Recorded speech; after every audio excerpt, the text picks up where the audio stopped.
The Project Gutenberg eBook, Visits to Fields of Battle in England of the 15th Century by Richard Brooke.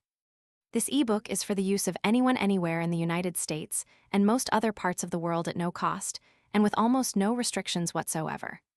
You may copy it, give it away, or reuse it under the terms of the Project Gutenberg license included with this ebook or online at www.gutenberg.org. If you are not located in the United States, you'll have to check the laws of the country where you are located before using this ebook. Title: Visits to Fields of Battle in England of the 15th Century, to which are added some miscellaneous tracts and papers. Author: Richard Brooke. Release date: October 21, 2018. Language: English. Character set encoding: UTF-8. Start of the Project Gutenberg ebook Visits to Fields of Battle in England of the 15th Century. Transcribed from the 1857 John Russell Smith edition by David Price, email ccxbglaf. Org. Many thanks to the Bodleian/British Library for the scans of the book. Visits to Fields of Battle in England of the 15th Century, to which are added some miscellaneous tracts and papers upon archaeological subjects. By Richard Brooke, Esquire, FSA. London: John Russell Smith, Soho Square, Liverpool, J. Maudsley & Son, Castle Street, MDCCC, Elvi. London: F. Picton, Printer, Perry's Place, 29 Oxford Street. Preface. In the course of the 15th century, England experienced, in a lamentable degree, the sad effects of internal discord and the miseries caused by the conflicts of adverse factions.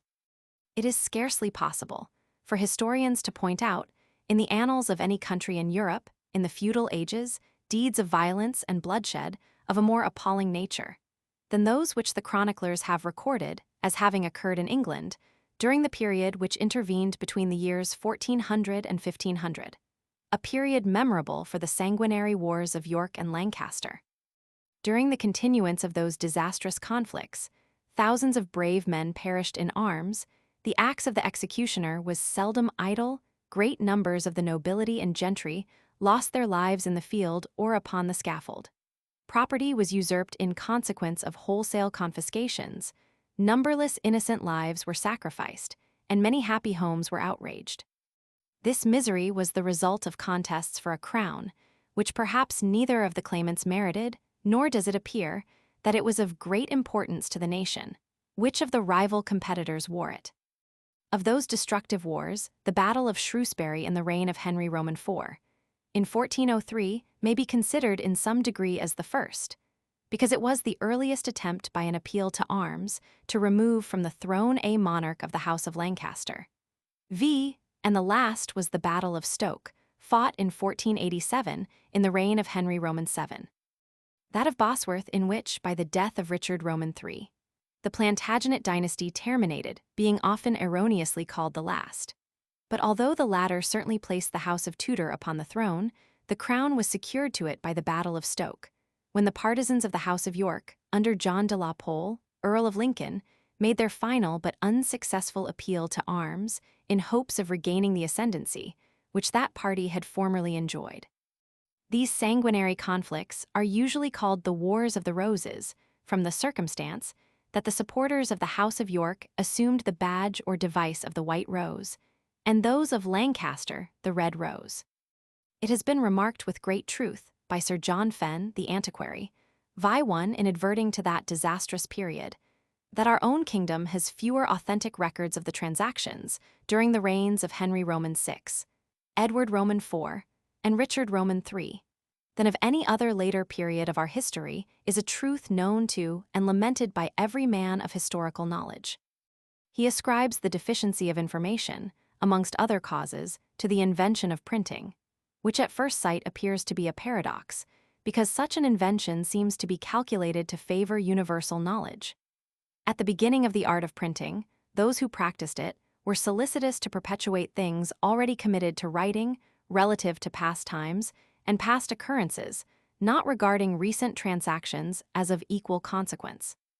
This art likewise probably prevented the writers of manuscripts from multiplying their copies, they foreseeing that the new invention would in time supply a sufficient number, at a much less price, by which means the value of their manual labor would be greatly diminished.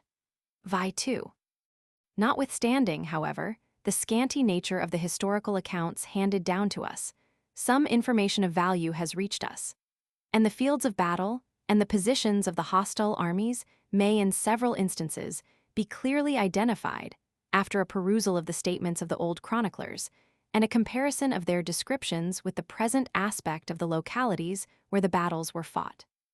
Having felt a considerable degree of interest in the occurrences of those stirring and extraordinary times, I have repeatedly visited the scenes of action, and, by carefully comparing the statements of the old writers, the actual appearance of the fields, and the traditions of the neighborhood, I have obtained strong confirmation, in several instances, of the accuracy of the accounts which have been handed down to us, and have derived great pleasure from visiting and exploring the various localities, and obtaining information from persons in the vicinity.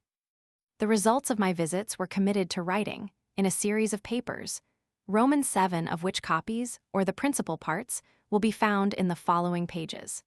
Some historical matters will also be introduced, in such instances as tend to elucidate any important event, which immediately preceded or had a direct relation to any of the battles.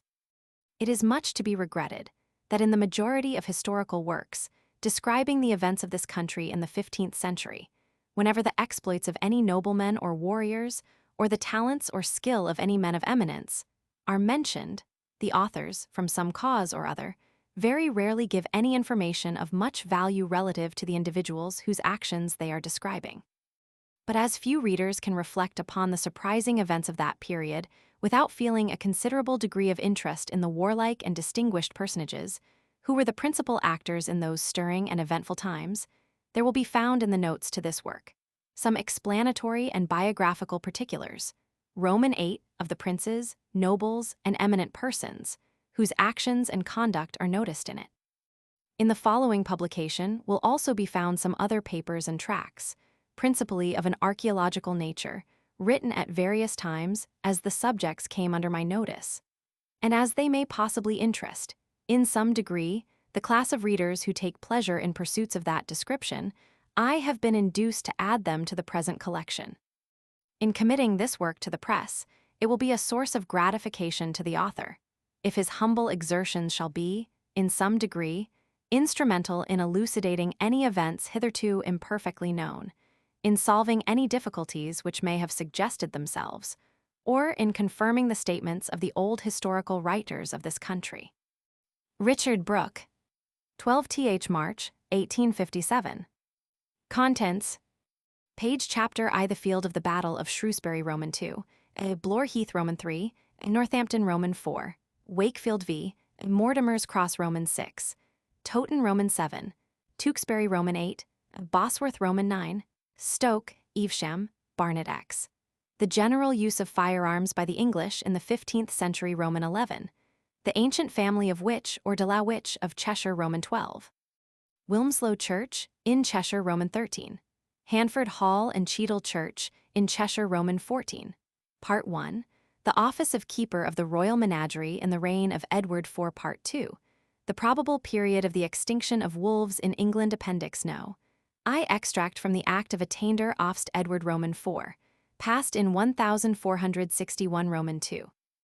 Extract from the Act of Attainder oft Edward Roman 4, passed in 1475 Roman 3. Extract from the Act of Attainder ofst Henry Roman 7, passed in 1485 Roman 4. Proclamation for enforcing order and discipline, and extract from a journal of the march and proceedings of Henry Roman 7, previously to the Battle of Stoke v. Extract from the Act of Attainder, offed Henry Roman 7. Passed in 1487 Roman 6. Extract from the Act of Attainder off Henry Roman 7, passed against Lord Lovell in 1495 Roman 7. Letter from William Cooper, Esquire, Clerk of the Parliament of 9th August, illustrations. Chapter 1. The Field of the Battle of Shrewsbury, 1a. After him came spurring hard a gentleman almost forspent with speed, that stopped by me to breathe his bloodied horse. He asked the way to Chester. And of him I did demand, what news from Shrewsbury? He told me, that rebellion had ill luck, and that Harry Percy's spur was cold. Shakespeare's Henry Roman IV, Part 2, Act 1, Scene 1. Twice in the year 1851, and once in each of the 5 succeeding years. 1b. I visited the field of the celebrated Battle of Shrewsbury, and also the church erected there by King Henry IV.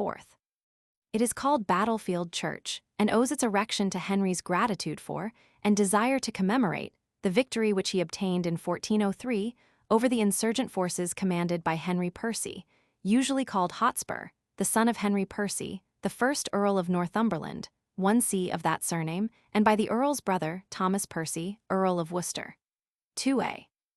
The field of battle has also occasionally been called the Battle of Barrack Field, of Bull Field, and of Hussey Field, the 2 former appellations being taken from the names of neighboring places, at or near which Percy's army is said to have been, prior to the battle, and the latter from an ancient family owning the lands where the battle took place, 2b, and it is now called Battlefield. It lies about 3 miles and a quarter in a northwestwardly direction from Shrewsbury, contiguous to the Turnpike Road, of which one fork or continuation leads in one direction by Prees and Whitchurch, towards Cheshire, and another towards Hodnet and Market Drayton. From that road there is also another road which turns off to the eastward, towards Staffordshire. Those circumstances may be material, with reference to endeavoring to ascertain the line of march of the insurgent forces when they advanced towards Shrewsbury. In 1403, a confederacy was entered into between the Earl of Northumberland, the Earl of Worcester, Henry Percy, called Hotspur, Owen Glendower, and others, for an insurrection 3a against Henry Roman IV, in order to prevent its being interfered with by incursions from the Scotch, and probably also in order to have a valiant and useful confederate, Archibald Earl Douglas, who had been taken prisoner at the Battle of Hallidown Hill in 1402, was liberated by Percy on condition of his engaging to join in the enterprise, and was allowed to go home, from whence he returned with a select party of his own men. The Earl of Northumberland was unwell and remained at Berwick, but his son Henry Percy commenced his march towards Cheshire, where he expected to be reinforced by the gentlemen of that county, who had always been attached to the memory of Richard Roman II, and he was not disappointed in that respect. Percy, with Earl Douglas and a great army, departed out of the northern parts, leaving his Percy's father sick, and came to Stafford, where his uncle the Earl of Worcester and he met, 3b, and increased their forces by all the means they could devise. From thence they proceeded towards Wales, expecting their additional aid and reinforcements. 3b. Not any of the old annalists or chroniclers give us information as to the exact line of march, which Percy and his forces pursued from the north into Shropshire, from the circumstance of the Confederates being stated to have issued a proclamation, in which they asserted that Richard Roman II was alive at Chester, 4a, and invited his partisans to meet in arms in that city. 4a, and from the reinforcements which the Confederates obtained from Cheshire, it might perhaps be inferred that they entered Staffordshire from Cheshire by the Whitchurch and Prees Road. But on the other hand, if Percy marched, as we are told he did with his army to Stafford, and was there joined by the Earl of Worcester, 4b, and his forces, it is tolerably clear that the insurgent army must have entered Shropshire on its eastward side, in marching towards Shrewsbury, and it has been suggested, with much appearance of probability, that they entered the county through Newport, by High Ercall and Hagmond Hill. 4c, in either case, it is certain that they advanced to Shrewsbury, and arrived there sometime on the 19th of July, but too late to get possession of the town. And in marching from the north, as the river encompasses the town nearly on 3 sides, it is tolerably certain that they advanced in order to attack it at the north or castle gate. Henry Roman IV had assembled an army against the Welsh, and was with it at Burton-upon-Trent, when he heard of the Confederates' hostile movements, and by the Earl of Dunbar's advice, immediately marched towards Shrewsbury. He was at Burton-upon-Trent on the 16th of July, 4d, and on the 17th at Lichfield, 4e, from whence he would probably take the Watling Street road, and after arriving at Shrewsbury, he would naturally enter it over the Abbey Bridge. 4f, he succeeded in getting possession of the town a few hours before Percy's arrival, who is said to have reached the castle foregate on the evening of July 19th. This judicious course was of the utmost importance to the success of Henry's cause, as by it he secured the passage of the Severn and prevented Owen Glendower, who had advanced with his forces to Oswestry, from crossing the river and effecting a junction with Percy. Henry had scarcely entered Shrewsbury when he was apprised by his scouts that the Confederate forces, with banners displayed, were advancing towards him, and were so courageous and bold that their light cavalry had begun to skirmish with his troops, upon which he marched out and encamped without the east gate of the town, 5a, and offered battle to his enemies. 5b. Percy, who had prepared to have assaulted the town, being baffled in his design by the king's movements, and probably reluctant that the engagement should take place in the absence of the Welsh forces, and whilst his enemies had superior numbers, retired from before Shrewsbury as soon as he saw the royal standard flying there. 5c. As Henry had much to hazard and nothing to gain by delay, it was clearly his interest to fight. Yet, being aware of the risk and chances of a battle, he appears to have been desirous to avoid it by negotiations for peace. The abbot of Shrewsbury went more than once to the insurgents in the hope of effecting a pacific accommodation between the hostile parties. The habits and usages of that age justified the mediation of a dignitary of the Romish Church of so elevated a degree as the abbot of Shrewsbury, besides which, he had the king's sanction for interfering as a mediator. But in a few years hence, it will scarcely be credited, although it is now a notorious fact, that 3 elderly persons from England, unauthorized by the British government, and belonging to a respectable body of men, of which the members are not usually wanting in shrewdness and intelligence, were actually so absurd as to go out to St. Petersburg in the depth of winter. And let it not be forgotten that it was a Russian winter into the bargain, in January 1854. To try to talk over the Emperor Nicholas, and to coax him from going to war with the Turks and their allies. It is pretty certain that posterity will either not credit the fact of so ridiculous an attempt having been made by those 3 persons, or will believe that whether they were deficient in common sense or not, at least they must have possessed a considerable degree of self-estimation or presumption. The negotiations and pacific exertions of the abbot of Shrewsbury, however, not terminating in a satisfactory result, both parties prepared for a mortal conflict. Some small reinforcements of Welsh forces, but probably not in considerable numbers, contrived to effect a junction with the Confederates. And although now, when we are all happily united as one nation, it may seem unnatural and strange to us, the presence of Scotchmen and Welshmen fighting on Percy's side would in that age necessarily kindle amongst the forces of Henry feelings of national antipathy, in addition to other feelings of hostility towards the opposite army. It is not an easy matter to understand why it happened that the hostile armies came in collision at such a spot as Battlefield. The field did not offer any natural advantage of position of moment to Percy's army, whilst, if he had retired a few miles further on the same line of road, he would have come to some much stronger positions.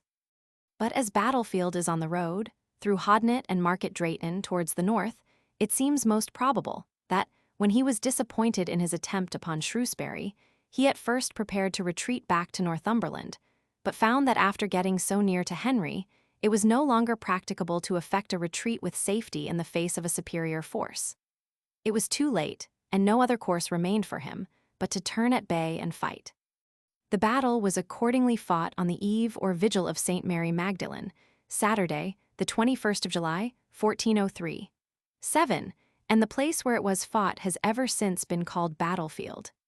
The 2 armies seem not to have been quite equal in numbers. In consequence of Glendower's forces not joining Percy, the army of Henry is said to have been more numerous than that of his enemies. The battle commenced with a fierce discharge of arrows on each side. Both armies behaved with great valor, and Percy, Douglas, and others, in the heat of the battle, hoping to effect the destruction of the king, valiantly forced their way into the center of his forces, but were baffled in their attempt by the king's having withdrawn from his original position. At one period, Henry's van was broken, his standard overthrown. His son Henry, Prince of Wales, was wounded in the face by an arrow, but continued fighting. Sir Walter Blount and 3 other persons armed in all respects like the king were slain, and the fortune of the day appeared to incline against the king. Percy, who had charged furiously into the center of Henry's ranks, seemed in a fair way of gaining the victory. Henry, however, who displayed the utmost valor, and is said to have slain some of his enemies with his own hand, and had been unhorsed at one period of the battle, brought up his reserve at an important moment, which appears to have turned the scale. And Percy was killed, according to one account, by a spear, and according to another, by an arrow which pierced his brain. His death seems to have had a material effect in deciding the victory in Henry's favor. The insurgent forces, disheartened by that fatal event, gave way and fled in great disorder. 8a, the battle lasted 3 hours. On Henry's side, besides 3,000 wounded, Edmund Earl of Stafford. 8b, who commanded the van, and the following knights Sir Hugh Shirley, Sir John Clifton, Sir John Cocking, Sir Nicholas Gowsell, Sir Walter Blount, Sir John Calverley, Sir John Massey of Puddington, Sir Hugh Mortimer, and Sir Robert Gowsell, all of whom had received the honor of knighthood that morning, and about 1,600 men are said to have fallen in the field of battle. On Percy's side, the loss of those slain in fight or in pursuit is estimated at 5,000, and amongst the slain were 200 knights and gentlemen of Cheshire, who had joined Percy. As for the Scotch, few or none escaped alive. Sir Richard Venables, Baron of Kinderton, and Sir Richard Vernon, Baron of Shipbrook, both of Cheshire, and the Earl of Worcester were taken prisoners, and beheaded 2 days afterwards, on Monday at the High Cross at Shrewsbury, and the head of Worcester was set up over London Bridge. Henry appears to have discouraged a very vindictive or eager pursuit after the fugitives, and of those who escaped, many got back to Northumberland and shut themselves up in castles there, not liking to trust the king's good faith. 8c, Earl Douglas was taken, but was sometime afterwards liberated. In a close or meadow on the right or north side of the present lane, leading towards the church from the turnpike road, there is the appearance of a slight bank and trench running parallel with that lane, which possibly may have been part of an entrenchment made in front of Percy's line. The close on the south side of the lane is called the King's Croft, and it is traditionally said that a portion of Henry's army was posted there. The probability is that its name at that period, and before the present fences and enclosures were made, had a much wider application, and that King's Croft extended on both sides of the present lane. In gratitude for, and in commemoration of, this victory, Henry IV erected on the spot Battlefield Church, and from the circumstance of the battle having been fought on St. Mary Magdalene's Eve, he, in compliance with the prevalent opinions of the age, and probably also from his considering himself in some degree indebted to her for the victory, caused the church to be dedicated to St. Mary Magdalene. The church is of the Gothic style, part decorated, and part perpendicular. It is not of a large size, 9, but is handsome, and the edifice, with its battlemented tower, forms an interesting object on the westward side of the turnpike road, from which it is distant 2 or 3 fields' breadth. We cannot doubt that there must have been some strong motive for selecting for its erection the spot where the church stands, for it is at an inconvenient distance from the highway, in a peculiar, and at that time, a lonely place, where there was not even a village near it, or a carriage road running immediately past it. May we not conclude that the motive was, either that it was the spot where the brunt of the battle took place where the king escaped some imminent danger, or where Percy was slain. The country, though not quite flat, has merely a gentle ascent from Shrewsbury to Battlefield, and also to the northward of the church, and along the turnpike road. Here, in a line almost east and west, Percy's army was drawn up very near the place where the church now stands, and in what are now the fields to the northward of it, and the left wing of his army probably also extended across the spot where the present turnpike road runs. The army of Henry Roman IV, after advancing from Shrewsbury, took up its position opposite that of Percy. Percy's forces, being posted as before mentioned, had the advantage of ground, if there were any advantage in the very slight ascent, which has been already noticed. Leland, in adverting to the position selected by Percy, says that he having got the advantage of the ground, and c. 10a, I could not ascertain, after making some inquiries in that neighborhood, that any relics indicative of the battle had very recently been dug up. I, however, was informed that human bones, fragments of armor, spurs, and similar relics had formerly been discovered there. And Groves, the author of the Military Antiquities, particularly mentions the discovery of a weapon there, which he considered to be a bill, and of which he has given an engraving, but which Merrick, in his work on ancient armor, which is a work of high authority in such matters, states to be a gisarm. 10b, and one man informed me that in his time, human bones had been found there in ploughing. I am indebted to the politeness of the incumbent of the church, the late Reverend J.O. Hopkins, rector of Uffington, for the information that in the field near the church, spurs, fragments of armor, of weapons, and sea have been dug up but in small quantities. And it seems remarkable that the relics discovered there have been comparatively few.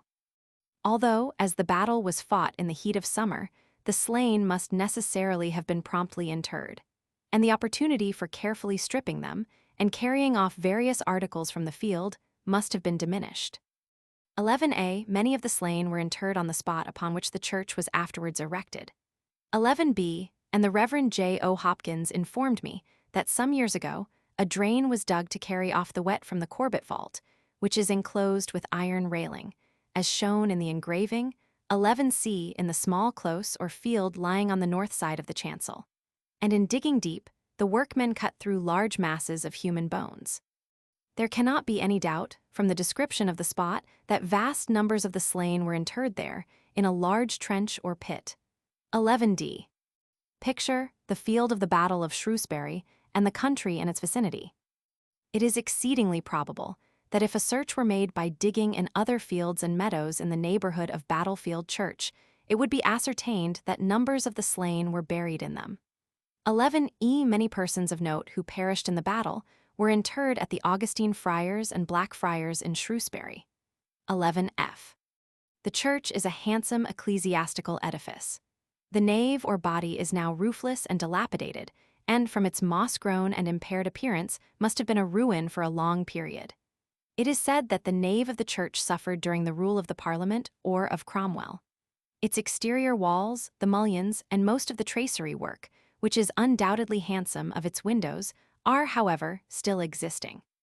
The nave is entered by a door in the original pointed arched doorway on the north side, and its floor has long been used as a graveyard or place of interment. 12. A corresponding doorway is on its south side, the door of which is now seldom used, except on the occasion of funerals. There are on each side of the nave 3 large handsome windows, and there has been a 4th window, now built up on each side of the nave, between the doorway and the tower. And, although seemingly made at the same period, some of them are of the decorated and some of the perpendicular style. And the 2 windows, which immediately adjoin the chancel on the north and south sides, differ in some respects from the others, as some of the windows have the dripstones terminating at the bottom with plain returns, whilst others have them terminating in representations of human heads. There are some indications of a porch having been at the south door. Several grotesque corbel heads are carved in stone in the chancel, in the places from which the arches of the roof have originally sprung, and the remains of some strange figures or monsters appear carved on the outsides, at the places on the wall, where the spouts of the roof seem to have formerly protruded, similar to those called gurgles, which may be seen on many other ancient churches. The exterior of the church between the windows is supported by handsome stone buttresses, and from the indisputable marks of the ancient roof, which are visible on the east side of the tower, where the roof has joined up to it, and from there not being any traces of columns supporting any interior arches, it seems clear that it has never had any clerestory. Exterior buttresses are built at the corners of the tower, and a square projection on its southeast corner admits of a staircase. The tower is said to have been erected in 1504, and its walls and most of its pinnacles are still perfect. It had originally 8 pinnacles, but one on the east side fell down about 1851. 13a, the tower can be ascended by a spiral staircase, 13b, to the top, but its roof is in a decayed condition, its floors are quite gone, and on the basement floor are placed various mutilated stone fragments, apparently of mullions, transoms, finials, and other parts of stonework, which have fallen or have been deposited there, besides part of the ancient font. It still has, however, a bell, which is yet used. Each side of the tower is surmounted by an embattled parapet of equal intervals, with plain cappings, and which, though not possessing the lightness of one with pierced battlements, is nevertheless handsome. The tower at the highest part and just below the battlements has a handsome carved Gothic border, enriched, as far as my eyesight enabled me to form a judgment, with diamond-shaped ornaments and caterfoils. On the west it has 2 windows, and over the highest, in the middle of the border, is a small escutcheon bearing an animal, seemingly a lion rampant passant, probably intended for the arms of the Hussey family, and which also appears in a corresponding place on the south side, and there are also some indications of it on the north side. On the east, in the center of the border, is a small escutcheon, containing some appearances of an inscription. In order to preserve the tower from falling, of which it exhibited symptoms, iron bars with nuts and screws have been fixed across it so as to hold its walls together. 2 of the nuts are on its east side, as shown in the engraving. 14a. The tower has 1 window on the east, 1 on the north, and 1 on the south side, and it has had a door with a pointed arch on the west, which is now built up. The second floor is singularly furnished with a fireplace, having a chimney formed within the thickness of the wall and opening outside of the western window of the bell chamber. The chancel is used for divine service on the Lord's Day. It is separated from the ruinous nave by a comparatively modern wall. In a vault on the north side of the chancel is the place of interment of the family of Andrew William Corbett, Esquire, of Pimley and Sundorne. A handsome monument to the memory of John Corbett, Esquire, is erected in the chancel on its north side, behind which is the arch of a doorway visible from the exterior, now built up, but which has evidently been formerly an entrance into the chancel. A railed enclosure adjoining it, shown in the engraving, 14a, contains the entrance to the vault of the Corbetts. On its south side, not far from the altar, are 3 sedilia, with plain Gothic arches, and the one furthest from the altar is in a great degree filled with a much mutilated and whitewashed oaken image of the Virgin Mary, 14b, with a figure in her lap, representing the dead Christ, which seems as if it had been brought there from some other part of the church. Mutilated as the figure of the Virgin now is, there still remains an expression of sorrow in the face. A large plain piscina is in the wall between the sedilia and the altar, but partly concealed by the wooden back of a seat. The east or altar window is handsome, and of the perpendicular Gothic style, and is of 5 lights below, with a transom. And the handsome tracery of the upper part will be best understood by a reference to the engraving, which gives a correct view of the east end and part of the north side of the church. The window has some stained glass, much injured and dilapidated, which contains, amongst other designs, 2 crowned heads, a male and a female, seemingly of considerable antiquity, but well executed by the artist. And close to them, a human head in a dish, near to which the point of the blade of a scimitar appears, and which are said, and as I believe with truth, to represent the head of John the Baptist brought to Herod and Herodias. Some imperfect escutcheons of arms with various quarterings are also there.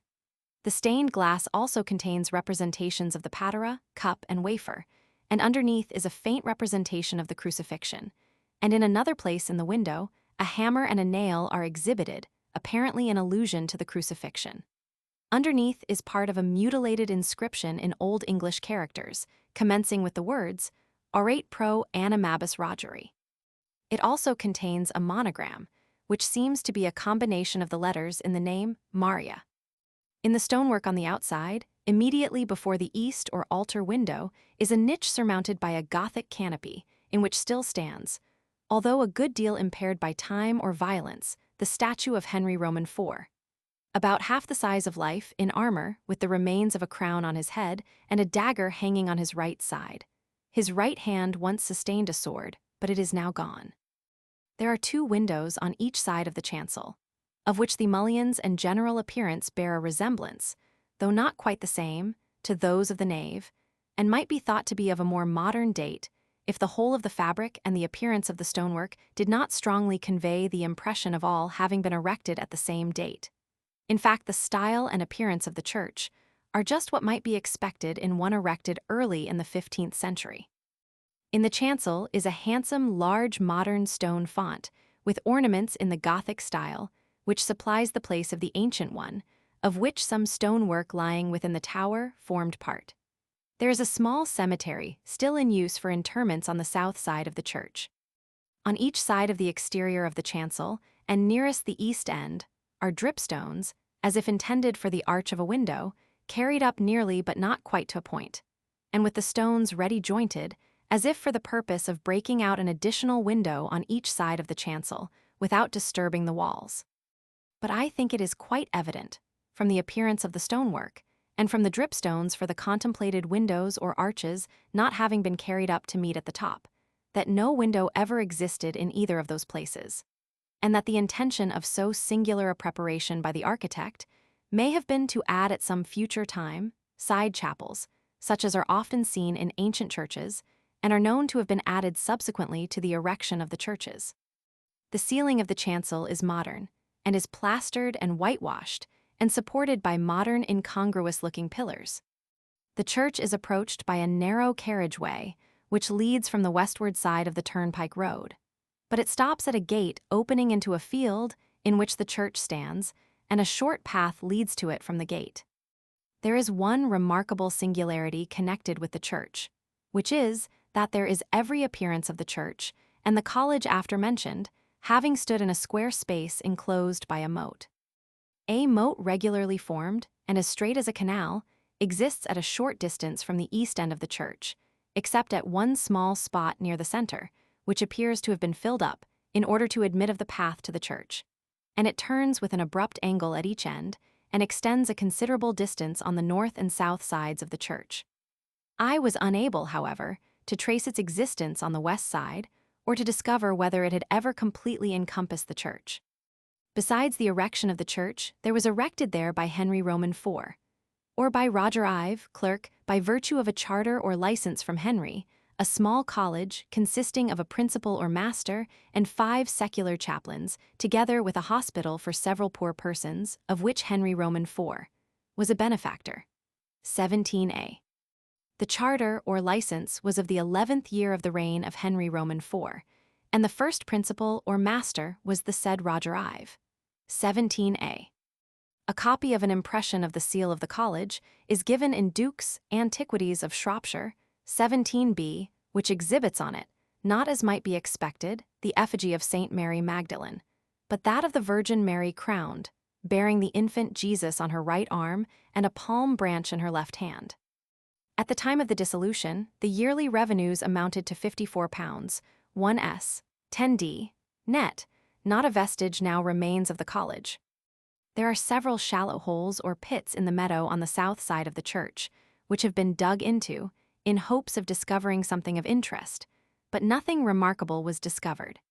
It has been conjectured that they are the sites of small fish ponds, which may have existed before the college was destroyed, but they appeared to me more like the excavations, where the foundations or cellars of the old college buildings may have been.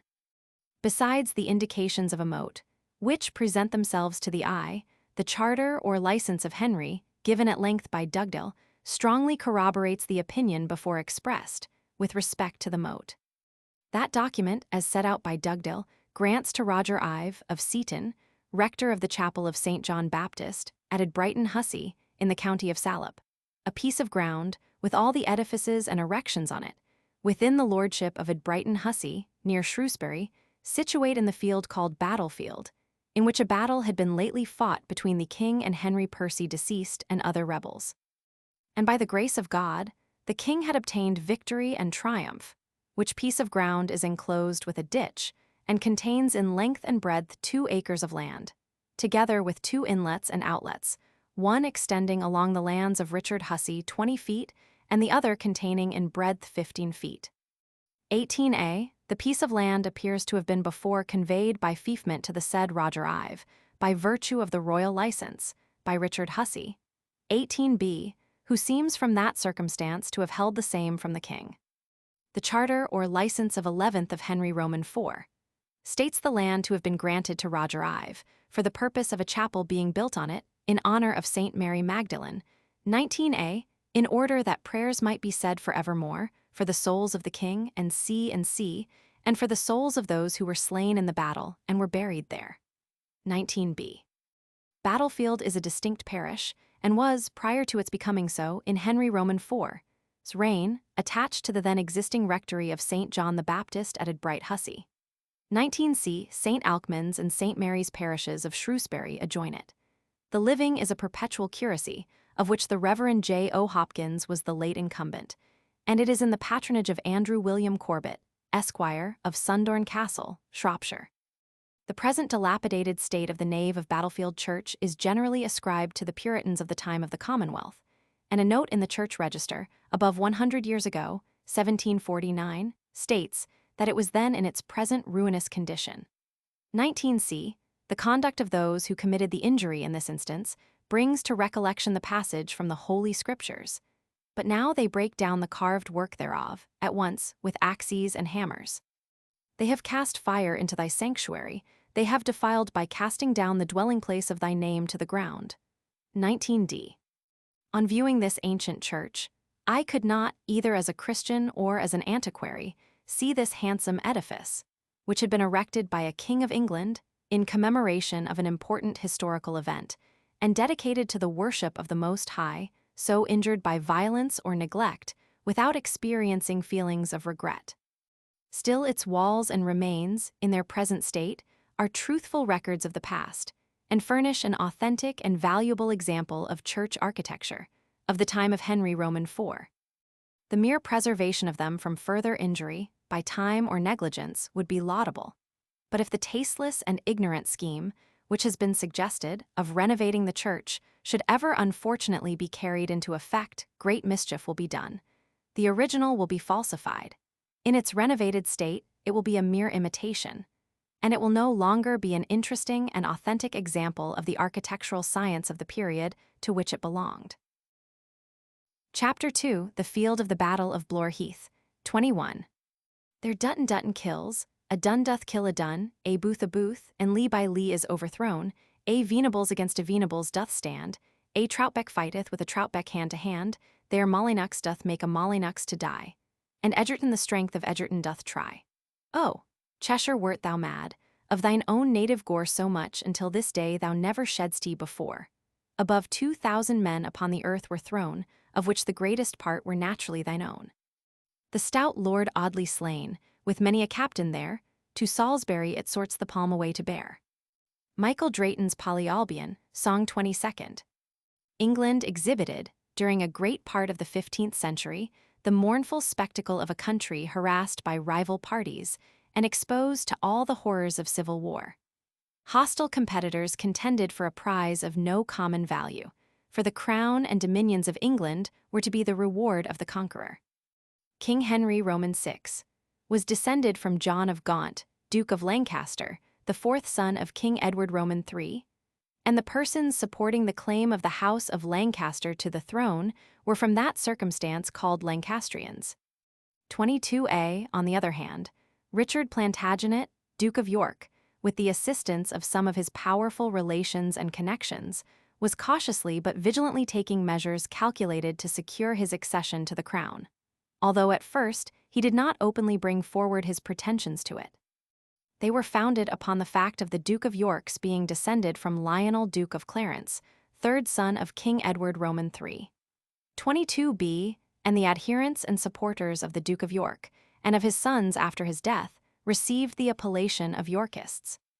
The adverse parties encountered each other at St. Alban, S. on the 22nd, 23a of May, 1455, where a battle was fought, and the Duke of York obtained the victory. A hollow and ineffectual truce and an outward reconciliation ensued, only to be broken in rather more than 4 years afterwards, when the hostile parties once more took up arms, and at Blore Heath, on the borders of Staffordshire, again met in mortal conflict. Blore Heath, celebrated for the battle fought in 1459, is in the parish of Drayton in Hales, or Market Drayton, on the high road leading from the small market town of Drayton towards Newcastle. It is in Staffordshire, 2.5 miles distant from Drayton, and about 2 miles from the division of the counties of Shropshire and Staffordshire. It is 8.5 miles distant from Eccleshall, and is, as Stowe in his Annals correctly states, near Mucklestone, being only 1.5 miles from the latter place. The town of Drayton is in Shropshire, but the parish of Market Drayton, or Drayton in Hales, comprises parts both of Shropshire and Staffordshire, and includes Blore Heath, which, though formerly a heath, is now completely enclosed and cultivated. In the autumn of 1459, Richard Neville, Earl of Salisbury, 24A marched from Middleham Castle, in Yorkshire, with a considerable army in support of the cause of the Duke of York, and entered Staffordshire with the ultimate intention of effecting a junction at Ludlow, with Richard Neville, Earl of Warwick, called the King-Maker. 24B, and also with the Duke of York, who had collected an army in Herefordshire and in the marches of Wales. The Earl of Salisbury and his son the Earl of Warwick were noblemen of very great power and possessions, and were then the principal leaders of the Duke of York's party, and abettors of the scheme of deposing King Henry Roman VI, and placing the Duke of York upon the throne of England.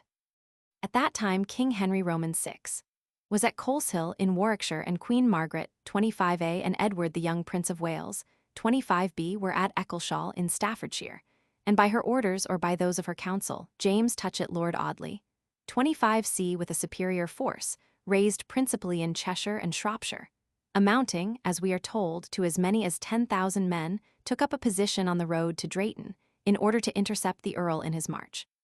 25D, the Earl's army was inferior in number to that of his antagonist, which was strongly posted, as will be more fully explained afterwards, with a small stream in its front.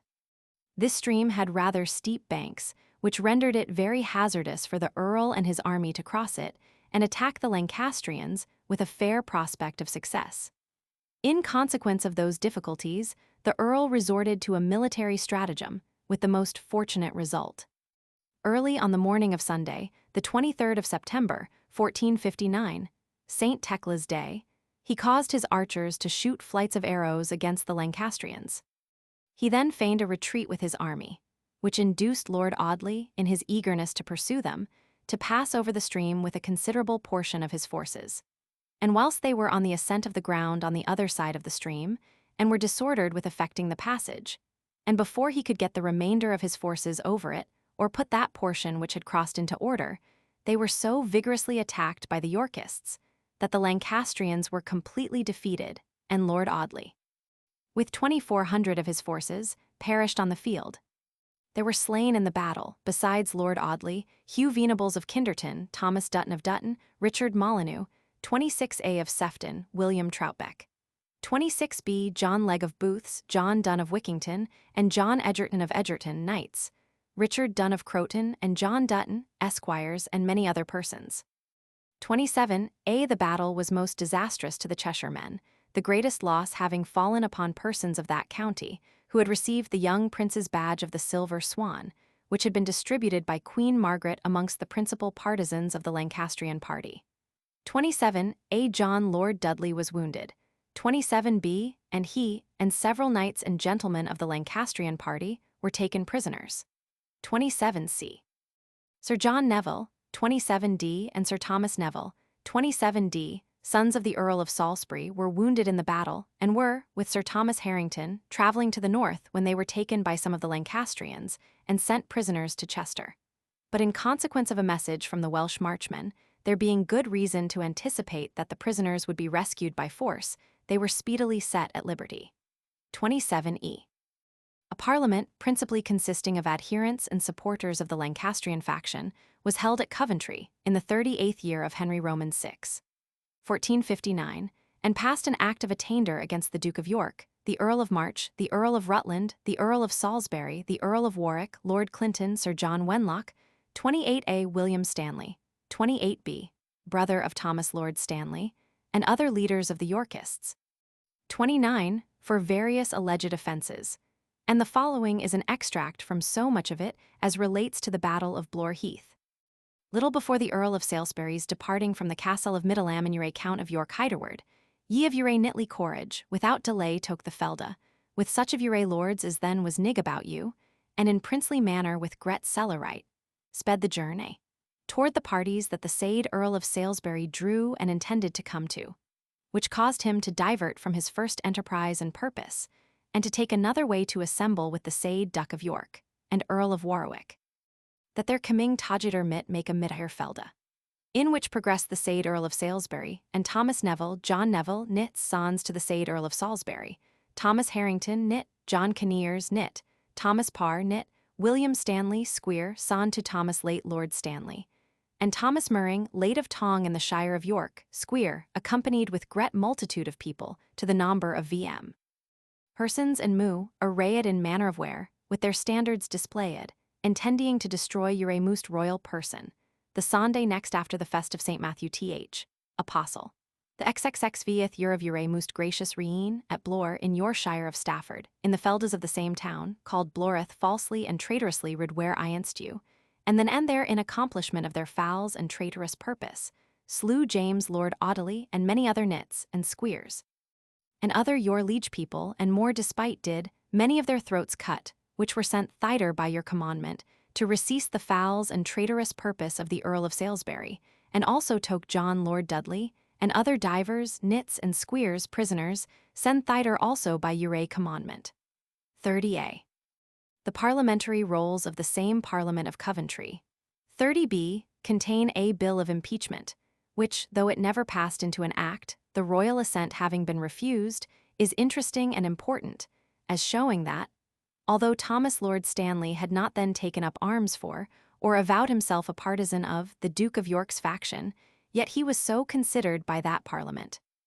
Besides which, his brother William Stanley came, with many of Lord Stanley's servants and tenants, and fought on the side of the Yorkists, at Blore Heath.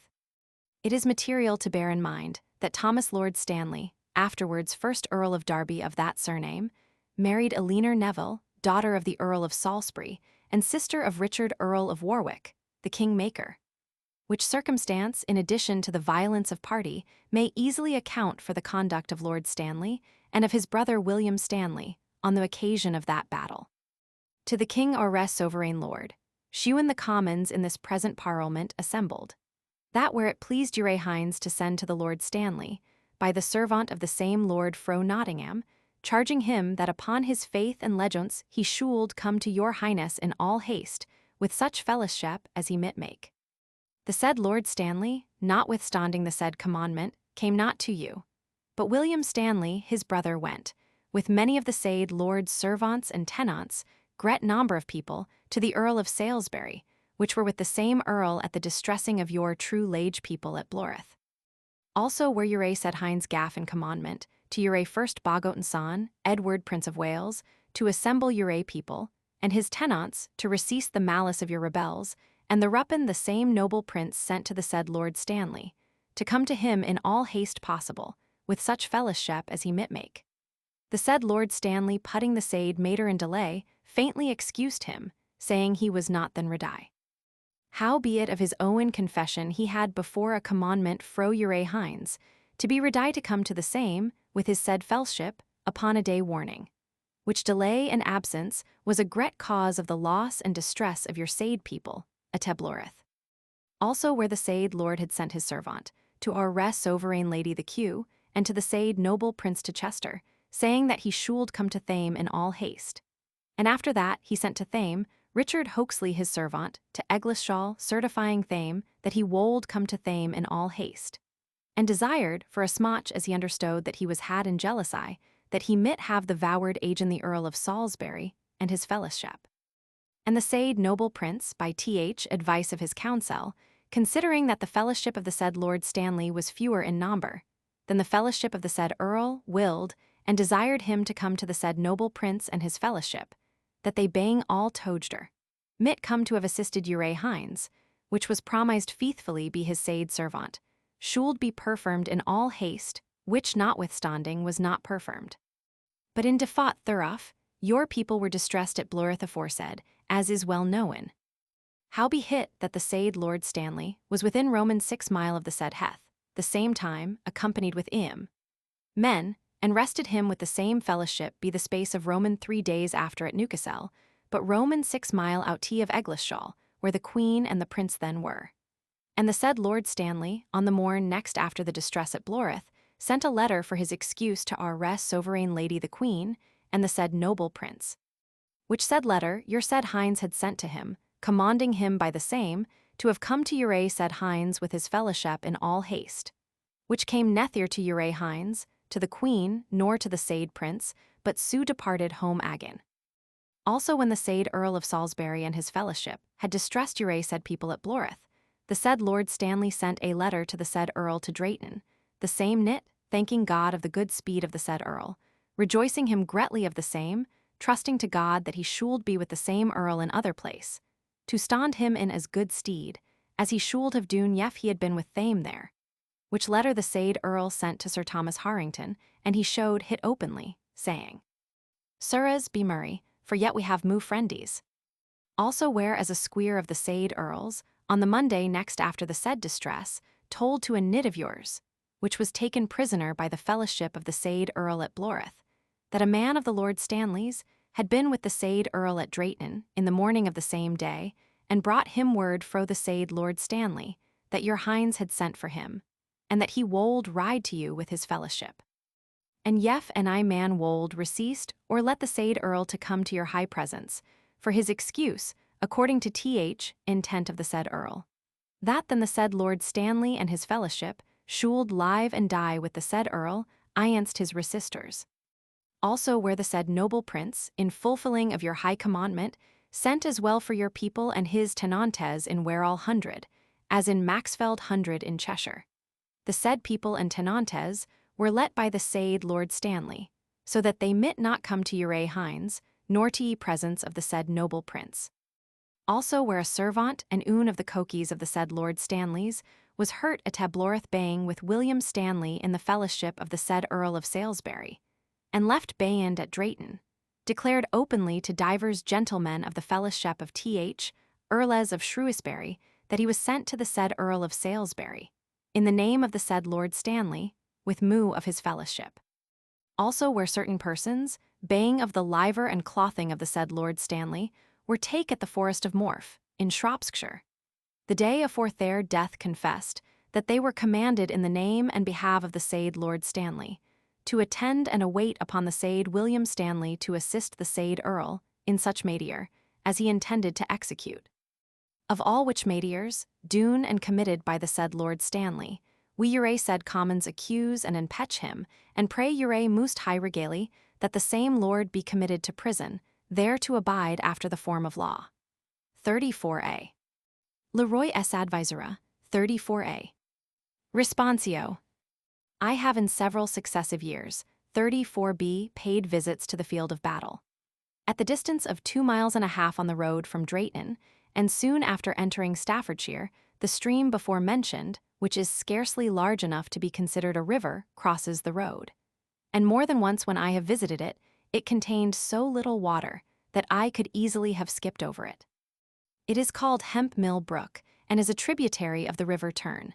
Its banks are rather steep, and it flows through a narrow valley, over which the road is now carried by a modern bridge. At present, from the raising and improving of the road, and probably from its having been in some degree turned, the descent on either side to the bridge is not great. But at the period when the battle was fought, the position of the Lancastrians must have been strong, in consequence of the height of the banks of Hemp Mill Brook, the depression of the valley, and the abrupt ascent from the stream on the Drayton side, where the Lancastrians were posted. And there is no reason to suppose that at that period there was a bridge over the stream.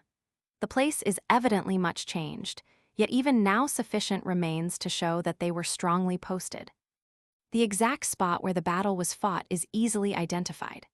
After the traveler has crossed the modern bridge and ascended the rising ground at Blore Heath, by the road leading from Drayton towards Newcastle, he will observe, at a couple of fields, breadth beyond the stream, and on the right side of the road, a field called the Cross Field, which at present is entered by the third gate on the right from the bridge. This field extends from the road in a curved form backwards, and slopes down the declivity, until it reaches the stream at another point at a little distance from the bridge. The Battle of Blore Heath was fought on the spot where the Cross Field and the other fields near it on each side of the road now are, but, as the name implies, it should seem that the field of battle was open and unenclosed, in 1459. Near the middle of the Cross Field, Lord Audley is said to have been slain. A square pedestal, seemingly of great age, with a rude stone cross standing upon it, now much battered and injured, has been erected to mark the spot where he fell. On the pedestal is the following inscription, which is a good deal worn by time. On this spot was fought the Battle of Blore Heath in 1459. Lord Audley, who commanded for the side of Lancaster, was defeated and slain. To perpetuate the memory of the action and the place, this ancient monument was repaired at the charge of the Lord of the Manor, Charles Boothby Shropshire. Plot in his Natural History of Staffordshire, 35, published in 1686, mentions, amongst the antiquities of that county, the stone set up upon Blore Heath, in memory of the fall of James Lord Audley, slain just in that place, which is an additional proof of an ancient monument having been there during a long period of time. Opposite the gate of the cross field, and at the distance of a field's breadth on the other side of the road, is a farmhouse and farm called Audley Cross Farm, of which that field forms a part. The farm belongs to Sir John N. L. Chetwode, Bart., and is occupied by Mr. William Hughes, a respectable and intelligent farmer, with whom I have had several conversations, during the visits which I made to the field of battle, as I was in hopes of hearing from him of some relics having been dug up. But he had not held the farm many years, and was not aware of any discoveries of that nature having been recently made. He, however, informed me that some relics of the battle had formerly been discovered. On the 16th of May, 1856, I saw in the possession of Mr. George Goodall, a respectable farmer residing in that neighborhood, a sword in tolerable preservation, which is said to have been found on the field of battle. 36.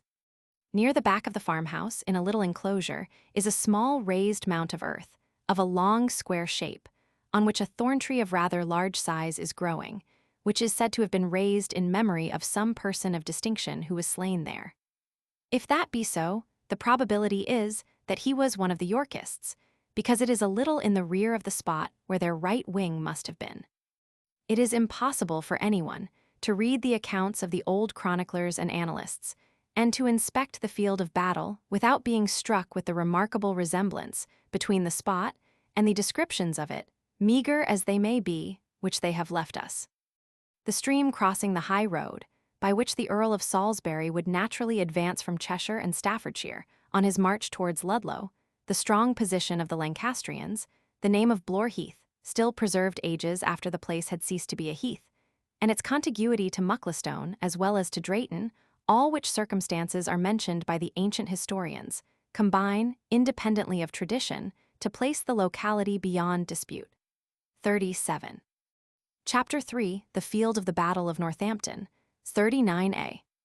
The king from out the town who drew his foot and horse, as willing to give full field room to his force doth pass the river Nen, near where it down doth run from his first fountain's head, is near to Harsington, advised of a place, by nature strongly wrought, doth there encamp his power. The Earl of March, who sought to prove by dint of sword, who should obtain the day from Tocester trained on his powers in good array, the voward Warwick led, whom no attempt could fear, the Middlemarch himself and Falconbridge the rear. Now July entered was, and ere the restless sun 3 hours, ascent had got, the dreadful fight begun. Michael Drayton's Polyalbion, Song 22nd.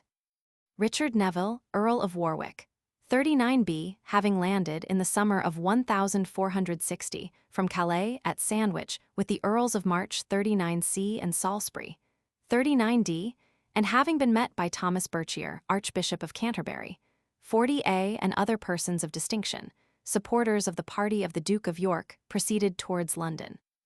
In passing through Kent, they were joined by Cobham, 40b, and many other personages of influence.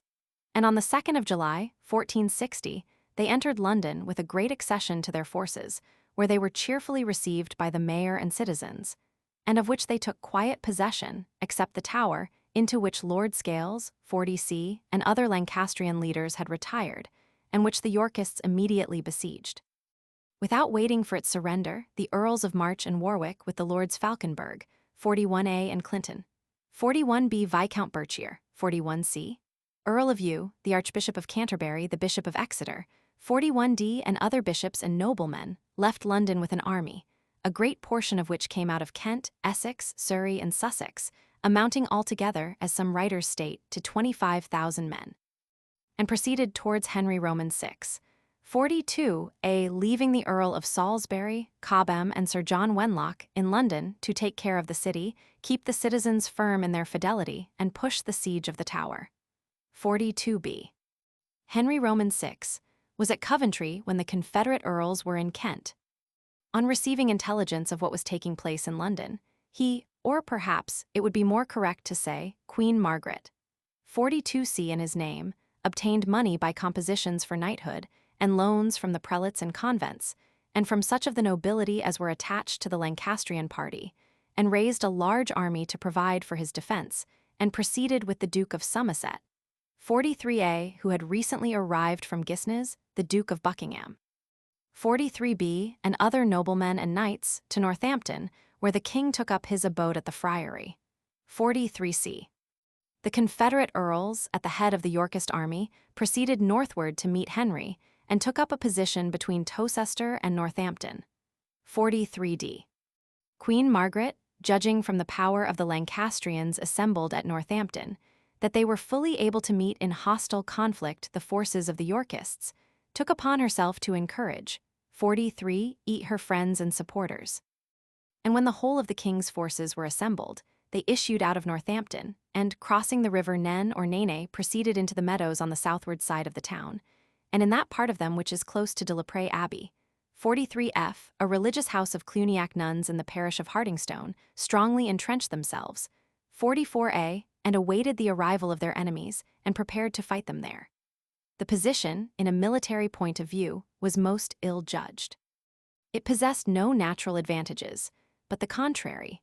For, by placing themselves on the southward side of the river, which seems to have been done with a view to deprive their adversaries of the advantage of having it in their front, the Lancastrians seem to have lost sight of the peril and chance of destruction, in case of defeat, from having the river in their own rear.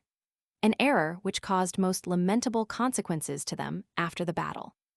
The Bishop of Salisbury, with the assent of the other bishops and of the noblemen who were on the side of the Yorkists, was sent to the king with pacific overtures, but without any satisfactory result. For, although somewhat inferior in numbers, the Lancastrians seem to have been overconfident in their forces and in the strength of their position. In the night, the Yorkists removed their camp towards Northampton, and both parties prepared for battle. On the 9th, 44B of July, 1460, the Earls of Warwick and March, accompanied by Viscount Berkshire, Lord Falconberg, and others, advanced with their forces, and the battle commenced about 7 o'clock in the morning. According to one account, their van was led by the Earl of Warwick, and after him followed the Earl of March with the banner of his father. Others state that the Earl of March commanded the van, the Earl of Warwick the middle, and Lord Falconberg the rear body. During the battle, Edmund Lord Grey of Ruthin, 45A, who was in the Lancastrian army, betrayed his trust, and having a command in a part of the king's camp, where, in consequence of a deep trench and of a rampart fortified with piles and sharp stakes, with which the camp was encompassed, so that the Yorkists could not enter without great danger, he and his men assisted the Yorkists to get within the entrenchments, and greatly conduced to the defeat of the Lancastrians. 45B. Another circumstance occurred which was a great disadvantage to the Lancastrians. There was a considerable fall of rain on that day, and the cannons, with which the camp of the king was in some degree at least defended, were prevented by the wet from being of the service that they otherwise might have been. 45C. The battle, however, lasted some time, with obstinacy and fierceness, the victory being uncertain until 9 o'clock, when the king's army was completely defeated. Many of his forces were slain in the battle and in their flight towards the town, and great numbers were drowned in the river Nen. 46A, for, as before observed, it was in their rear, and consequently between them and Northampton, and it proved a most serious disadvantage to the fugitives when flying towards the town, so that the Lancastrians felt, to their grievous loss, the impolicy of taking up a position with the river in their rear. The king was left to his fate by the vanquished, and was speedily captured by the victors. 46B. Amongst other persons of distinction on the Lancastrian side, slain in the battle, were the Duke of Buckingham, the Earl of Shrewsbury, 46C, his brother Sir Christopher Talbot, Viscount Beaumont, 46D Lord Egremont, 46E, and Sir William Lucy, who hastened to take a part in the fight, and immediately on joining in it, received his death wound by a blow on the head with an axe. A considerable slaughter amongst persons of distinction is said to have been caused by the Yorkist leaders directing their men to spare the common soldiers, but to dispatch the noblemen, knights, and gentlemen.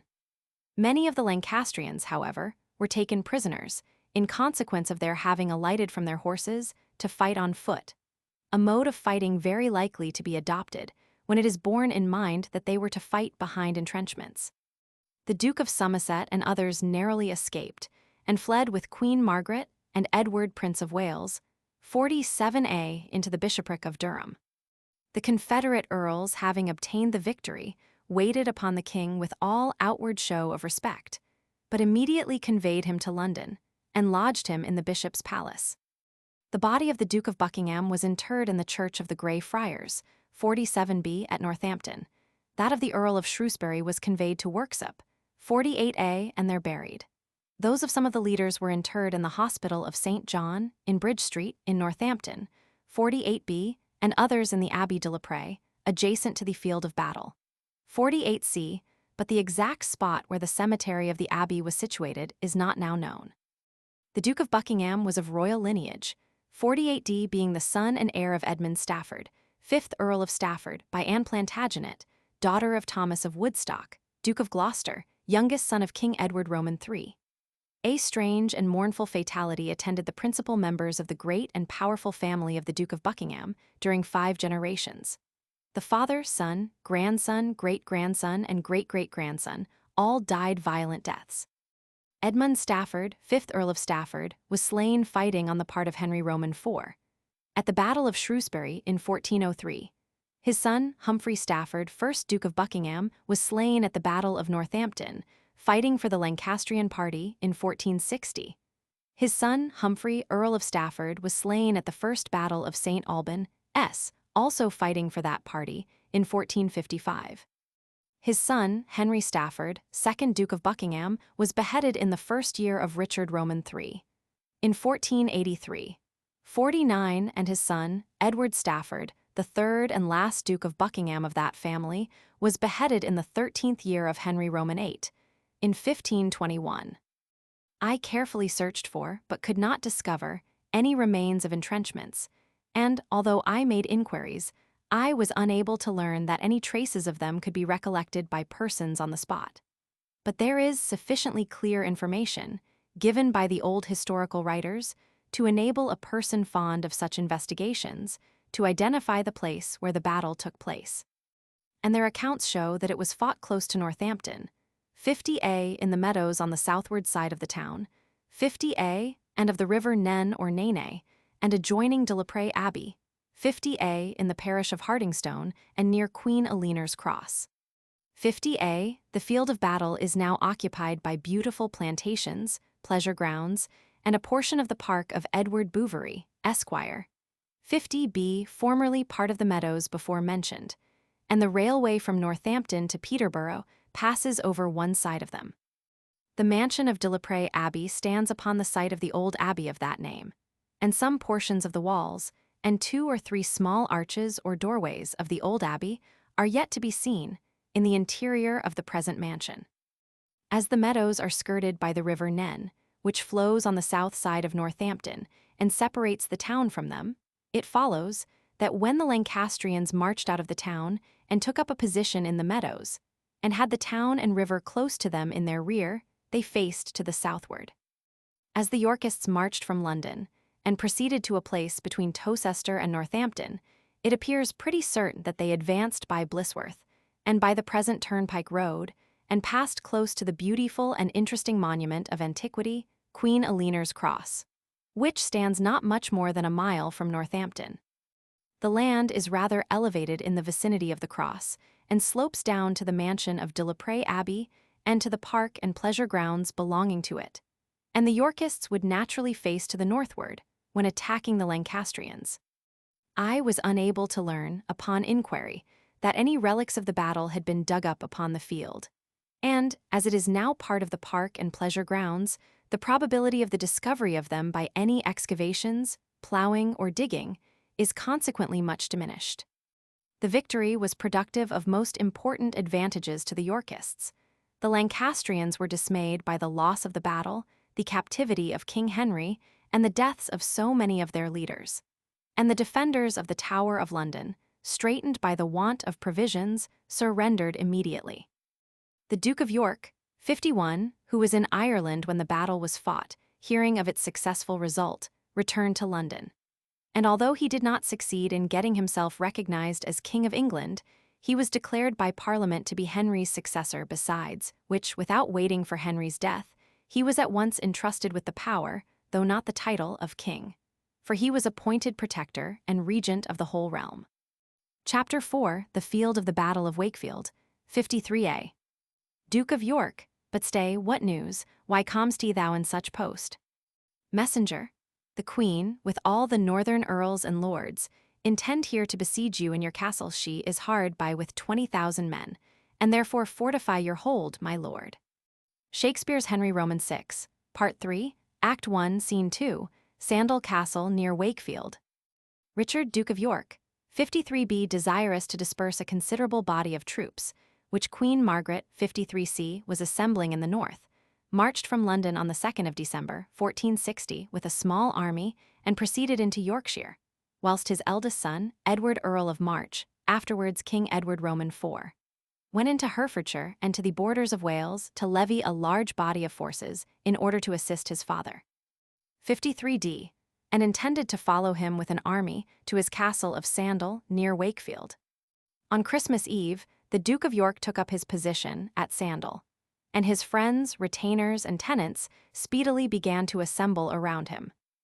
Margaret marched with diligence from York, 54a with the Duke of Exeter, 54b the Duke of Somerset, 54c the Earl of Devonshire, 55 the Earl of Wiltshire, 56a Lord Clifford, 56b Lord Roos, 56c the Earl of Northumberland, 57 and many of the knights and gentry of the northern parts, at the head of about 18,000 men, and advanced before Sandal, with the object of attacking him before his forces were fully mustered.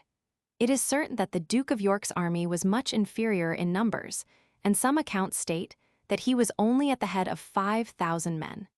It is said that he was advised by his officers, in a council of war, not to risk an engagement, until his son Edward could arrive with the Welsh marchmen. Several reasons have been conjectured why the Duke of York came to the fatal conclusion to hazard the chances of a battle, but it is very probable that the true reason may be found in the impossibility of provisioning a considerable body of troops, in the depth of winter, at Sandal, when no previous preparation had been made for them, or that he was ignorant of the great disproportion in numbers between the two armies. Some of the historical accounts state that he imagined that the main body of the Lancastrians who presented themselves and offered battle under the command of the Duke of Somerset constituted all the army with which he had to fight, and that he was not aware of the fact that there were other bodies of troops on each of its flanks, but at some distance, and concealed from his observation, one commanded by the Earl of Wiltshire and the other by Lord Clifford. It is not, however, very easy to understand how it could be possible, with the advantage of overlooking the flat country occupied by the Lancastrians, that two considerable bodies of them could be so placed as to be near enough to assist the main body without being observed by him. Sandal Castle stood upon an eminence upon which the Yorkists were posted, which extends a considerable distance, and gradually slopes down towards the meadows on the northward, and towards Wakefield on the northwestward side. Having determined on a battle, the Duke and his forces on the 31st, 58a of December, 1460, descended the eminence and furiously attacked the Lancastrians. The battle was fought at the place then called Wakefield Green, 58b, and the result was such as might have been foreseen. His array, nearly surrounded and overwhelmed by numbers, was completely defeated. The Duke of York and about 2,800 of his forces were slain, amongst whom were William Bonville, commonly called Lord Harrington, 58c, Sir David Hall, Sir Hugh Hastings, Sir John Mortimer, Sir Hugh Mortimer, Sir Thomas Neville, third son of the Earl of Salisbury, 58d, Sir Edward Berkshire, son of the Earl of Hugh, afterwards of Essex, Reginald Grey, the third son of Edward Lord Ferrers of Groby, and abundance of the gentry of the south of England. The Earl of Salisbury, 58d, was wounded, taken prisoner, and sent the next day to Pontefract, and there beheaded with some other persons of distinction, and their heads, with that of the Duke of York, were afterwards fixed on the gates or walls of York, that of the Duke having a paper crown upon it, in derision of his claims to the throne. This act of barbarity is alluded to by Shakespeare, who attributes to Queen Margaret the expression, after the death of the Duke of York, Off with his head, and set it on York Gate so York may overlook the town of York. 59a. The victory was closely followed by an act of shocking wickedness and barbarity. Edmund Plantagenet, Earl of Rutland, a son of the Duke of York, a boy only 12 years old, was captured when flying with his tutor from the field of battle, and was put to death near Wakefield Bridge by Lord Clifford. A murder which obtained for him during the very short remainder of his life the epithet of the butcher. An extract from the Act of Attainder, which was passed after the accession of Edward Roman IV to the throne against the Lancastrians, is interesting, as giving a list of such of them as took a part at the Battle of Wakefield. For a smock also as Henry Duke of Somerset, purposing, imagining and compassying of extreme and insatiate malice and violence to destroy the right noble and famous prince of worthy memory Richard late Duke of York, fater to our re liege and sovereign Lord King Edward IV, and in his life very king in right of the realm of England, singular protector lover and defensor of the good governance, policy, commonweal, peace and tranquillite thereof. And also Thomas Courtenay late Earl of Devonshire, Henry late Earl of Northumberland, Thomas Lord Roos, John late Lord Neville.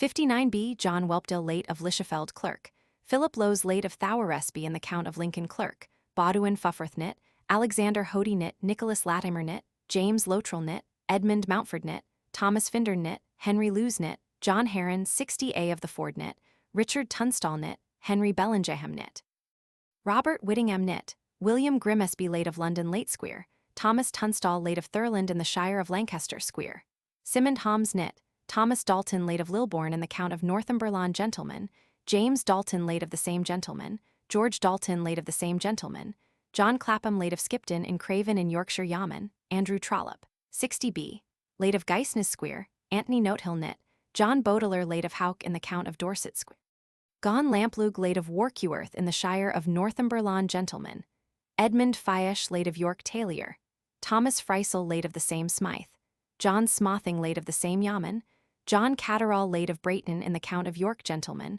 Thomas Barton late of Helmesley in the Count of York gentleman, William Phipps late of Southdefeld in the Count of York Yeoman, Henry Cliff the elder late of Lockington in the County of York Yeoman, Robert Tomlinson late of Hellog in the Count of York Yeoman, and Thomas Barton late of York Mason, at Wakefield in the Shire of York on Tywesday the XXX day of December, last past, with great despite and cruel violence, horrible and unmanly tyranny murdered the said right noble Prince Duke of York. 60c.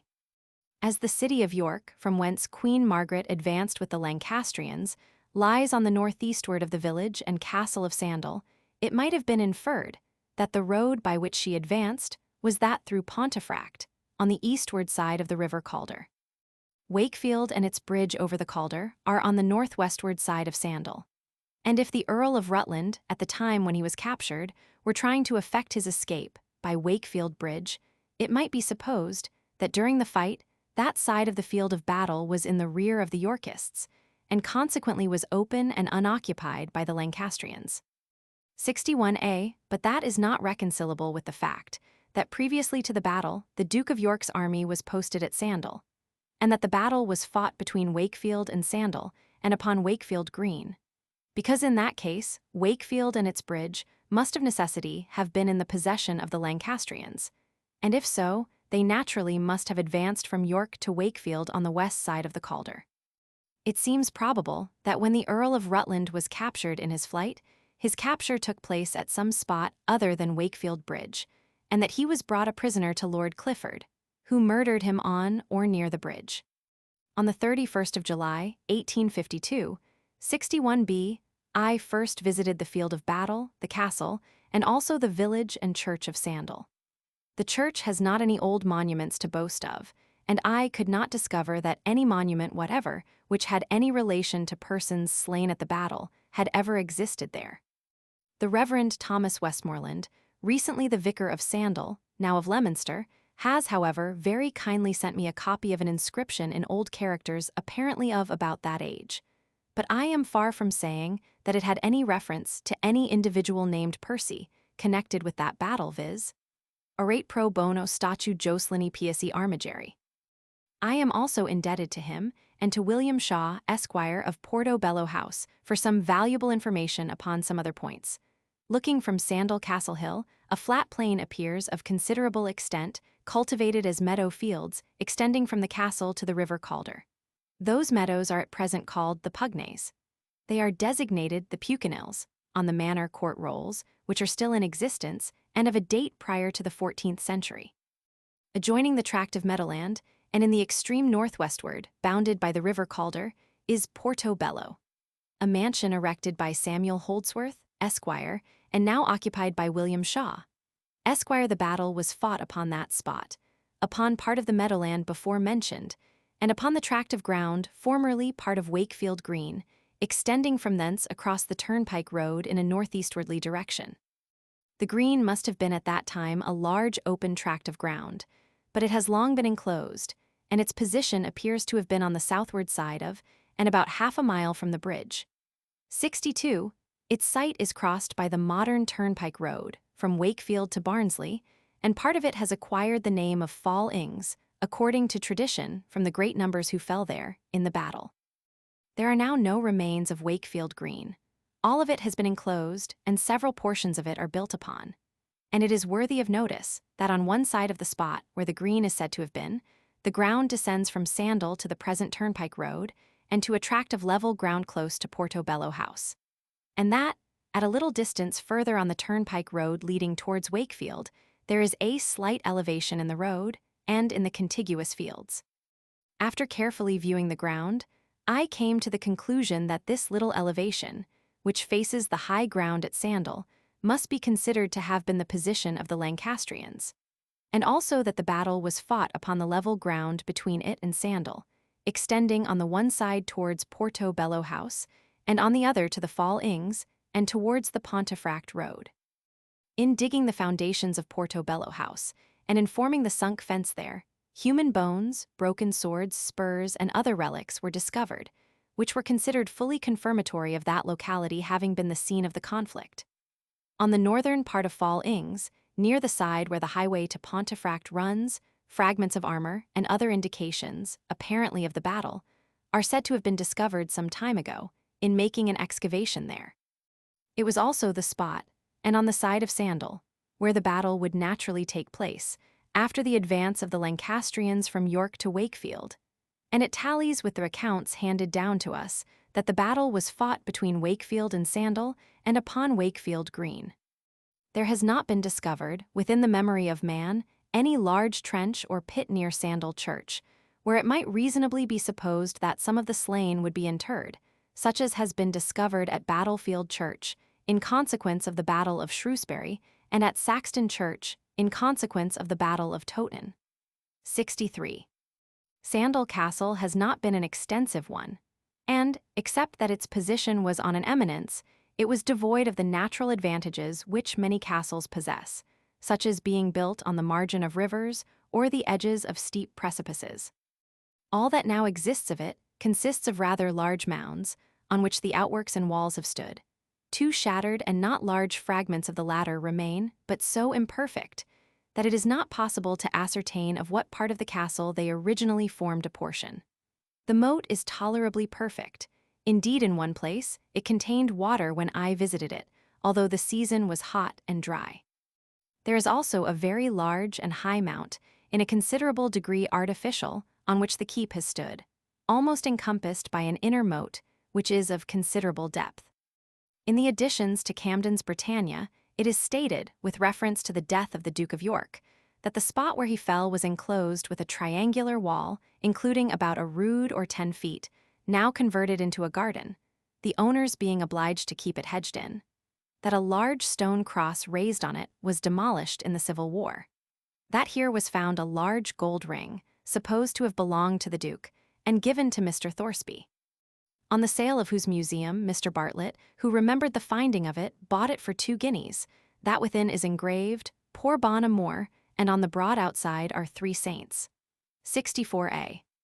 On the right side of the old road leading from Wakefield to Barnsley, which passes the castle, and is called Sandal Castle Lane, 64b is a small field or close, of rather a triangular form, which is said to be the spot where the Duke of York fell.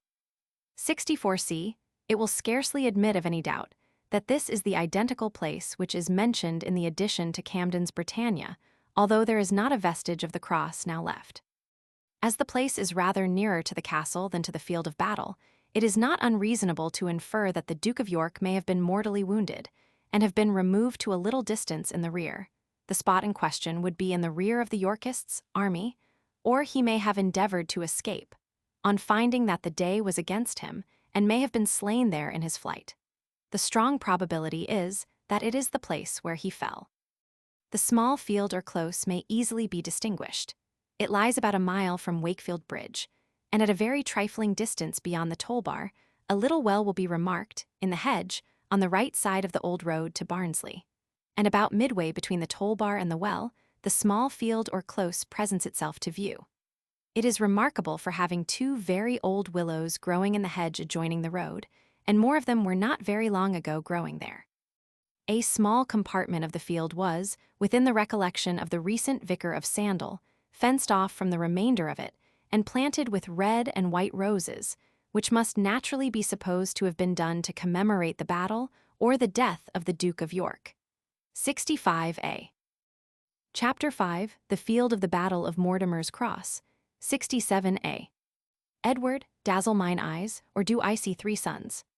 'Tis wondrous strange, the like yet never heard of. I think it cites us, brother, to the field, that we, the sons of brave Plantagenet, each one already blazing by our meads, should notwithstanding join our lights together, and overshine the earth as this the world.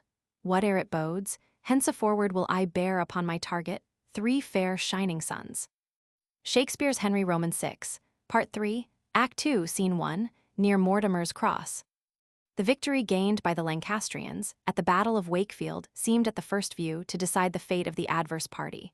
Richard, Duke of York, the claimant to the throne and the leader of the Yorkists, was slain. Richard Neville, Earl of Salisbury, was wounded, taken prisoner, and afterwards beheaded at Pontefract, and the army of which they were commanders was completely destroyed. A most formidable enemy, however, soon presented himself to notice. Edward, Earl of March, 67b, the eldest son of the Duke of York, was considered by great numbers of persons as the rightful heir to the throne of England. He was descended from the Mortimers, Earls of March, and had claims to the crown, from his descent through his mother's side, from Lionel, Duke of Clarence, third son of Edward Roman III, through Philippa, the only daughter and heiress of the Duke of Clarence, who married Roger Mortimer, third Earl of March and Lord of Wigmore. Besides which, he was also descended from Edward Roman III. In another manner, because his great-grandfather, Edmund of Langley, was the fifth son of Edward Roman III. He was a young man whose personal appearance and manners were very prepossessing. He gained the hearts of men in a warlike age by his courage and excellence in martial exercises. And his noble and powerful alliances, combined with his lineal descent from the great families of Plantagenet and Mortimer, had a potent influence in his favor, with vast numbers of all ranks. Besides which, he was young, talented, and daring, and was well qualified under those circumstances to fight his way to a throne. At the time when his father perished at Wakefield, Edward was occupied, by the direction of the former, in raising forces in the marches and the borders of Wales, a district where he had immense patrimonial possessions, and where the circumstance of his being of the lineage of the Mortimers gave him great sway and influence. He was at Gloucester when he received the account of his father's death. After having raised a large army, which some writers have stated to have amounted to as many as 23,000 men, he prepared to march against Queen Margaret and avenge the death of his father. Edward had, according to the accounts given by several of the old historians, proceeded as far as Shrewsbury, when he received tidings that James Butler, Earl of Wiltshire, 69a, and Jasper Tudor, Earl of Pembroke, 69b, half-brother to King Henry VI, had assembled a large army of Welsh and Irish in order to attack him, and Edward, in consequence of that intelligence, 72a, was induced to return promptly in order to encounter them. The two hostile armies met and fought on Candlemas Day, the 2nd of February, 1461, 72b, in the parish of Kingsland, in Herefordshire, between Leominster and Wigmore, not far from East Hereford and very near Mortimer's Cross. 72c, from which place the battle acquired its name. In those days, the appearance of so unusual a phenomenon in the sky, as a parhelion or mock sun, was considered a strange and unheard of prodigy, which had its weight with ignorant men, as an omen of good or bad fortune, exciting within them either hopes or fears. The rare phenomenon of the appearance of three suns in the sky presented itself to view on the morning of the battle, and after showing themselves for some time, they suddenly joined and seemed to form one sun. Three glorious suns, each one a perfect sun not separated by the racking clouds, but severed in a pale clear shining sky, see. They join, embrace, and seem to kiss as if they vowed some league inviolable. Now are they but one lamp, one light, one sun. Shakespeare's Henry Roman VI, Part 3, Act 2, Scene 1, near Mortimer's Cross. Edward had the sagacity to affect to believe, or really did believe, that this natural phenomenon, 73A, was an omen of his success. He afterwards, in commemoration of it, assumed the sun in its splendor as his device or badge. 73B. Edward with his forces courageously attacked, 73C, the forces of the Earls of Pembroke and Wiltshire, and after a severe battle, completely defeated them, and about 3,800 of the Lancastrians were slain. The Earls of Pembroke and of Wiltshire escaped by flight. Sir Owen Tudor, 73D, father of the Earl of Pembroke, and second husband of Queen Catherine, the widow of Henry V, and the mother of Henry Roman VI, was taken prisoner, beheaded at Hereford, and was buried in a chapel of the Grey Friars Church. 73E and Sir John Scudamore and his two sons, David Lloyd, Morgan ap Ruther, Thomas Griffith, John Throckmorton, Thomas Fitzhenry, and other gentlemen of consideration, were also taken and beheaded there. A fearful retaliation for the murder of the young Earl of Rutland, and the execution in cold blood by the Lancastrians of some of the prisoners who had been taken at the Battle of Wakefield. 74A. The victorious Edward then proceeded with his army to join the king-making Earl of Warwick, who had recently been defeated by the Lancastrians at the Second Battle of St. Alban. They effected a junction at Chipping Norton, near Cotswold, and, with their united armies, marched towards London, where Edward was proclaimed king by his partisans shortly after his arrival. The field of the Battle of Mortimer's Cross is in the parish of Kingsland, 5 miles northwest by west from Leominster, close to the 5th milestone of the Turnpike Road, leading from Leominster to Wigmore and Knighton, at the place where a byroad joins the Turnpike Road, and where a stone pedestal or monument, which will be more particularly mentioned afterwards, stands at the point of junction of those two roads, which was erected to commemorate the battle. 74B, Mortimer's Cross is nearly 1.25 miles further on the Turnpike Road, leading towards Wigmore. It may perhaps be taken for granted that the old historical accounts are correct in stating that previous to the battle, Edward had marched as far as Shrewsbury, had returned to meet the Earls of Pembroke and Wiltshire, and that the two earls had raised a large portion of their forces in Wales. And if so, it is tolerably certain that the Lancastrians advanced from Wales into Herefordshire towards the Earl of March's possessions, 75A at Wigmore and on the borders of Wales. Consequently, the vicinity of Mortimer's Cross was a very natural spot for the hostile armies to meet.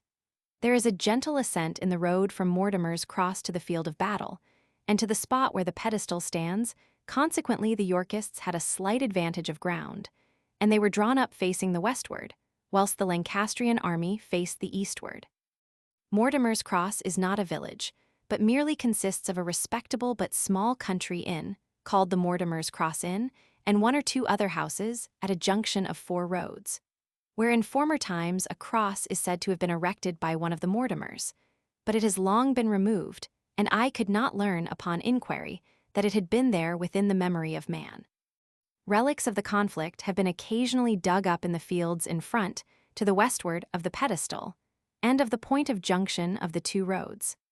When I first visited the field of battle, on the 16th of May, 1854, I met with a husbandman at work there, who had lived near it many years, and who informed me that some years ago, in ploughing in the next fields immediately to the right and left of the Turnpike Road, after leaving the pedestal and the place of junction of the 2 roads, he had not unfrequently discovered remains of bridle bits, stirrups, fragments of iron, and amongst others, long pieces of iron which, from their shape and size, he concluded had been sword blades, besides other indications of the battle. Within the recollection of the Reverend R. D. Evans, rector of Kingsland, some arms, swords, and spearheads were found on the field of battle and were presented to the museum at Hereford. 76a, he also showed me, when I visited the field of battle in 1856, a large buckle, perfectly plain, conjectured to have formed part of the trappings of a horse. A small buckle, rather ornamented, probably intended for a sword belt, both of iron or steel, and a small silver coin, seemingly a groat, all found upon the field of battle in 1854.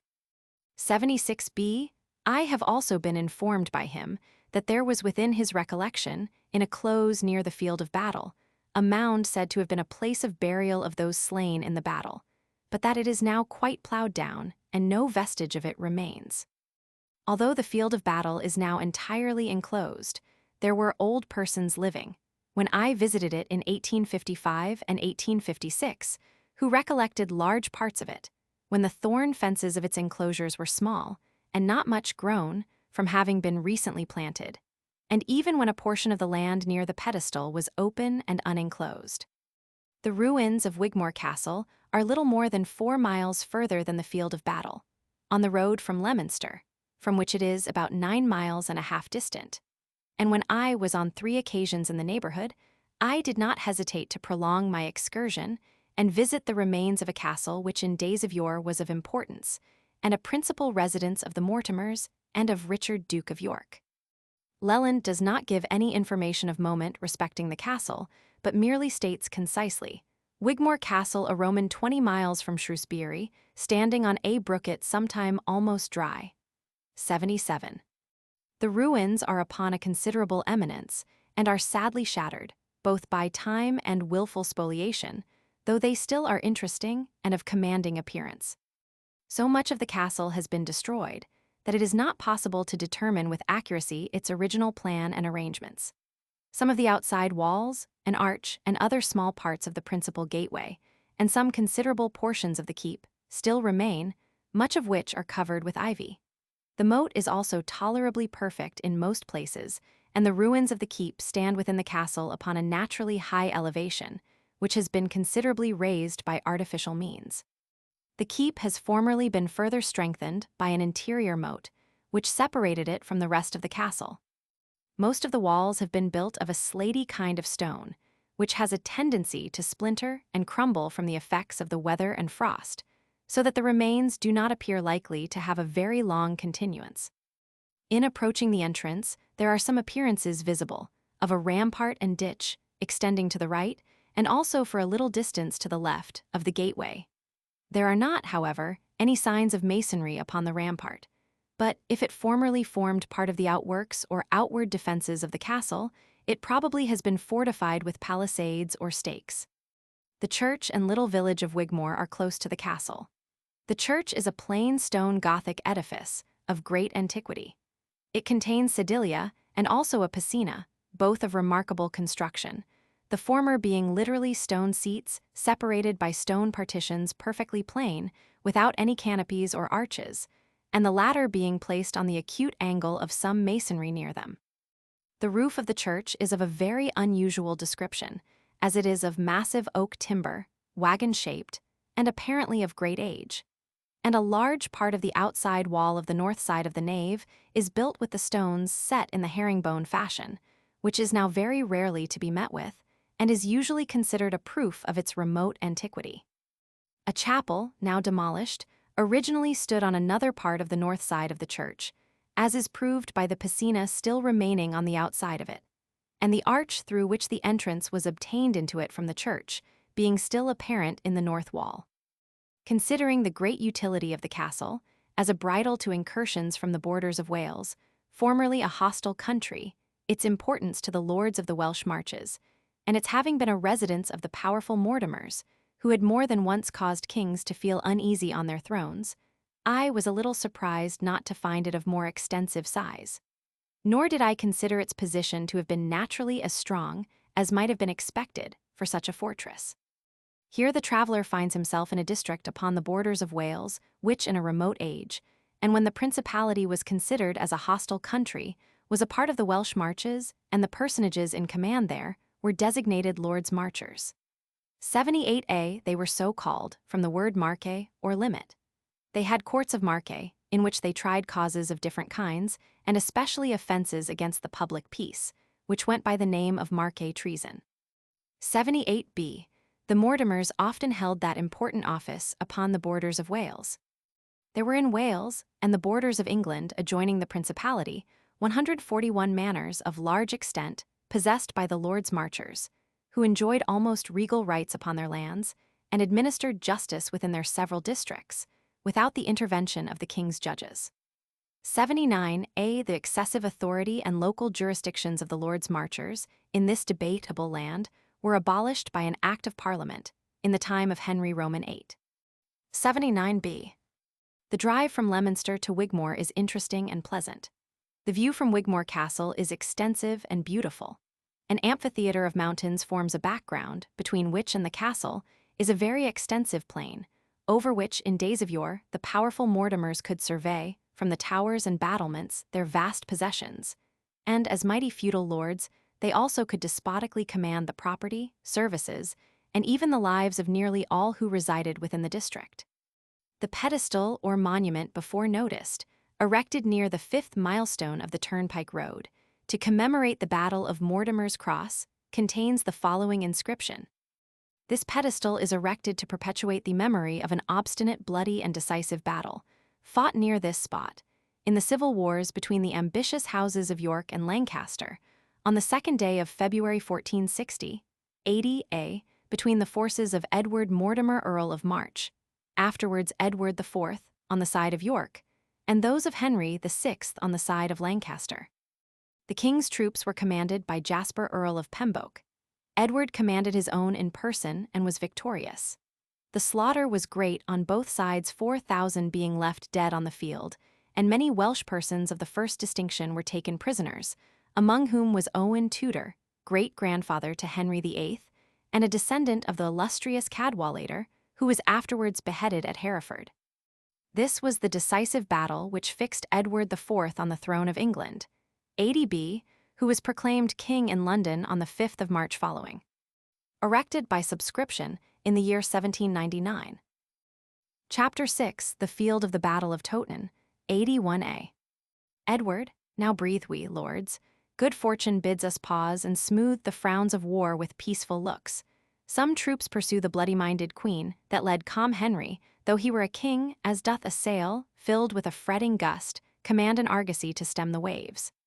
Shakespeare's Henry Roman VI, Part 3, Act 2, Scene 6, a field of battle between Totnes and Saxton. The most sanguinary and important battle that ever took place in the civil wars of England was that of Totnes in Yorkshire, and from the interest which it has excited and the historical events which have resulted from it, I have been induced to pay several visits to that memorable field of battle.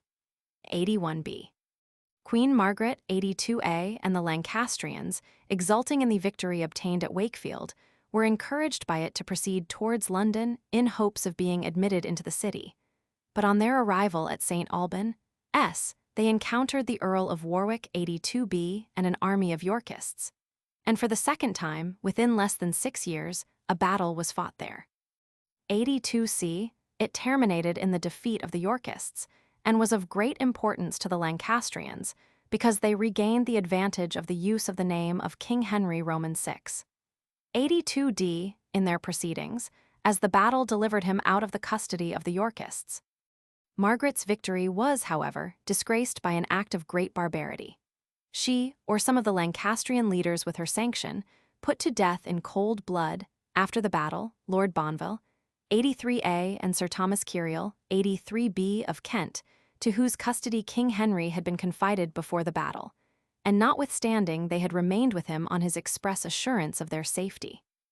Margaret, however, was very far from deriving the advantages which she had hoped for from the victory. The citizens of London were, for the most part, favourable to the House of York, besides which they were alarmed at the outrages, rapine, and violence perpetrated by Margaret's lawless forces on their march towards London, and consequently its gates were shut against her. Margaret found that she could not obtain admission into the city, and received intelligence that the Earl of Warwick had effected a junction with Edward Earl of March, 83c, at Chipping Norton near Cotswold, and that they were marching with all the forces that they could collect upon London. She, therefore, found it expedient to retire with her army, and to proceed to the north of England in order to raise more forces. And then she hoped to have in the field an army sufficiently strong to crush her antagonists effectually.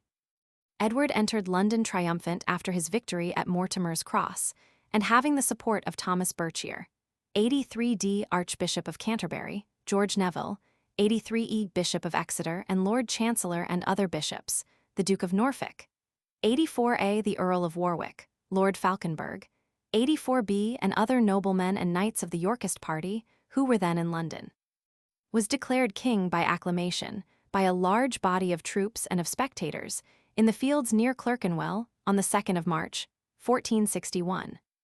84c, on the 3rd he was petitioned by the noblemen and leaders of that party to assume the kingly office, and rode on the 4th to St. Paul S, and there made his offering, and then proceeded with a pompous procession to Westminster Hall, and took his seat upon the throne, with the scepter in his hand, and was recognized as king somewhat in the form of a coronation. From thence he went with a similar procession to Westminster Abbey, under a canopy, and, having made another offering there, he received the homage of the noblemen there present, and was afterwards, in the usual form, proclaimed King of England in Westminster by the title of Edward Roman IV. And the next day was proclaimed in the same manner in the city of London. The 4th of March was the day on which Henry Roman VI was subsequently declared by Parliament to have been deposed and the reign of Edward Roman IV to have commenced. 85a, Edward's great object now was to seek and encounter the Lancastrian army. He had nothing to gain by delay, but everything to hope from a victory, which he knew would remove the advantage which Henry Roman VI had from his being in possession of the crown, and having been for so many years recognized by the nation as King of England.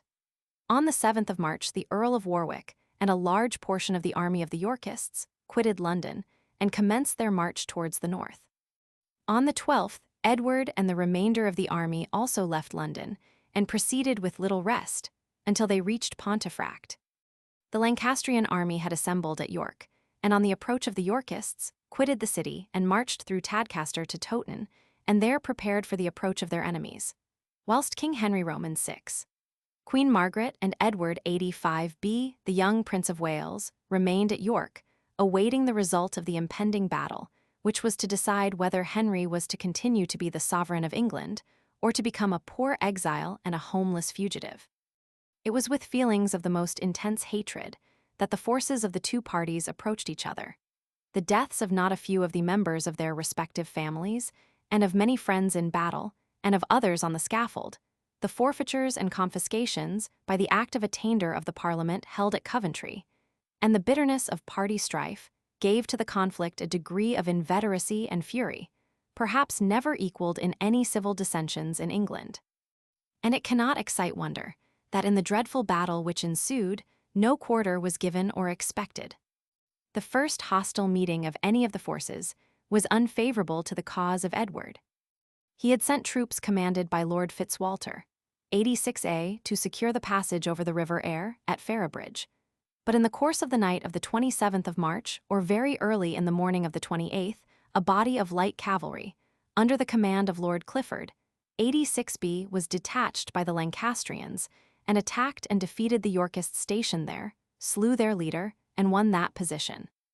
But in consequence of Edward's forces having crossed the Aire at Castleford, 3 miles higher up the river, the Lancastrian troops were soon obliged to retreat from Ferrabridge, and, in endeavoring to rejoin the main body at Towton, were intercepted at a place called Dintingdale. 86c, near Scarthingwell, and near Saxton, were completely defeated, and their leader, Lord Clifford, was slain. The main bodies of the two armies were now close to each other, that of the Yorkists being posted at Saxton, and that of the Lancastrians at Towton, and during the night of the 28th, each party prepared for the terrible combat of the morrow. On Palm Sunday, the 29th of March, 1461, at 9 in the morning, the battle commenced, and it is to be regretted that the old historians have handed down to us very little information of value respecting that most extraordinary and sanguinary conflict but some of the few particulars which they have left will be noticed afterwards. The battle is said to have raged with great obstinacy and valor on both sides, during about 10 hours, and terminated in a complete victory on the side of the Yorkists, and the rout and dispersion of the Lancastrian army. The place where it was fought is found without difficulty. Indeed, the old chroniclers and annalists mention the locality with sufficient precision. We know from those sources, independently of tradition, that it took place near Towton, partly in the township of Towton, and partly in that of Saxton, 87A, and between Towton and Saxton, and as the distances between the villages of those names is only 1.5 miles, it defines the exact locality very clearly. The battle has been called by various names, such as the Battle of Towton, of Saxton, Palm Sunday Field, and Shrewsbury, and in the Act of Attainder of the 1st of Edward Roman IV. It is called Saxtonfeld and Tottenfield in the Shire of York, 87b. This celebrated and decisive battle established for a considerable time Edward Roman IV upon the throne of England, 87c. The place where it was fought lies between the villages of Saxton and Towton and very near to, but a little to the southward of, the latter village. In order that the locality may be correctly understood, it is necessary to mention that the district in which the battle was fought consists of an extensive range of high land, the approach to which on the south side is by a gentle ascent, which commences about 1/4 mile on the north side of the village of Saxton, and extends as a small elevated plain, except in one spot where there is a depression or valley, which will be afterwards described, past the village of Towton. By the modern turnpike road, until within about 1 mile from Tadcaster, where the road descends rather rapidly into a flat tract of meadow ground, extending to Tadcaster. On the eastward, the high ground slopes gently down towards the present Great North Road, leading from Ferrabridge to Tadcaster, and the slope of the land continues inclining to the eastward in the direction of North Milford and of Church Fenton, and the southeastward extremity extends towards Scarthingwell. On the west side, the high ground terminates very abruptly in steep eminences, some parts of which may, from their steepness and abruptness, without much impropriety, be called cliffs, which overlook a narrow belt of beautiful meadow ground, in which the river Cock, there called Cockbeck, flows. It runs towards the north, and after passing the spot which will be afterwards more particularly noticed, where the ancient road to Tadcaster formerly was, it makes a turn towards the eastward, and at the foot of the descent before mentioned, the modern turnpike road, the present Great North Road, crosses it, and it flows from thence across some meadows for about 1/4 mile, still to the eastward, and there runs into the river Wharfe. The ancient road, upon which men yet living have driven to and from Tadcaster, which is now little more than an occupation road, turns off abruptly, at the north end of, and close to, Towton village, and descends the eminence, 88A, in a westwardly direction, to a continuation of the belt of meadow ground before mentioned, where it arrives at the river Cock. This descent by the ancient road is so steep that it is a matter of surprise how the heavy coaches formerly in use and wagons could safely pass up and down it, yet it was even in modern times part of the Great North Road. After descending the eminence, the ancient road formerly crossed the river Cock by a stone bridge, now destroyed. 88b, and after passing over a part of the beautiful meadow ground before noticed, it ascended the rising ground on the opposite side of the meadow, and so proceeded on towards Tadcaster. At present, the river Cock is crossed in the meadow by a narrow wooden bridge, merely used for foot passengers and horses, the supporting piers of which are of stone, and they probably were built or rebuilt from the materials of the older bridge. In fact, I saw several worked and broken stones lying near it, strengthening the supposition of their having formed part of an old bridge. It may be correct here to mention that there is an old stone bridge at the village of Stutton, still existing, also over the Cock, much nearer to Tadcaster, from which a road joins the old road before mentioned to Tadcaster, and that human bones, probably of some of the fugitives, have been dug up on the line of the country where the modern turnpike road runs between Towton village and the bridge at Stutton. 89. The village of Towton is small and not well built.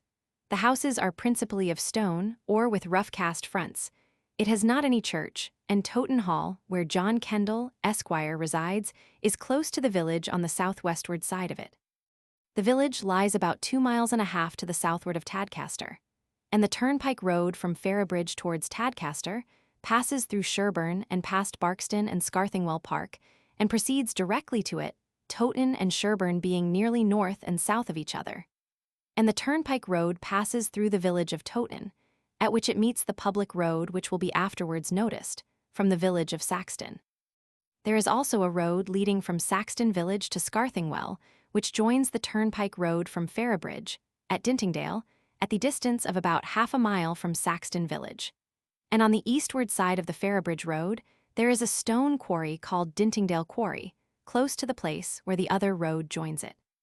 Near this spot at Dintingdale, the engagement took place, in which the savage Lancastrian leader, Lord Clifford, fell, 90A, on the 28th of March, the day before the Battle of Towton. 90B, his crimes merited a worse fate.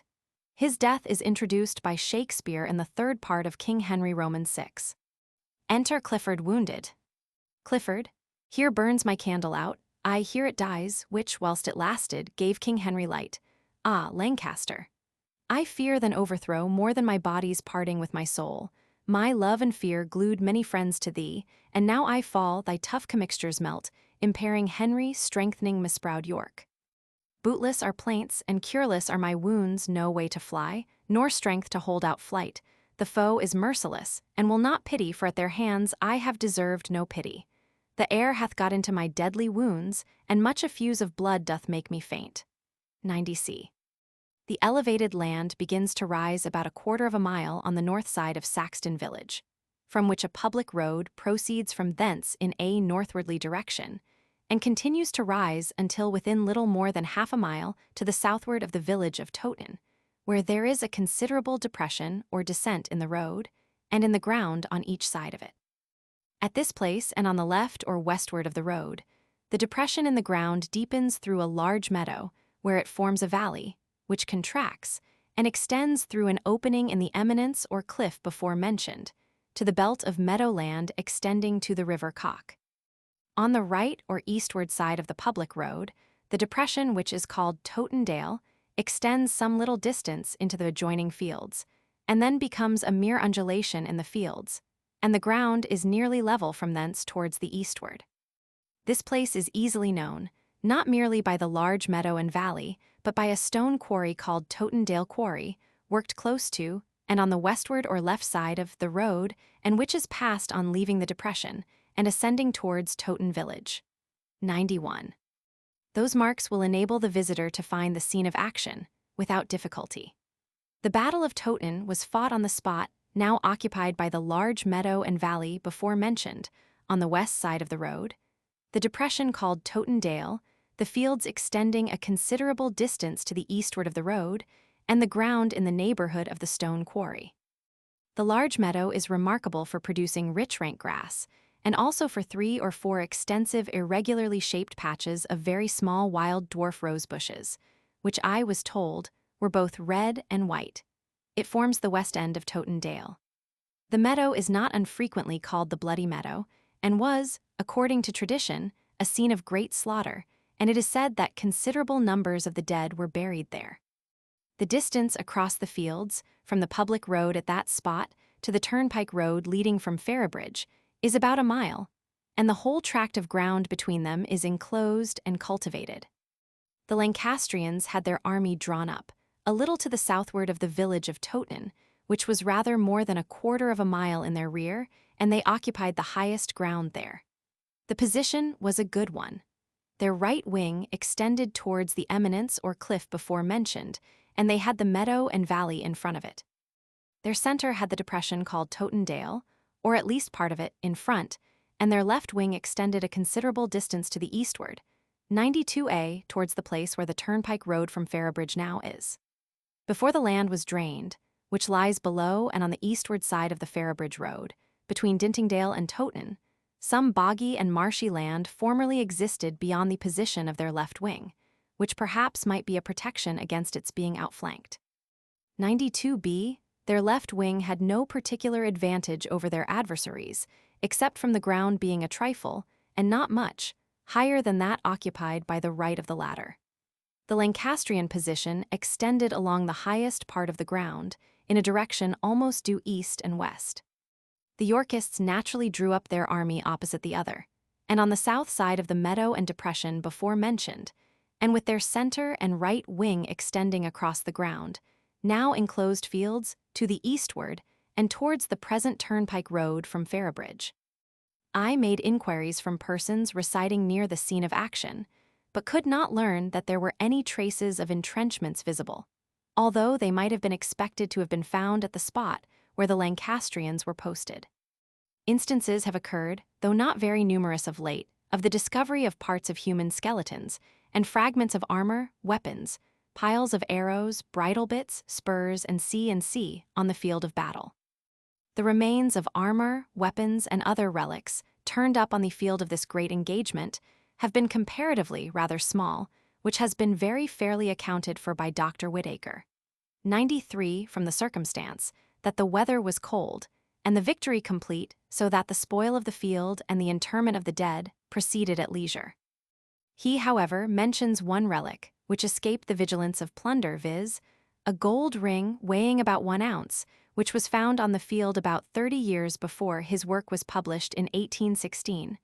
It had no stone, but a lion passant was cut upon the gold, with this inscription in the old black-letter character, "Nowise thus." The crest is that of the Percys, and Dr. Whitaker considers that it was a ring actually worn by the Earl of Northumberland, and that the motto seems to allude to the times, as if it were expressed, "This age is fierce as a lion." Drake in his Eboracum says that about a year or two before he wrote, his work was published in 1736.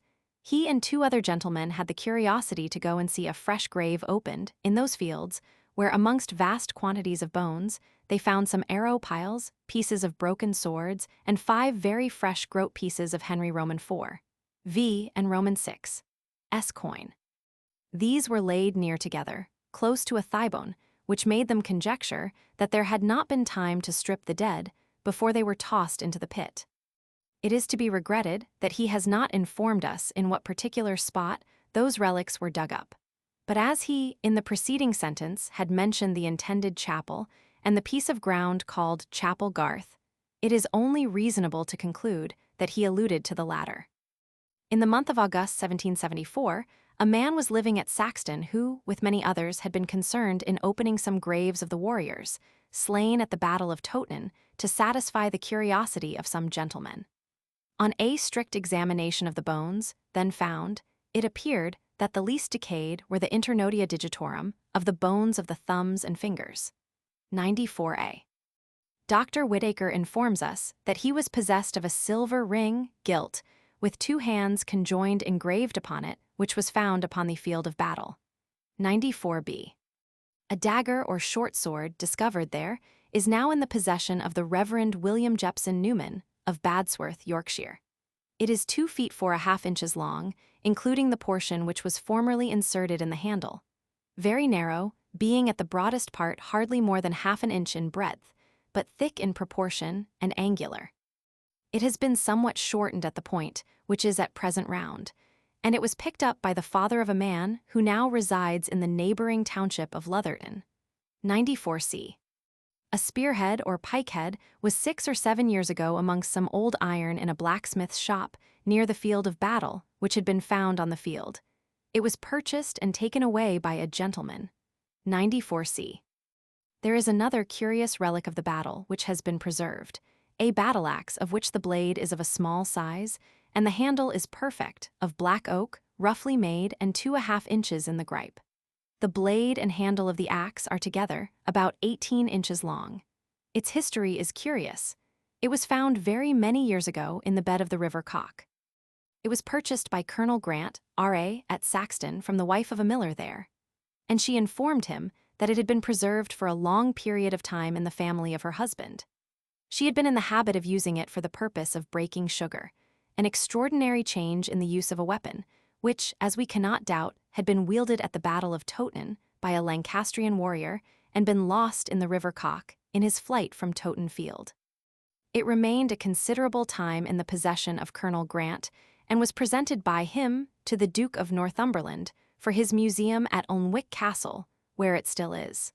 95a. A spur which I have seen, of brass gilt, found on the field of battle, is preserved in the Museum of the Society of Antiquaries of London. It is a rowel spur. The rowel is scarcely larger than that of a modern spur, in which respect it differs from the very large rowels of that period which have occasionally been discovered. The spur is remarkably perfect and is slightly ornamented with a kind of scroll pattern. Upon the shanks is engraved in Old English characters the following inscription: En loyal amour, tout mon coeur, the style and engraving of which indicate its being of about the period of the battle. 95b. I also learnt, on my visit to Toten Field in 1854, that on the recent occasion of making excavations for the York and North Midland Railway, close to Toten, some human bones were discovered. The spot was near the old road before described, and in the line of the retreat of the Lancastrians from the field of battle towards Tadcaster. It is said that human bones, which must be presumed to have been those of some of the fugitive Lancastrians, have been found in the line of country, leading from Toten village towards the village of Stutton, at which a part of the fugitive Lancastrians probably crossed the river Cock in their flight towards Tadcaster. Persons residing near the field of battle readily point out the place, where Lord Dacre, 96, is said to have been slain, and which I have several times made a point of visiting in the course of my rambles there. It is in a field called Nor Acres or North Acre, which seems to have been originally much larger and to have been subdivided. It belongs to Lord Hawke and lies a couple of fields, breadth to the eastward of the public road and opposite the large meadow before noticed, and extends a considerable distance to the eastward. Dr. Whitaker states that when Glover made his visitation in 1583, he heard the tradition that Lord Dacre was shot at Toten Field by a boy out of a birch tree, and that the place where he was slain is called the North Acres, whereupon they have this rhyme. The Lord of Dacres was slain in the North Acres, 97. It is remarkable that the farmer who occupies the field, and others whom I conversed with, repeated the tradition, and told me that Lord Dacre was slain by an arrow shot by a boy from an awberry tree, evidently meaning the same shrub as that called birch tree by Dr. Whitaker, who states that he did not know what the birch tree was. I was quite satisfied that the word awberry was a provincial name for the elder tree, and requested a person near the spot to point out such a tree to me, and, as I anticipated, I was shown the elder tree. Following the depression or valley before mentioned to the eastward, and at the corner of the second field from the public road, there was, until within about the last 12 or 13 years, a square space, enclosed with an embankment, containing about half an acre. It was not usually plowed, but in grass, and was said to have been a place of interment of many of the corpses after the battle. It lay on the corner of the Nor Acres or North Acre field at the southward. But the embankment is now thrown down, and the land has been plowed. According to tradition, the greatest slaughter took place at or near the Nor Acres field. Great numbers of the slain were interred in Saxton churchyard, in a large trench or pit on the north side of the church. Their bones were exposed to view, lying about 4 feet below the surface, in making a vault not many years ago, and again, subsequently, in making another in 1848, as will be noticed in another place. We may conclude that they were the bones of Yorkists of some consideration, from the circumstance of the survivors taking the trouble of interring the remains in consecrated ground, at some little distance from the field of the battle. The persons whose bones were so exposed must have been either young or in the prime of life, because the skulls were remarkable for the soundness and excellence of the teeth.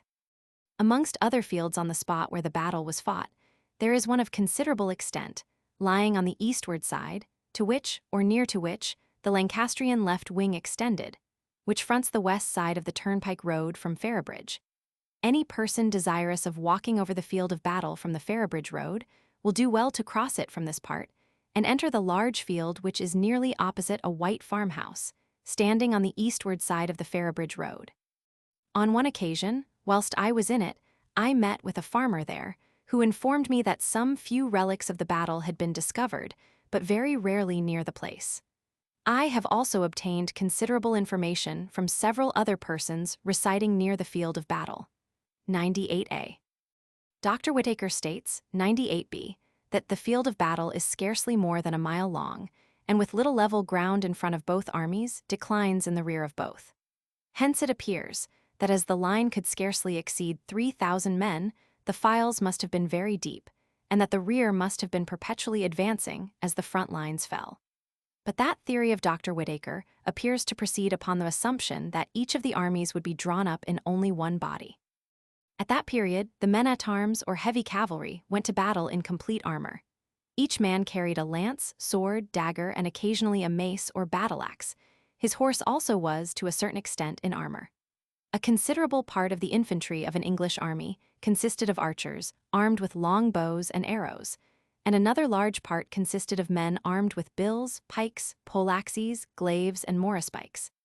Such of the forces as were of the latter description would probably be drawn up in deep files, the better to resist charges of horse, but the archers and cavalry, in order to be useful, would require more space, and would be drawn up with more extended fronts.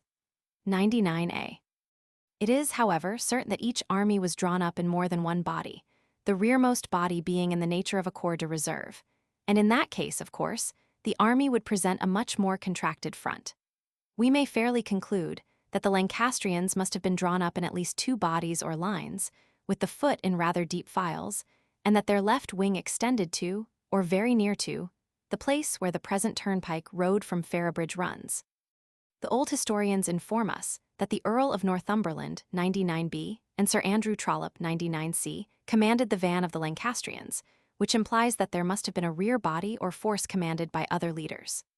The van of the Yorkists was commanded by Lord Falconberg, and the rearward by Sir John Wenlock, 100a, and Sir John Denham or Denham, 100b, and it is certain that such enterprising and courageous personages as Edward Roman IV and the Earl of Warwick would take a prominent part in the battle and would not willingly remain in the rear. Accordingly, they are said to have commanded the main body. Near the village of Towton, and on its southwest side, King Richard Roman III commenced building a chapel in memory of the slain who had fallen in the battle, but it never was finished. 100c, and the place where it was commenced is now called the Chapel Garth, or Chapel Hill. It is situated close to, and extends in the rear or westward of Towton Hall, which stands on part of the site of it, and a considerable mass of human bones was found, about 60 years ago, in enlarging the cellars at Towton Hall. 101a, behind the garden, and on the west side, are some inequalities in the ground, seemingly denoting the site of a small building, and in digging there, tiles and worked stones have been discovered, strongly conveying the impression that the walls and foundations of the chapel had been placed there. In some alterations which were formerly made, in an old chimney in Towton Hall, there was found some stonework, broken, and evidently brought from elsewhere, and used with other building materials, which had apparently formed part of the mullions or tracery of a window of an ecclesiastical edifice. 101a, which may reasonably be supposed to have been the chapel alluded to. It is worthy of notice that the spot was within the line occupied by the Lancastrians, but probably many of the slain on both sides were interred there. It cannot admit of a doubt that the meadow and valley before mentioned, and many parts of the meadows lying between the foot of the declivities from the north side of the village of Towton and the banks of the River Cock, must contain the remains of great numbers of the dead. But in most parts of the field where the battle actually raged, the soil is not in general deep, and therefore, some parts of it would not easily admit of the interment of the dead in large pits. We learn from the old historical accounts that the Lancastrians mustered for this dreadful conflict about 60,000 men, and the Yorkists about 48,660. The battle is stated to have commenced at 9 in the morning, in the midst of a storm of snow and sleet, and to have lasted until 7 in the evening.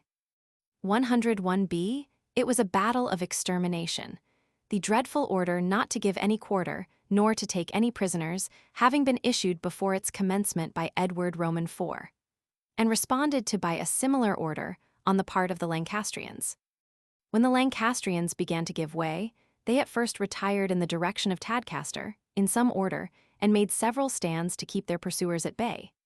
But they could not long continue retreating without disorder, and in attempting to cross the River Cock in haste, a dreadful scene of destruction took place there, and such numbers of them were drowned, or otherwise lost their lives in the bed of the stream, as to fill it, so that the survivors passed it on the dead bodies of the sufferers. The number of the slain is given by the chroniclers as 36,776, but which probably includes not only all who fell on both sides in the battle, but all who were slain in the pursuit or were drowned in the river Cock, and also all who fell in the engagements at Ferrybridge and Dintingdale on the previous day. The principal leaders of the two parties at the Battle of Towton were on the Yorkist side, the new king, Edward Roman IV. The Duke of Norfolk, who was intended to have been the principal commander at the battle, but was prevented by illness from taking an active part in it.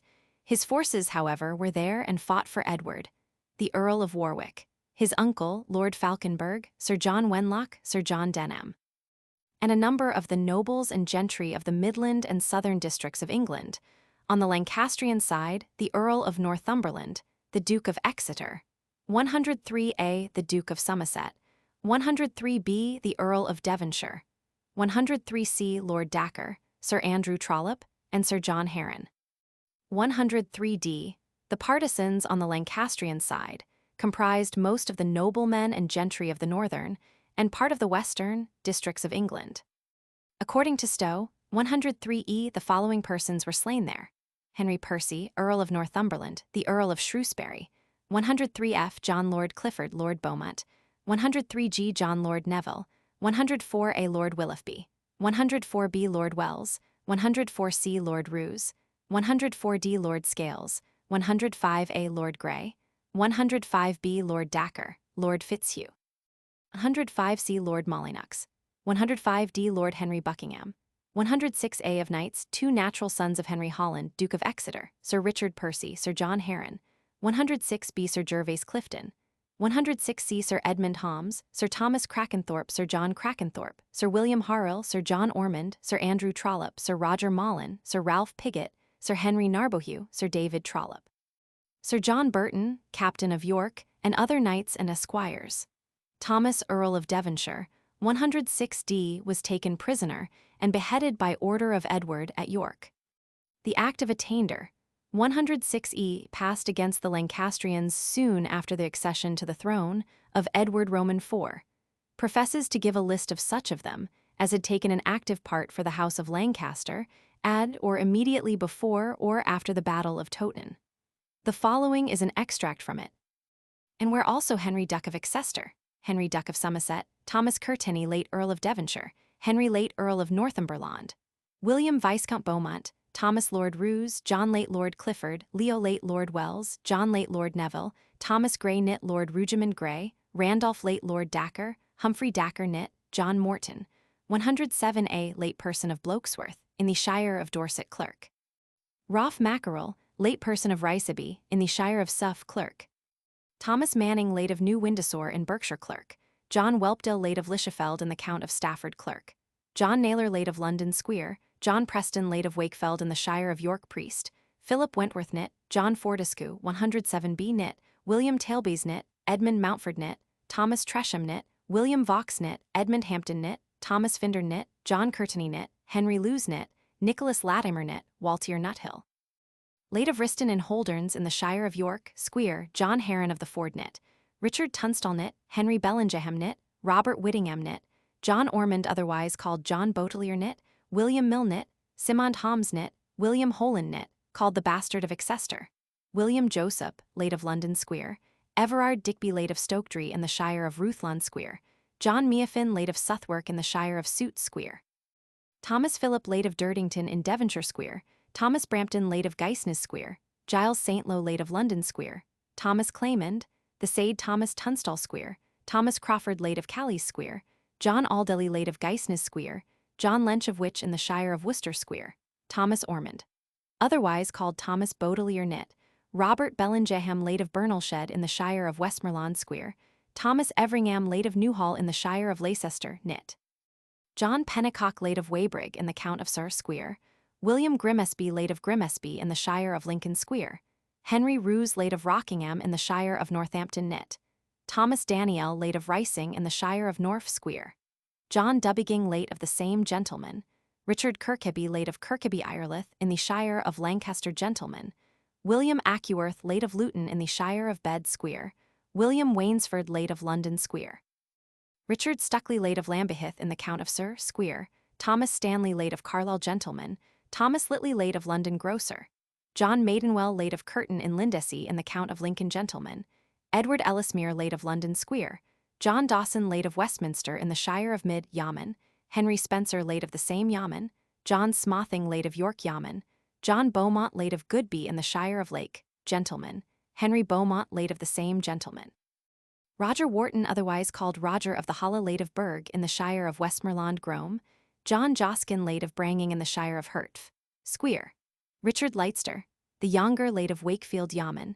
Thomas Carr, late of Westminster Yeoman, Robert Balling, late of Balling in the Shire of York Gentleman, Robert Hatekill, late of Barleyburg in the same Shire Yeoman, Richard Everingham, late of Pontfright in the same Shire Square, Richard Fulnaby of Fulnaby in the Shire of Lincoln Gentleman, Lawrence Hill, late of Mock Wycombe in the Count of Buck, Yeoman, Rolf Chernock, late of Thorley in the Count of Lancaster, Gentleman, Richard Gateford of Estretford in Clay in the Shire of Notting, Gentleman, John Chapman, late of Wimborne Minster in Dorsetshire Yeoman, and Richard Coquerel, late of York Marchant. On Sunday called Comminly Pommy Sunday the Roman 29 day of Marche the first year of his reign, in a feld between the towns of Sherborne and Elmet, and Tadcaster, in the Sage Shire of York, called Saxtonfeld and Tottenfield in the Shire of York, accompanied with the Frenchmen and Scots the kinges enemies, falsely and traitorously ayanced their feith and legions, there rid where ayanced the same King Edward, their rightwise, true, and natural liege lord, purposing there and then to have destroyed him, and deposed him of his royal estate, corown, and dignite, and then and there to that intent, falsely and traitorously moved battle ayanced his said estate, shedding therein the blood of a great number of his subjects. In the which battle it pleased Almighty God to yev unto him, of the mystery of his might and grace, the victory of his enemies and rebels, and to subdue and avoid effect of their fouls and traitorous purpose. 109. Besides the persons above mentioned, the act of attainder includes several other noblemen and personages who are charged with various offences, although not with taking a part at the Battle of Towton. Edward, besides punishing his antagonists, did not forget, after his accession to the throne, and in some instances very early afterwards, to reward with titles or with substantial possessions his adherents who had fought for his cause at Towton or had otherwise befriended him. He created his brother George, Duke of Clarence, his younger brother Richard, Duke of Gloucester, Sir John Neville, brother to the Earl of Warwick, Lord Montague and afterwards Marquis Montague, Henry Viscount Berkshire, brother to Thomas Berkshire, Archbishop of Canterbury, Earl of Essex, William Neville, Lord Falconberg, Earl of Kent, Sir William Hastings, Lord Hastings. 110 Sir John Wenlock, Lord Wenlock, Sir John Denham or Dinham, Lord Dinham, and others. Sir Walter Blount was rewarded with grants of several important and valuable offices, and in the 5th year of Edward Roman IV, he was created Baron Monche. 111a John Lord Clinton, originally a Lancastrian, forsook the party of Henry Roman VI, for that of the Duke of York about 1459, and was in arms with the Yorkists at their encampment at Ludford near Ludlow. 111b, for which he was attainted, and his lands declared confiscated by the Parliament of Coventry, held on the 20th of November in the 38th year of Henry Roman VI, 1459. 111b, but all the acts and proceedings of that Parliament, however, were declared void by Act of Parliament of 39th of Henry Roman VI. 111c, and on the accession of Edward, his estates and honors were restored.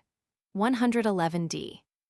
There are several interesting particulars to be observed, on an inspection of the field of battle and its vicinity, and a visit to the river Cock, which tend very much to corroborate the old historical accounts. We learn that at first the Lancastrians retired from the field in some order, but soon became disordered and retreated in great confusion. It is easy to believe that with the ground then unenclosed, or only partially enclosed, near Towton, they would at first retire in tolerable order until they had passed the village. But when they turned off to the left or westward, immediately upon leaving the village, and descended towards the river Cock, by the ancient and steep road, as they seem to have done, great confusion would most probably ensue in the retreat of an undisciplined army. Their right wing, in retiring, would naturally fall back by the ground where Totten Hall now stands, or a little to the westward of it. But immediately after passing the village, it is almost certain that they would find their center and right wing meeting nearly at one point, and all pressing forward to descend towards the River Cock. The steep descent from the village by the old road must have been very perilous under such circumstances. Their cavalry, many of the horses doubtless wounded and ungovernable, and their infantry, all attempting to descend by a steep road, hotly pursued by enemies who gave no quarter, would probably soon become a disorderly mass of fugitives. And when they attempted to cross the Cock, nearly all order would be lost, and a scene of confusion and carnage would naturally result. The strong probability is that there was not then any bridge over the Cock, but if there were one, we must conclude that it was of small size, and that it could not have been wide enough to allow so numerous a crowd to pass. And if there were not one, and all of them were obliged to attempt to ford the stream, the danger would of course be increased. The River Cock is narrower than the general width of our inland canal navigations, and when I visited it in the summers of several years, I could have waded across it, without having the water much above my knees. But I can easily suppose that at the close of winter, and when fed with melted snow, it would be difficult, if not dangerous, to ford it. There is a passage in Biondi's work, Upon the Wars of the Houses of York and Lancaster, written in Old Italian, which tends to confirm the idea that there was not, at the period of the battle, any bridge there, but that the river was usually forded. The passage, however, is not conclusive, because, whether there was a bridge or not, a vast number of the fugitives would naturally attempt to ford the little river. 112. Those who remained alive took the road for the bridge of Tadcaster, but being unable to reach it, and believing a small river called Cock to be fordable, the greater part were drowned therein. It is constantly affirmed that those who survived passed over by treading on the dead bodies of the sufferers. The water of this stream and of the river wharf into which it empties itself were colored in a manner to appear as pure blood. I have several times descended to and visited the River Cock, in two places, one after passing through the large meadow and valley before mentioned, and the other after descending from the village of Totten by the old road already described. And whilst I drank of its pure and cool waters at each place, I could not avoid reflecting upon the lamentable fact that after the battle, this interesting stream flowed stained with human gore, and that both the Cock and the large river the wharf into which it flows were discolored with it, so as to appear like rivers of blood. Doubtless very much of that shocking discoloration was produced both by the wounded, in their endeavors to cross the Cock, and by the men slain in its bed or on its banks, in their flight. Besides which, a portion of the field of battle near the public road dips towards the westward, and the melted snow mixed with blood would naturally drain through the large meadow and valley before mentioned, towards the Cock. And we learn from history that the blood of the slain lay caked with the snow, which at that time covered the face of the ground, and afterwards dissolving with it, ran down in a most horrible manner the furrows and ditches of the fields for 2 or 3 miles together. 113. However well selected the position of the Lancastrians was for fighting a battle, it was a most dangerous one for defeated forces to retreat from, because the contiguity of the river wharf, which was only from 2 to 3 miles distant on the eastward and northeastward, prevented their escape from the field in that direction, and the eminence or cliff prevented it on the westward. Whilst towards the northward the declivities and River Cock in their rear were almost certain to cause, to an undisciplined army, the disorganization and loss of life which ensued. There is a point of some historical moment connected with the action at Dintingdale which is worth notice. Edward Roman IV was at Pontefract on the 27th of March and prepared to pass the air at Ferrabridge or both at that place and at Castleford. Lord Clifford, with a body of light cavalry under his command, 114A, left the main army of Lancastrians either on the night of the 27th or sufficiently early on the morning of the 28th to surprise and defeat the body of Yorkists posted under the command of Lord Fitzwalter, 114B, at Ferrabridge at daybreak. And Lord Fitzwalter, unaware of the approach of the enemy, hearing a disturbance and uproar, went from his bed armed only with a poleaxe, and lost his life, 115A, in the conflict. The Yorkists then passed the air at Castleford, only 3 miles distant, in great force, in hopes of cutting off the troops under Lord Clifford, who then retreated from Ferrabridge, and the Yorkists either intercepted or overtook him, slew him, and defeated and destroyed nearly all his forces at Dintingdale. As Dintingdale is only 1.5 miles from Towton, and little more than half a mile from Saxton, the Yorkists would never have hazarded an action with so large a body of cavalry as we must suppose that Lord Clifford had with him, in a place so close to the main army of the Lancastrians, unless the Yorkists were in great force there, or were within reach of certain support from their advancing main army. From those circumstances, and from the fact of the distance from Castleford to Saxton being but short, it appears very probable that by the middle or early in the afternoon of the 28th, the Yorkists had advanced to the village of Saxton, and perhaps to Dintingdale, and occupied the neighborhood of those places in considerable force. Dr. Whitaker states, 115b, that Lord Clifford, according to the tradition of the family, was tumbled into a pit, with a promiscuous heap of dead bodies. From the appearance of the road and the neighboring country, it seems almost certain that, in 1461, the Great North Road from Ferrabridge to Tadcaster turned off from the present Ferrabridge Road, 116a, and passed through the village of Saxton, and then proceeded by the public road before mentioned through Towton. And if so, when the Yorkists advanced towards Towton, they would find the Lancastrian army lying like a lion in their path. It is well known that cannons and other firearms were used in the wars of York and Lancaster, and there is not any reason to doubt that they were used at the Battle of Towton. Yet it is remarkable that the fact is not noticed by any ancient writer.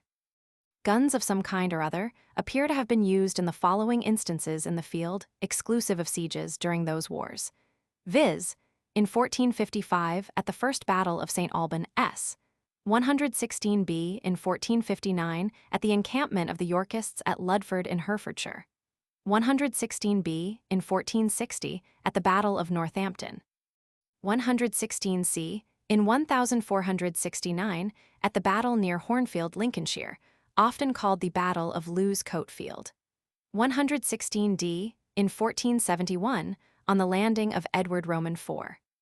At Ravensbourne, 116e in 1471 at the Battle of Barnet, 116f again in 1471 at the Battle of Tewkesbury, 116g in 1485 at the Battle of Bosworth, 116h and in 1487 at the Battle of Stoke. 116I, it can scarcely excite surprise at the chroniclers and annalists not having mentioned cannons as having been used at the Battle of Towton, when it is borne in mind that they do not make the slightest mention of cavalry having been employed there, although it is certain that in both armies there must have been large bodies of cavalry engaged at that battle. The honor of bearing Edward Roman IV's standard of the Black Bull at the Battle of Towton devolved upon Ralph Festenden, afterwards one of the yeomen of the chamber, who had for his services at the battle an annuity of £10 granted to him, yearly unto the time he be rewarded by us of an office. 117a, besides having been borne upon Edward's standard at that battle, the bull sable, corned and hoofed, was also used on other occasions by Edward Roman IV, and others of the House of York, in consequence of its having been a cognizance or device of the Clares, Earls of Gloucester, from whom the House of York was descended. 117b. Henry Roman VI, Queen Margaret and Edward Prince of Wales were at York during the Battle of Towton, and on hearing of its disastrous result, they fled northward with the Duke of Exeter, the Duke of Somerset, Lord Roos and Lord Hungerford. 118a, and at first repaired to Berwick, and from thence to Scotland, where Henry purchased the protection and assistance of the King of Scotland by the surrender of Berwick. Edward Roman IV was received on the day after the battle into York, with processions and great solemnity, the mayor and commonalty having sued for grace, and having obtained it from the king through the mediation 118b of Lord Montague, 118c, and Lord Berners. 118d. King Edward, on hearing of the flight of Henry Roman VI, and the other personages, northward, immediately dispatched a body of light cavalry in pursuit of them, but too late to overtake them. Edward remained at York sufficiently long to celebrate the festival of Easter there, and then went to Durham, and, after taking measures for the pacification of the northern parts, proceeded to London. The decisive victory gained by Edward at Towton confirmed his previous assumption of the royal title. He became to all intents the King of England. He was crowned at Westminster on the 29th of June, and his right to the throne was solemnly recognized by the Parliament, which was held in the month of November following. He was evidently a man of extraordinary talents, enterprise, and courage. He had already fought and been the conqueror in 3 important battles, and notwithstanding the serious and numerous obstacles which he had to overcome, he succeeded in obtaining the sovereignty of England before he was 20 years old. His birth having taken place at Rouen in Normandy on the 29th of April, 1441. 119. There are some passages in the accounts of the battle, given by historians, which seem to be exaggerated or, at least, must be received with some degree of allowance. We know from the old historical writers that the battle commenced in a fall of snow or sleet, which was driven by the wind into the faces of the Lancastrians.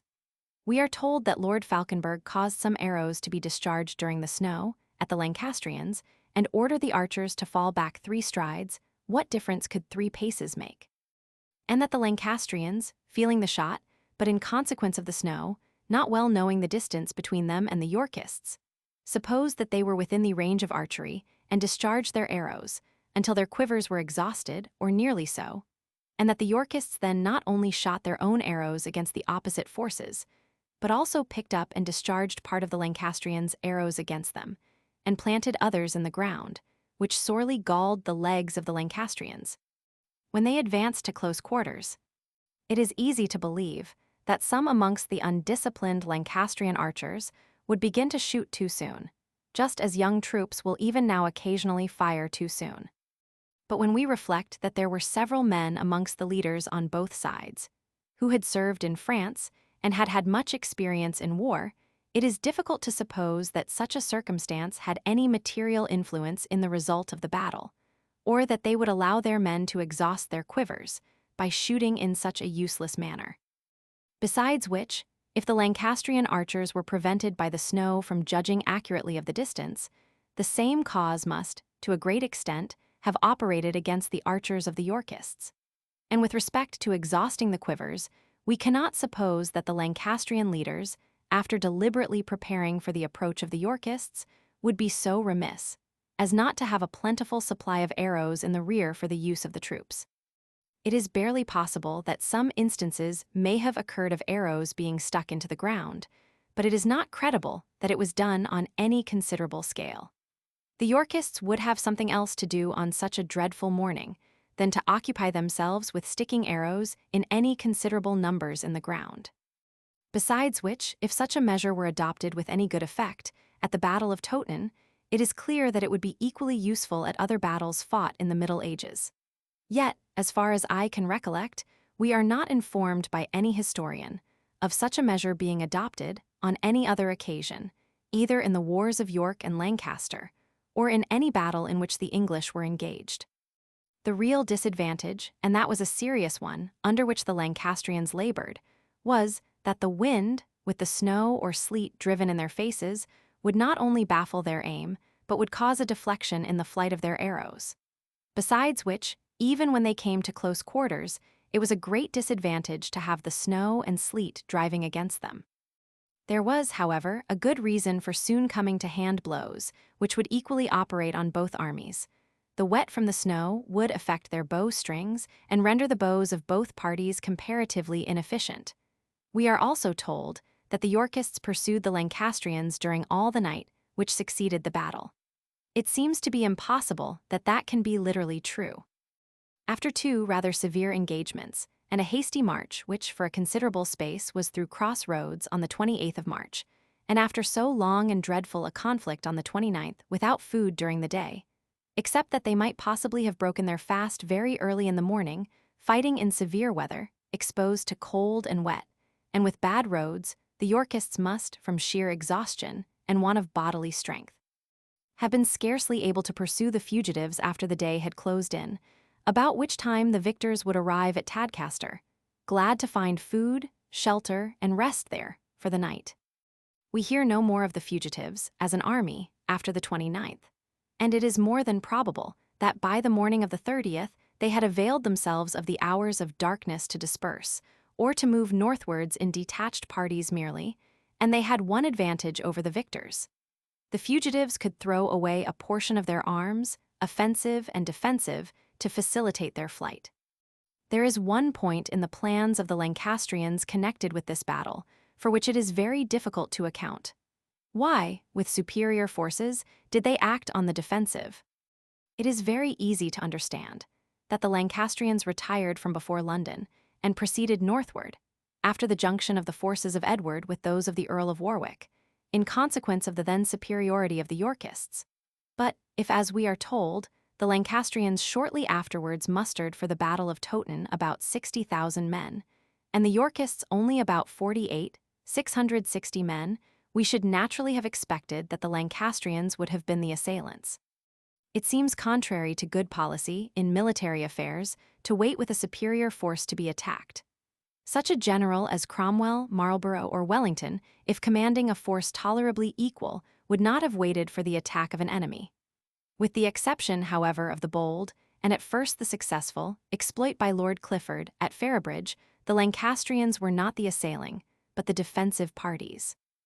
122a, they did not even, as far as we are informed, attempt either to support Lord Clifford at Ferrabridge, or to succor him at Dintingdale, where he was slain, and his forces defeated.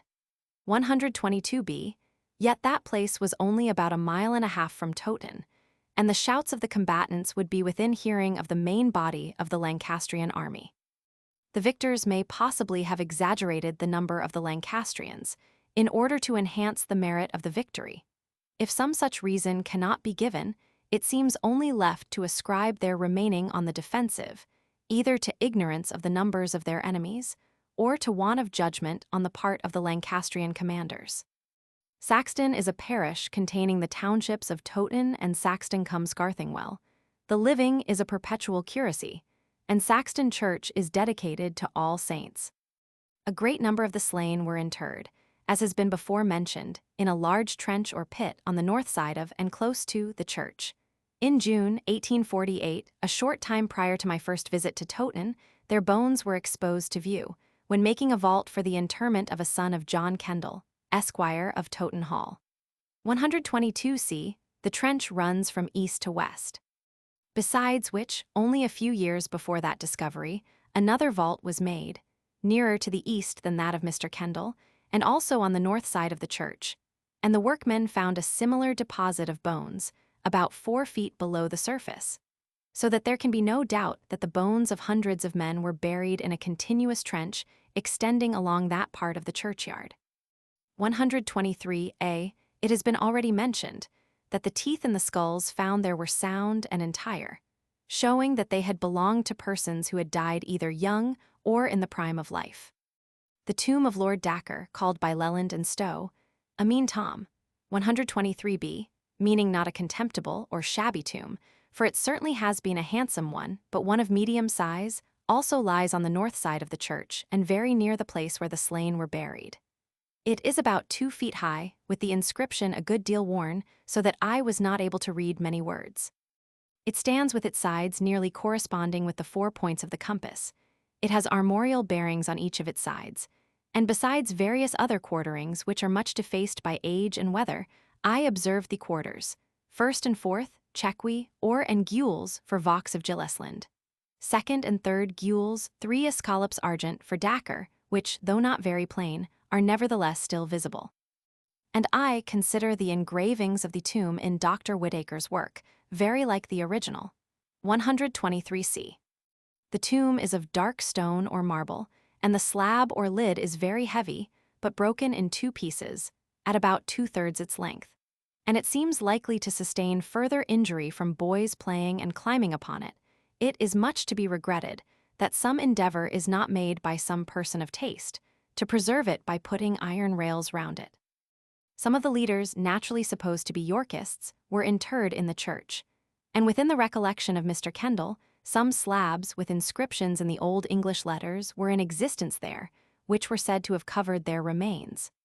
The church is evidently very ancient, principally of the Gothic style of architecture, but it has been in part rebuilt and altered without much regard to its style, so as to detract very much from its appearance. Formerly, there was some colored glass in a window of the church, which is said to have contained the arms of the Dacre family. But in consequence of the window requiring repairs, the colored glass was removed about 30 years ago and was taken to the mansion of the late Thomas Walker, Esquire, of Killingbeck, near Leeds, where it perhaps may yet be.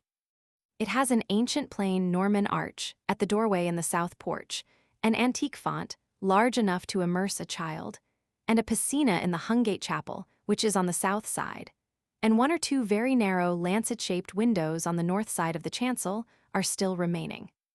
The tower of Saxton Church appears to have been rebuilt after the Reformation, and, as is said, between 250 and 300 years ago. Several representations of crosses have been cut upon slabs or stones which are built into the tower, and which have evidently been carved in memory of some of the slain who were buried there, most probably some Yorkist knights or leaders. Several of the crosses have been transposed and altered when the tower was rebuilt, and parts of the shafts and pedestals of 2 or 3 of those crosses are still visible, and are now placed in different layers of the stone or in the reverse way to the heads of the crosses, and are imperfect, parts of them having disappeared, and probably they have been cut and been removed. On the south side of the tower there is one of these crosses perfect, or nearly so, and also part of another. On the west side there is one perfect cross, and on the north side, including an imperfect part of one on the adjoining buttress of the tower, there are 5 imperfect parts of crosses cut upon the stones. There probably are others which have since been built inwards into the wall, and are, consequently, not visible. They have been 4 or 5 feet long, and the 2 which are nearly perfect owe their preservation apparently to their having been cut on stones of unusual size, and to their not extending, like some others, upon more stones than one. The heads of those 2 crosses are handsome, and a good deal ornamented. There is a sufficient resemblance amongst the crosses to show that they were probably all coeval in point of date, but they are certainly not, as Dr. Whitaker supposed, all alike. Sir John Neville, commonly called John Lord Neville, is said not to have been buried there, but at the chapel of Lead, which is about half a mile from Saxton and in the parish of Rither. But there is not any monument to his memory. At the period when Drake wrote, in 1736, Lord Dacre's tomb was much defaced and the inscription was imperfect. He has, however, given it as follows. Hic jacet Ranulphus DS, didaciet, miles et oxysis erat in bello principe Henrico Roman 6 degrees anno dom McCluxi, Roman 29 die Martii videlis et Dominica die Palmarum, cujus anime propitiator Deus. Amen. 125a. Dr. Whitaker, however, who had Drake's work before him when he wrote, gives the following as the correct inscription with the defects supplied, and states that less than 30 years before the time when he was writing, he retrieved much more of it than would have been then possible. Hic jacet Ranulphus Dominus de Dacre et Greystock veris miles qui obiit in bellopro regessu Henrico Sexto anno McCluxi. Vicimo 125 b die mensis Marcii vidalt, Dominica Palmarum cujus anime propitiator Deus. Amen. 125c. Whichever is the correct version, they, however, both coincide in the main particulars of its being Lord Dacre's tomb, that he was a supporter of King Henry Roman 6, and was slain in battle on Palm Sunday, 1461. From the mention of King Henry Roman 6, it may be surmised that the tomb was not erected until after the death of Edward Roman 4. Drake mentions that many years ago, this tomb was violently wrenched open, for it had been strongly cramped together with iron, in order to inter beneath it a Mr. Gascoigne, when the remains of Dacre's body were found in a standing posture, and that a fragment of the slab and a material part of the inscription were then broken off.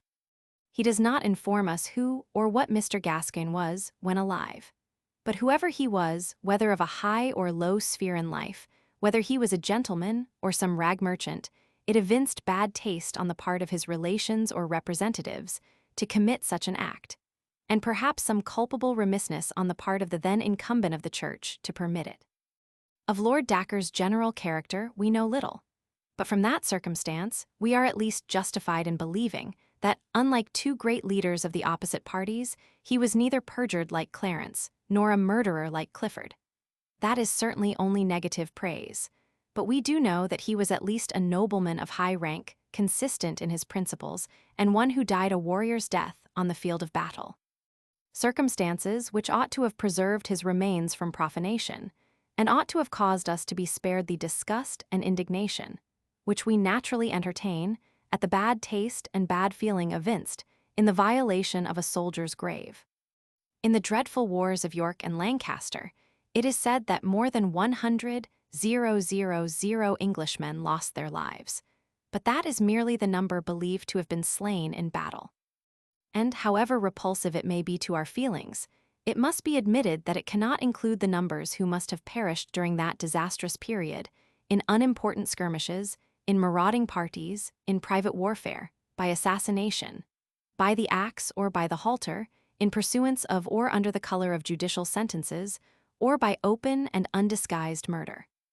127a. Besides this horrible sacrifice of human life, during this distracted period, it is shocking to think what sufferings unprotected and helpless persons must have been exposed to from the lawless partisans of the rival parties when they passed through or were located near any district, which they chose to consider as favoring their antagonists. Pillage, cruelty, violence to women, incendiarism, and contempt of the laws and of religion. 127b were the natural attendants upon a civil war. 127c carried on with feelings of bitter hatred by each party, and it is certain that the examples of cruelty and wickedness which were openly set by the nobles and leaders of both factions would readily be copied by their followers. Voltaire thus expresses himself in reference to the wars of York and Lancaster. Quand les premiers d'une nation ont de tels mowers, quels doivent erder cels du peuple? 127d. One of our ancient historical writers correctly states that this conflict was in manner unnatural, for in it the son fought against the father, the brother against the brother, the nephew against the uncle, and the tenant against his lord. 128a. The following is an extract from a very interesting scene from the pen of Shakespeare relative to the Battle of Towton. And, although the tragedy in which it is introduced is not well adapted to the stage, it will well repay the student for the time bestowed in reading the whole of it. The third part of King Henry Roman VI. Scene: a field of battle between Towton and Saxton. 128b. Enter a son that has killed his father, bringing in the body. Son, ill blows the wind that profits nobody. This man, whom hand to hand I slew in fight, may be possessed with some store of crowns, and I that haply take them from him now may yet, ere night, yield both my life and them to some man else, as this dead man doth me. Who's this? O heaven, it is my father's face, whom in this conflict I unawares have killed. O heavy times, begetting such events. Enter a father that has killed his son, bringing in the body. Father, thou that so stoutly hast resisted me, give me thy gold, if thou hast any gold, for I have bought it with 100 blows. But let me see. Is this our foeman's face? Ah, no, no, no, it is mine only son. Ah, boy, if any life be left in thee, throw up thine eye. See, see, what showers arise, blown by the windy tempest of my heart, upon thy wounds that kill mine eye and heart. O pity heaven this miserable age. What stratagems, how fell, how butcherly, erroneous, mutinous, and unnatural, this deadly quarrel daily doth beget. King Henry, sad-hearted men, much overgone with care, here sits a king more woeful than you are. It may be said that the portion of the scene in which those circumstances are introduced is one of imagination, and the offspring of the grand and admirable talents of Shakespeare. Be it so, still the truthful records of history disclose quite enough to prove that deeds of bloodshed and violence, nearly as repulsive to our feelings, and almost as disgraceful to mankind, as those which that scene represents, were frequently perpetrated during those disastrous times. And we may well feel grateful to the supreme disposer of events that we are now preserved from the miseries and calamities which were experienced in this country during the wars of York and Lancaster. Chapter 7, The Field of the Battle of Tewkesbury, 131a. Then came wandering by a shadow like an angel, with bright hair dabbled in blood, and he shrieked out aloud, Clarence is come, false fleeting perjured Clarence, that stabbed me in the field by Tewkesbury. Shakespeare's King Richard III, Act 1, Scene 4. Of the numerous battles which have been fought in England in the Middle Ages, few have been more decisive or have excited more interest than that of Tewkesbury. 131b, in order that the positions of the hostile armies and the reason why the battle happened to be fought close to the town of Tewkesbury may be correctly understood, it is necessary, in giving a description of the field of battle, to notice concisely some of the events which immediately preceded it. 131c. On the 18th or 14th of April, 1471, 132a, Margaret, 132b, the Queen of Henry Roman VI, and their son, Edward, Prince of Wales, 132c, accompanied by John Longstrother, Prior of the Order of St. John of Jerusalem, 132d, and several persons of consideration, arrived from France and landed at the port of Weymouth in Dorsetshire with a small body of French and other troops. And she proceeded from thence to the Abbey of Cerne, 132e, not far from that port. The Countess of Warwick had accompanied her from France, but in a different ship, which outsailed that of the Queen. 133a. Margaret was at first almost broken-hearted and overwhelmed by the dismal tidings of the loss of the Battle of Barnet, the defeat and destruction of her friends, and the captivity of her husband, but in consequence of being encouraged by Edmund, Duke of Somerset. 133b, Lord John Beaufort. 133c, Thomas Courtenay, Earl of Devonshire. 133d, Lord Wenlock. 133e, and other persons of rank and gentlemen who promised her their support, she determined once more to try the chances of a battle. The noblemen and gentlemen of her party immediately adopted measures for mustering their retainers and followers, and with that view repaired to Exeter, sent for Sir John Arundel and Sir Hugh Courtenay, and raised forces in Somersetshire, Dorsetshire, Wiltshire, and afterwards in Cornwall and Devonshire, and proceeded from Exeter by Taunton, Glastonbury, and Wells to Bath, and from thence to Bristol, their forces being continually increased on their march. Their intention was to have marched through Gloucestershire into Wales, where Jasper, Earl of Pembroke, 133f, a powerful and staunch Lancastrian, was in arms and raising forces for that party, and they also expected to receive assistance from their partisans in Cheshire and Lancashire.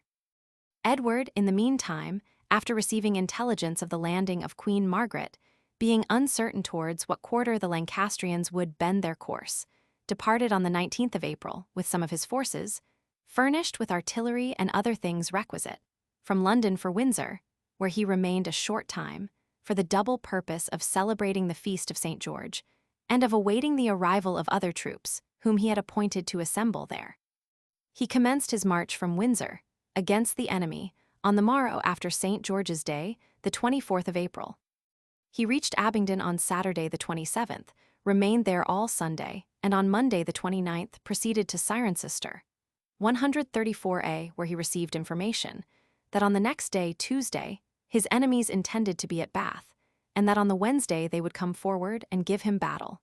And Edward, desirous to see his men in order of battle, led them out of the town and encamped in the field 3 miles from it.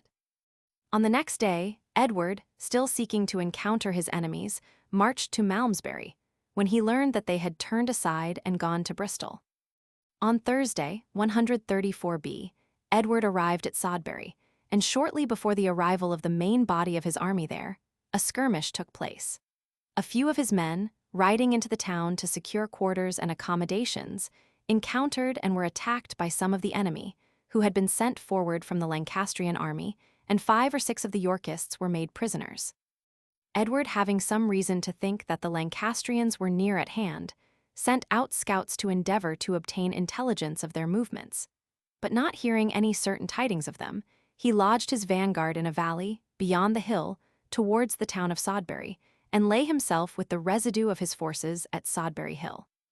About 3 o'clock after midnight, he received information that the Lancastrians had taken their way by Berkeley towards Gloucester, and he in consequence, after taking the advice of his council, sent with all speed to Sir Richard Beauchamp, the son of William Lord Beauchamp of Powick, 135, to whom he had committed the government of the city and castle of Gloucester, with orders not to admit Margaret's forces into them, but to defend them to the utmost. At Bristol the Lancastrians received assistance, both in men, victuals, money, and artillery, and on Thursday proceeded to Berkeley, and marched from thence towards Gloucester, travelling all night, and arrived before Gloucester at 10 o'clock on Friday, and hoped to be admitted into that city, and to pass the Severn there in order to effect a junction with the Earl of Pembroke. But as King Edward Roman IV had previously sent orders to the governor of Gloucester to refuse admittance to Margaret and her adherents, and had promised that, if the city were assailed, he would advance immediately to its relief, his orders were obeyed, and Margaret was unable to obtain admittance. To the circumstance of her being baffled in the design of passing the Severn at Gloucester may be ascribed the utter ruin which so soon after befell her and her army. In fact, the issue of the campaign might very probably have been completely different if she had succeeded in getting possession of Gloucester, and of securing a safe passage for her forces over the Severn, and, consequently, of effecting a junction with the troops raised by the Earl of Pembroke. She proceeded from Gloucester towards Tewkesbury, having then no alternative with reference to her design of passing the river, but to march to the latter town. And on the way thither, some of her artillery were captured from her rearguard. 136a. She arrived at Tewkesbury on Friday the 3rd of May, about 4 in the afternoon, having travelled on that day and the preceding night 36 long miles, through bad roads, between woods, and without proper refreshment, so that both men and horses were greatly fatigued. It became absolutely necessary to give some rest to her exhausted troops, most part of which consisted of infantry, and it was determined by the leaders of her forces to await at Tewkesbury the coming up of Edward's army and to take the chances of a battle. The Lancastrians, as we learn from one of our old historians, encamped in a close even hard at the town's end, having the town and abbey at their backs, and directly before them, and upon each side of them they were defended with cumbersome lanes, deep ditches, and many hedges, beside hills and dales, so as the place seemed as noisome as might be to approach unto. 136b. Whether the position was or was not as strong and difficult to be assailed, as is here represented, it is at all events certain that the Lancastrians fortified it, at least to some extent, and prepared to act on the defensive, with the hope of holding out against Edward until the arrival of the Earl of Pembroke, who was supposed to be rapidly approaching. There can scarcely be a reasonable doubt that during the evening and night previous to the battle, the Lancastrians exerted themselves assiduously to entrench and fortify their position. It is worthy of notice that we do not hear of any attempt by the Lancastrians to pass the Severn at Tewkesbury, and as they prepared to act on the defensive and not to be the attacking party at the approaching battle, it may at first sight perhaps appear remarkable that they do not seem to have endeavored to have had the river Severn interposed between themselves and their enemies, especially as it flows close to Tewkesbury. But the reason for their not attempting it may easily be found in the exhausted state of their troops and the near approach of Edward's army, which rendered it a very dangerous attempt to cross the river with the enemy so close upon them. 137a. Besides which, there was not a bridge over the Severn at Tewkesbury, before the present iron bridge was completed in 1826, at the place where there was an old ferry called the Upper Lode. And Leland expressly states that even as late as when he wrote in the reign of Henry Roman VIII, there was not any bridge there. There is no bridge on Severn beneath Gloucester, neither is there any bridge on Severn above Gloucester, till the townlet of Upton, 11 or 12 miles from Gloucester. 137b. If Margaret and her army had attempted to cross the Severn at Tewkesbury, in hopes of joining the Earl of Pembroke, the want of a bridge would naturally have compelled them to have crossed it by fords and ferries as they best could. A perilous attempt, and one which would almost certainly have exposed the rear of the army to destruction. That would, of course, be an additional and powerful reason for their being compelled to take the chances of a battle. 137c. King Edward, having received tidings that the Queen's forces were proceeding towards Tewkesbury, commenced his march from Shrewsbury, with his army in good order of battle in 3 bodies, very early in the morning of Friday, the 3rd of May, and passed over Cotswold. The day was very hot, and the king marched with his forces more than 30 miles, during which they could neither find food for man or horse, and his troops were much distressed for want of water, having met with only one small brook. which soon became so disturbed and foul, by so large a number of men, carriages, and horses passing through it, as to be unfit for use. During a considerable part of that day, the king's army and that of his enemies were within 5 or 6 miles of each other, his in a plain country, and theirs amongst woods. He had constantly useful scouts to inform him of the movements of his enemies. At length he came with his army to Cheltenham, unto a village called Chiltenham, 138a, where he had certain intelligence, that the Queen's forces were already come to Tewkesbury, and were encamped, and intended to remain and give him battle there.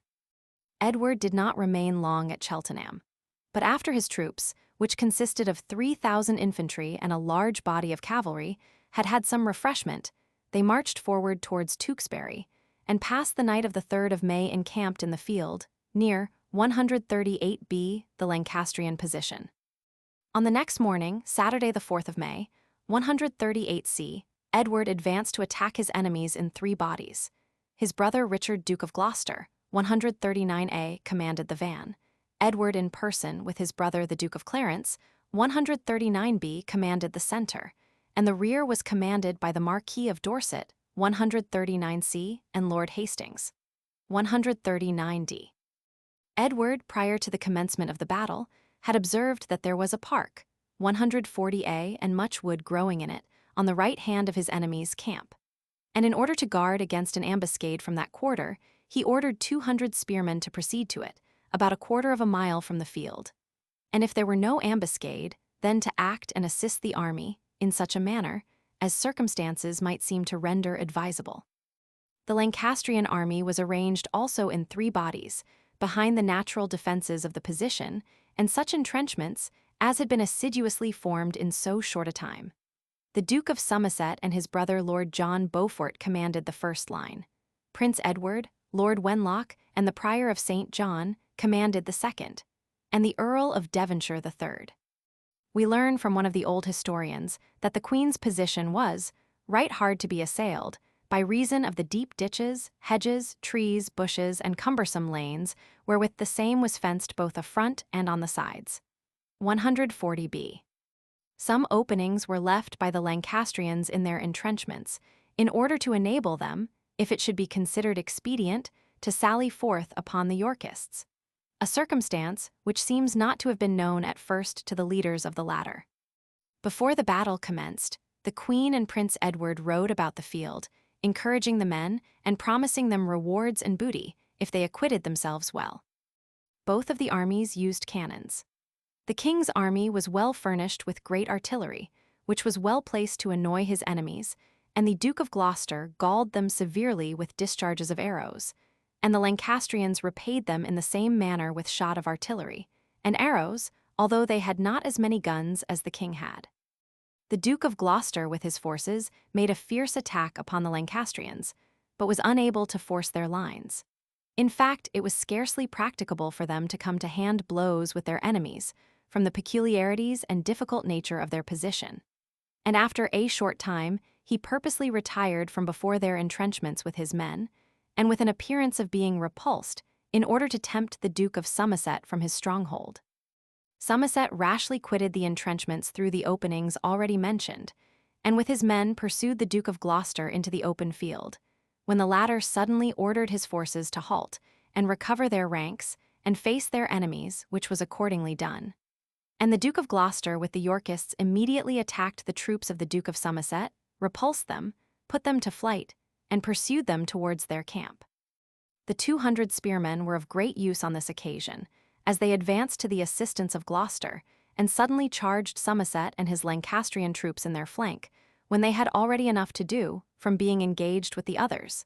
And, dismayed at this new charge upon them, they gave way, and attempted to regain their camp, and were pursued by the King and Gloucester with the Yorkist forces. 141a. Some of the fugitives fled into the park, other into the meadow there at hand, some into the lanes, and some hid them in ditches, each one making what shift he could, by the which he hoped best to escape, but many nevertheless were beaten down, slain, and taken prisoners. 141b. Lord Wenlock not having advanced to the support of the first line, but remaining stationary, contrary to the expectations of Somerset. The latter, in a rage, rode up to him, reviled him, and beat his brains out with his axe. Gloucester and his troops, pursuing those that fled with Somerset, forced their way into the entrenchments, and were supported by the king, who conducted himself very valiantly. The Lancastrians soon gave way, the second and third lines making little resistance. The rout became general, and was attended with great slaughter, and upon the camp being forced, almost all such of the defenders as stood their ground were killed. The Lancastrians fled towards the town, and were hotly pursued by the victors, the king and others joining in the pursuit, and many of the fugitives were slain, and at a mill in a meadow fast by the town, a great sort were drowned. Many ran towards the town, some to the church and divers to the abbey, and other to other places where they thought best to save themselves. 142a. In this decisive battle, and in the pursuit, about 3,000 Lancastrians were slain, with the following leaders: the Earl of Devonshire, Lord John Beaufort, Lord Wenlock, Sir Edmund Hampden, Sir William Whittingham, Sir William Vaux, Sir Nicholas Hartree, Sir John Delves. 142b, Sir William Fielding, Sir John Lucaner, Sir William Lermouth, Sir John Ernan, Sir Thomas Seymour, Sir William Rouse, and Sir Thomas Fitzhenry. 142c, the Duke of Somerset, the Prior of St. John, and other individuals of distinction, escaped from the field and sought refuge in the neighboring Abbey Church. They were pursued thither by King Edward, who attempted to enter the church with his sword drawn, but was stopped at the porch by a priest, with the host, 142d, who prohibited his defiling the sacred edifice with blood.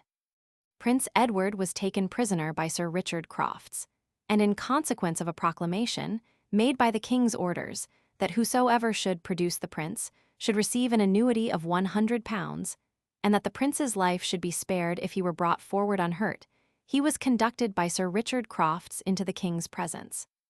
Here an act of wickedness and cruelty took place, similar to and equally detestable with that which was perpetrated by Lord Clifford, a leader of the other party, against the young Earl of Rutland after the Battle of Wakefield. The king having asked, in a haughty manner, how Prince Edward had dared to invade his dominions, and being irritated by an imprudent and hasty reply from the youthful captive, struck him on the face with his gauntlet. This seems to have been considered a sufficient encouragement to others to proceed to a deed of savage violence against the unhappy prince, and the Marquis of Dorset, Lord Hastings, the Dukes of Clarence, 143a, and Gloucester, and some others, dragged the prince away and murdered him with their daggers. 144, his corpse was buried in a common grave in the Abbey Church with some of the soldiers who had been slain in the battle. The king pardoned a number of the fugitives, who had taken refuge in the Abbey Church, although it did not possess any privilege to protect rebels, and he might have taken them out of it without breach of any liberty of that church. And he allowed the bodies of the noblemen and others slain in the battle to be buried in the church or wherever their friends or servants pleased. Nor was there any quartering or setting up in public places of the heads or quarters either of those who had been slain or of those who had been executed. A disgusting exhibition, which had too often been witnessed during the Wars of the Roses. Near the center of the choir, under the tower, is a brass plate, let into a stone slab in the floor, with the following inscription commemorating the murder of the young prince.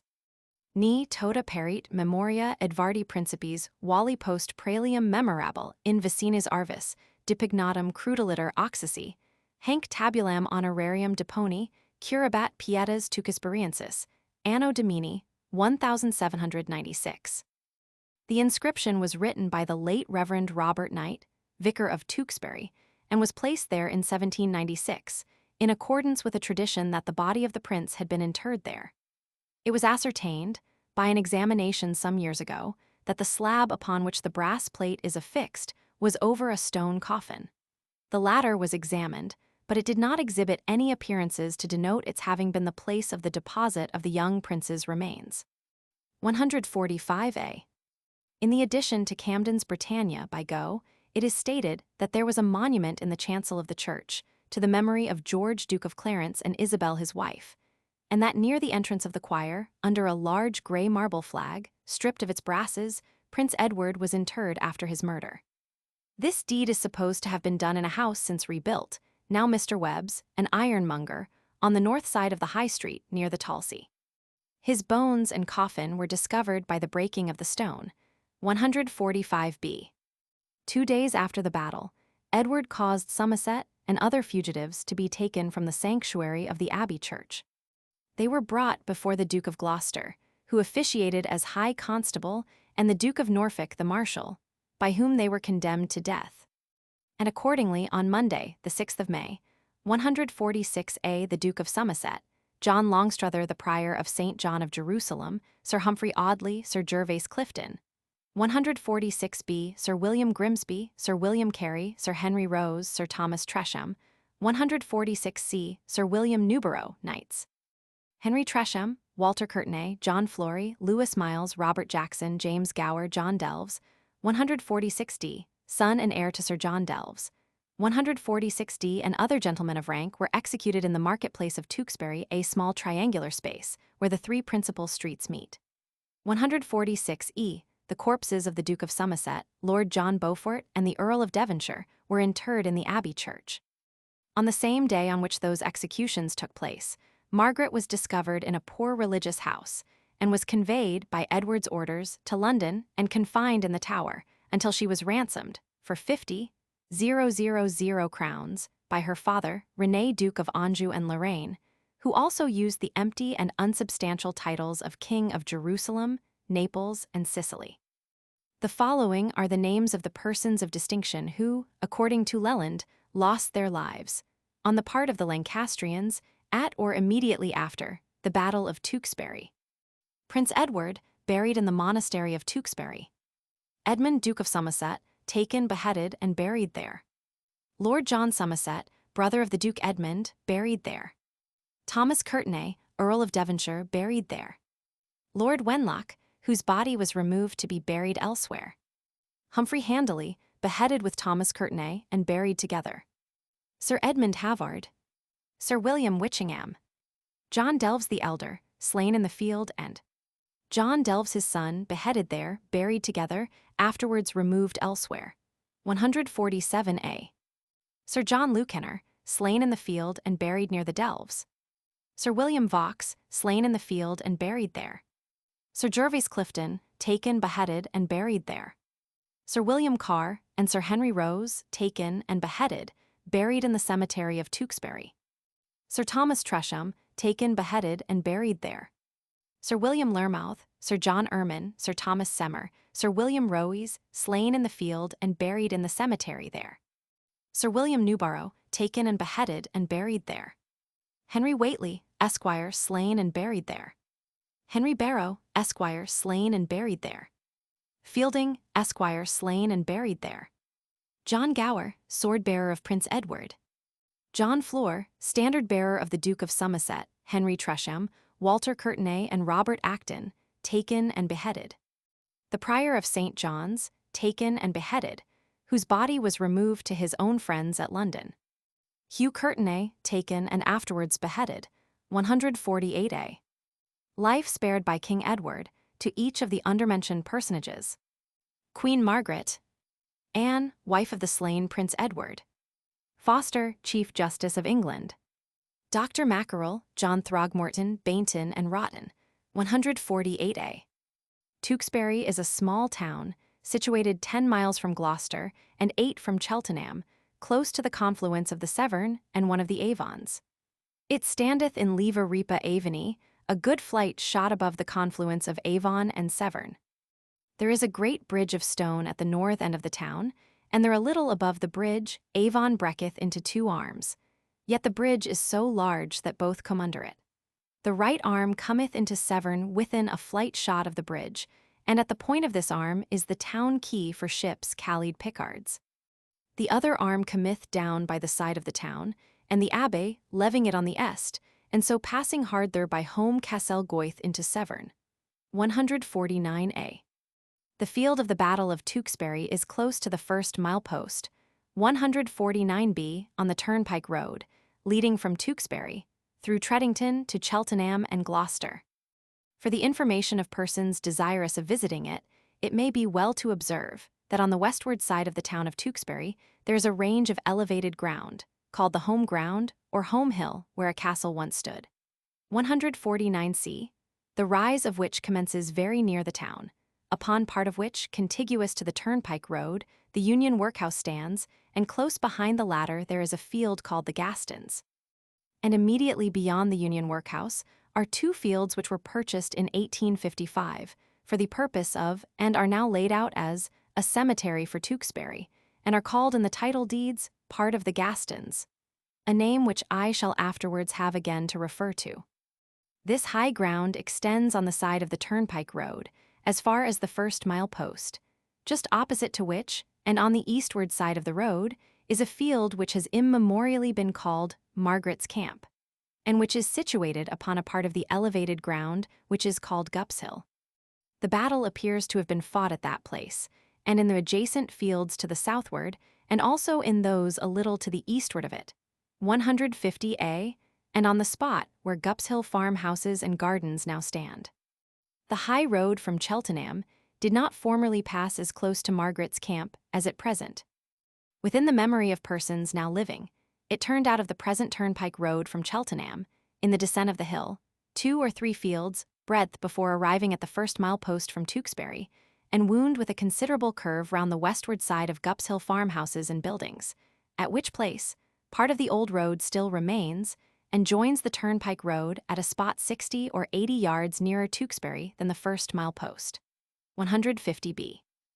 In the field called Margaret's Camp are some slight inequalities in the ground, but they are not sufficiently decided to enable any person to state that they are the remains of entrenchments, and in the center of the field there is a small circular enclosure, which measures as nearly as I could judge, by stepping over it, about 28 or 29 yards across. It is surrounded by a small and shallow ditch, 150C, which was dry when I visited it, and is without any hedge or bank. It has, however, a number of large elm trees growing round its inner edge. It is too insignificant to have formed part of the military entrenchments, but it may possibly have been a place of interment of some of the slain. Or, as seems probable, it may have been formed in comparatively modern times by some owner of the land to commemorate the spot where the Lancastrian army was posted.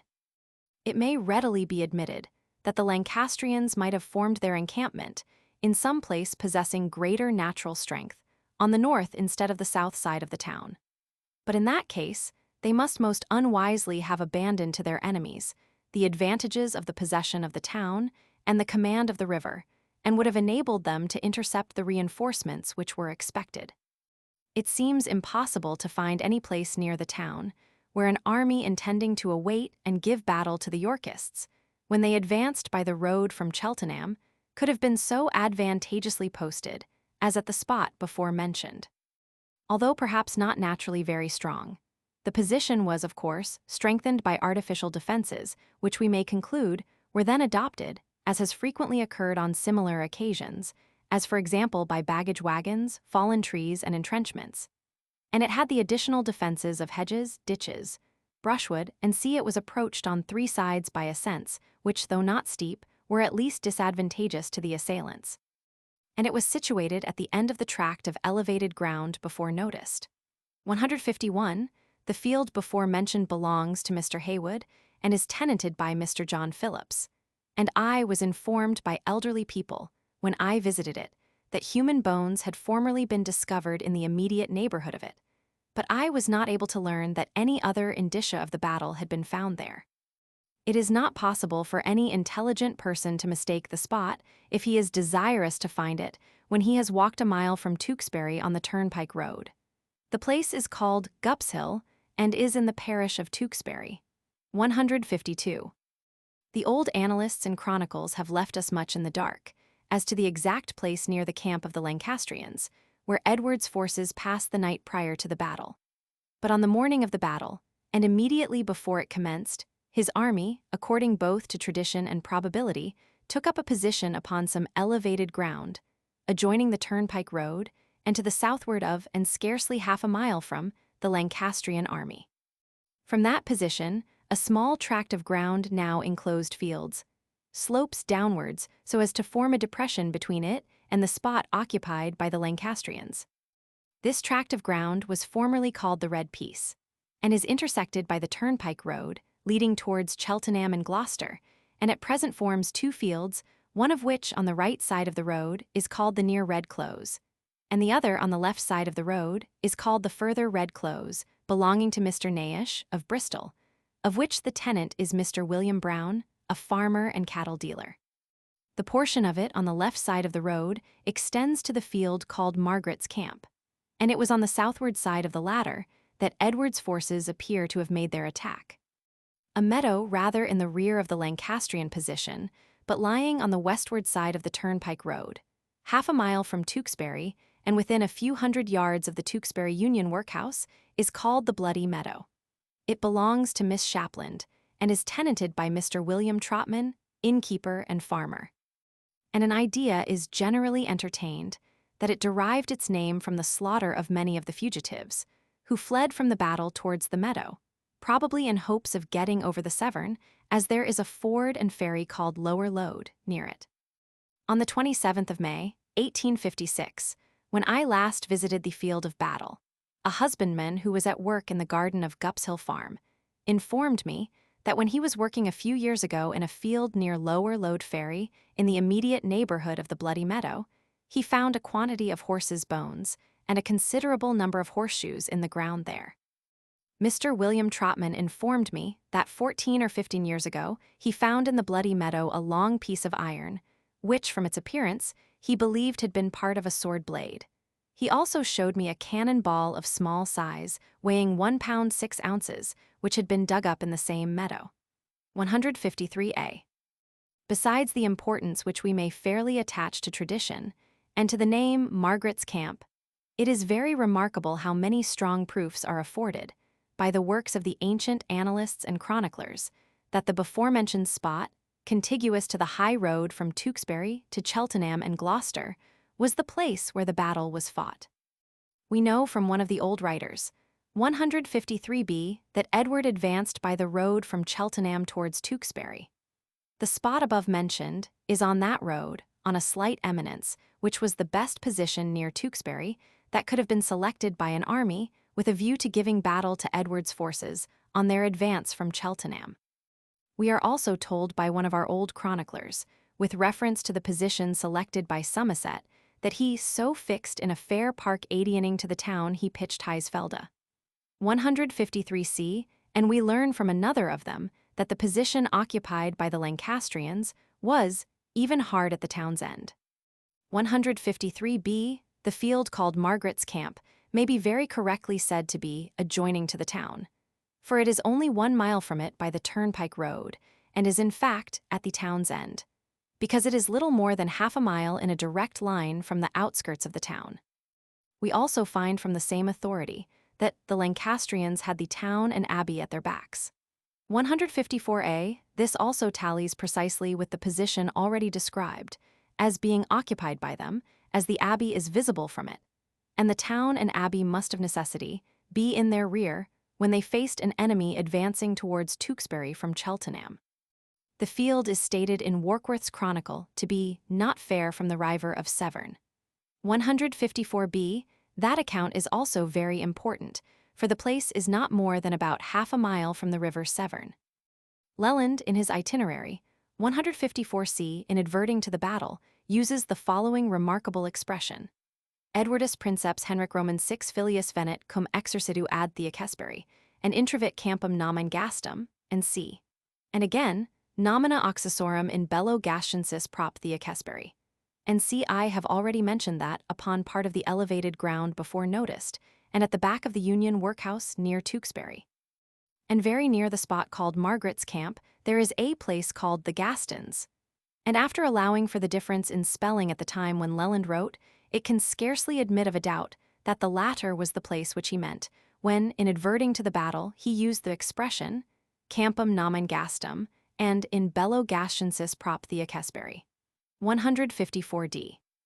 We are also informed by one of the old historians that many of the Lancastrians were drowned at a mill in the meadow fast by the town. 154e, this must certainly have been the Abbey watermills, which, although at present in a great degree rebuilt and altered, still stand in the meadow close to the town, in the rear of the Lancastrians, and in a place where it is almost certain that some of the fugitives from the battle trying to escape towards the Avon and the Severn, would pass. It is also a well-authenticated historical fact, which has not been disputed by any author, that the Duke of Somerset, John Longstrother the Lord Prior of St. John's, Sir Thomas Tresham, Sir Gervase Clifton, and other knights and esquires, when the battle was lost, fled to the Abbey of Tewkesbury and other places in the town. The distance was, as already mentioned, only about half a mile from the rear of the Lancastrian position to the Abbey church and town. And if Margaret's forces had not awaited the approach of, and given battle to, the Yorkists on the southward side of Tewkesbury, or, in other words, on the side of the town, which the Yorkists must naturally approach on the road from Cheltenham, and with the Abbey and the town in the rear of the Lancastrians, it would have been utterly impossible for the fugitives to have fled either to the Abbey or town. Chapter 8, The Field of the Battle of Bosworth, 157a. King Richard. Caparison my horse, call up Lord Stanley, bid him bring his power. I will lead forth my soldiers to the plain, and thus my battle shall be ordered. My forward shall be drawn out all in length, consisting equally of horse and foot. Our archers shall be placed in the midst. John Duke of Norfolk, Thomas Earl of Surrey, shall have the leading of this foot and horse. They thus directed, we will follow in the main battle, whose puissance on either side shall be well winged with our chiefest horse. Shakespeare's Richard Roman III, Act Scene 3, Bosworth Field. On the 3rd of June, 1856, I visited the celebrated field of the Battle of Bosworth. 157b, so called from its contiguity to the town of Market Bosworth, in Leicestershire, which is in sight of, and little more than a mile distant from, the field. It is a locality of great interest, from being the place where Richard Roman III, the last of the Plantagenet kings, 158a, lost his throne and life, on the 22nd of August, 1485, in battle, the result of which placed his rival, Henry Earl of Richmond, 158b, upon the throne of England by the title of Henry Roman VII. The description of the field and of the battle, given by that painstaking antiquary W. Hutton, FSA, is so full that I am unable to add much to the stock of information on those subjects, which is contained in his interesting work, to which, however, several references will be found in the following pages. He has expressed some surprise at the changes which had taken place between his visit in 1788 and that in 1807. He says, I paid a visit in July 1807 to Bosworth Field, but found so great an alteration since I saw it in 1788 that I was totally lost. The manor had been enclosed, the fences were grown up, and my prospect impeded. King Richard's well, which figures in our histories, was nearly obliterated, the swamp where he fell become firm land, and the rivulet proceeding from it lost in an under-drain. 159. If so great a change had occurred prior to July 1807, it may well be imagined that a still greater change had occurred when I visited it in 1856. On that occasion, I had the benefit of the local information and knowledge possessed by Mr. John Rubley, an extensive farmer and a very well-informed person, residing at Dadlington Fields near there, who was kind enough to accompany me, and explain the various positions and points of the field of battle, without which I should have found it impossible to have understood them, even with the aid of a copy of the plan of the field from Mr. Hutton's work, which I carried with me. Amongst other changes which have occurred there, and which have altered its appearance, may be mentioned the cutting of the Ashby-de-la-Zouch Canal, which extends through part of it. Mr. Hutton states that the south end of the field by which Henry advanced is 3 miles from Bosworth, and was, when he wrote, a wood of many acres. 160a, he adds, about 30 yards above the wood is a spring, called at this day King Richard's Well. A small discharge of water flows from the well, directly down the hill, through the wood into the rivulet, but having no channel cut for its passage, it penetrates through the soil and forms that morass which Henry is said to have left on his right. Amiens Hill is nearly in the center of the field and is by much the highest ground. The summit is 200 or 300 yards beyond the well. The hill has a steep descent on every side, but is steepest towards the north or the Bosworth side and terminates with a rill, a bog, and a flat called Amiens Lays. The field extends a mile farther towards Bosworth, but that part was not the scene of action. 160b. he also informs us that after Richard had made an oration or address to his forces, his army marched in battalia to Amiens Hill, where they arrived before Henry. 160 C. The wood called Amiens or Ambien wood still remains and is, of course, much grown and changed since Mr. Hutton's time. A portion of the ground upon which it stands seems to have been the scene of at least a part of the engagement. 160 D. I walked with my son, Mr. Alexander Brooke, through a portion of it, and found that part rather wet and spongy. But there was not then any appearance of what could with propriety be called a morass, either in the wood, or below the well, or at the foot of the hill. Mr. Hutton, in his account of the position of Richard's army, immediately before the battle commenced, and of the place to which he considers Richard's right wing extended, states that the king's right extended to the declivity of the hill, on the Bosworth side, called Cornhill Firs, 160 E or Amiens Lays, and his left towards King Richard's Well. 161 A, but it would perhaps be more correct and clear to state that the king's right wing extended along the summit of Amiens Hill towards the declivity, which slopes down in the direction of Market Bosworth and of the road leading from Shenton to Sutton Chaney. That his center occupied the ground where Amiens Hill Farm, tenanted by Mr. Bradfield, now is. And that his left wing probably extended a little beyond King Richard's Well, which seems to have been in the front of a portion of his left wing. Consequently, Richard's army must have faced to the southwestward, with Market Bosworth and Sutton Chaney at a little distance in its rear, and that of Henry must have faced to the northeastward. The precise position of the armies must, however, be admitted to be in some measure conjectural. The marches of the hostile armies before the battle may be concisely described thus. Richmond set sail from Harfleur on Sunday the 31st of July, 1485, landed at Milford Haven on the 6th of August, marched through Wales by Dell, Haverfordwest, Cardigan, Newtown, and Welshpool to Shrewsbury, and then through Newport and Stafford to Lichfield, where he encamped for a day or two, and arrived at Tamworth on the evening of the 18th. 161 B. On the 19th, he went to Atherstone, where Lord Stanley, 161 C, and Sir William Stanley, 161 D, had an interview with him and concerted the measures for their future operations. During all his march, he had constant additions to his forces, for others came in and joined him.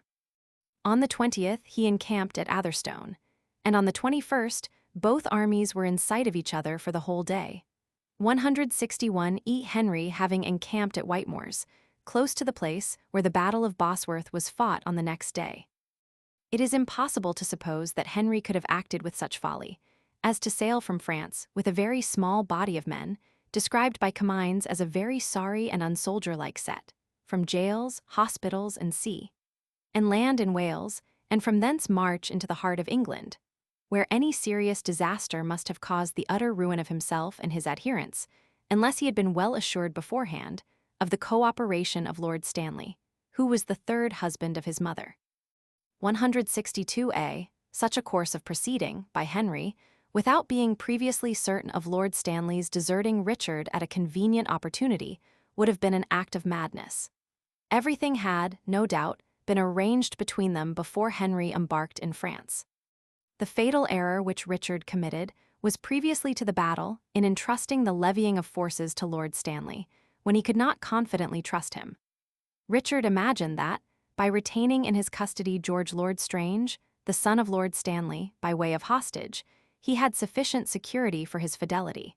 But the result showed how frail and deceptive such a security really was. Richard, on the 16th of August, led his army from Nottingham to Leicester, which town he entered with great pomp. On the 17th, he marched from it, expecting to meet his rival at Hinckley.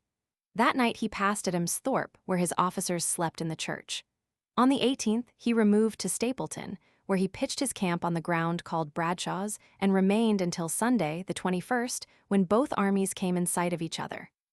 In the evening, Richard removed with his forces to Amiens Hill. 162b. On the 22nd, the battle took place. Mr. Hutton states that the king continued in battalia near the top of the hill, unwilling to lose his advantageous ground, while Henry unfurled his banners, sounded the march of death, and advanced from the meadows below. 163a also that Richmond slowly marched up the ascent where the wood now stands, the morass formed by King Richard's well being on his right and the sun not on his back or his right hand, but between both, the king's troops looking on with their bows bent. 163b, that account respecting the position of the sun when the battle commenced differs in a slight degree from the accounts of the old historians, who state that when Henry left the marsh on his right, he had the sun at his back, and that it was in the face of his enemies. 163c. Those accounts seem to be all that we have to guide us as to the precise position of Richard's army when the battle commenced, for the old historians have not devoted their attention to describing it. The position upon the hill was certainly, as Mr. Hutton correctly states, an excellent one, and Henry must have begun the attack at some disadvantage, for the hill was against him. 163d. The old historical writers state that when Henry marched from his camp to the attack, he left the morass on his right. 163e, which is important and tends to confirm the explanation before attempted, respecting the position of Richard's army. Mr. Hutton mentions that Henry advanced from the south end of the field, 163f, and that Richard's forces were posted in battalia upon Amiens Hill. 163g, if so, it seems tolerably clear that Henry's army faced, as has been already mentioned, to the northeastward, and that of Richard to the southwestward. And it appears naturally to follow that Richard had the town of Market Bosworth, or the village of Sutton Chaney, or both of them in his rear, or rather in the rear of his left wing. It is remarkable that in Mr. Hutton's plan of the field of battle, at page 1, Henry's army is drawn, as facing towards the southeastward, and Richard's army is delineated facing towards the northwestward, with Market Bosworth at a distance, in advance of his right, and with Sutton Chaney rather to the rear of his right, and with his left extended towards the well, but with Lord Stanley's forces interposed between it and the king's army. Yet in the other plan, delineated by Mr. Pridden, and introduced by J. Nichols, FSA, into the work. At page 244, Henry's army is depicted facing to the northeastward, and the army of Richard is delineated as facing to the southwestward, which seems to be probable, and with Sutton Chaney to the rear of his left, and with King Richard's well between the two armies, and rather before Richard's right center. With respect to the tradition that Richard quenched his thirst at the well during the battle, I have merely to remark that it was an improbable circumstance to have occurred in such a place. In the army of King Richard, the Duke of Norfolk and his son, the Earl of Surrey, had the honor of leading the van, consisting principally of archers. The main body, or main battle, as it was at that time called, was led by the king in person, and the rear was commanded by the Earl of Northumberland. 164. The van of the Earl of Richmond's army, consisting also principally of archers, was commanded by the Earl of Oxford, the main body by the Earl of Richmond and his uncle Jasper Earl of Pembroke, the right wing by Sir Gilbert Talbot, and the left by Sir John Savage. Cannons and other descriptions of firearms were in common use by the English in war at that period, and we cannot dispute the fact of their having been used at the Battle of Bosworth, because we know from the accounts handed down to us by Philippe de Comines, the historian, that the King of France, besides advancing money, furnished the Earl of Richmond with some pieces of artillery for his expedition against Richard. Un bon somme d'argent, et quelques pieces d'artillerie, et ainsi fut conduict. Avec le navire de Normandie, pour descendre en Gaules, dont il estoit.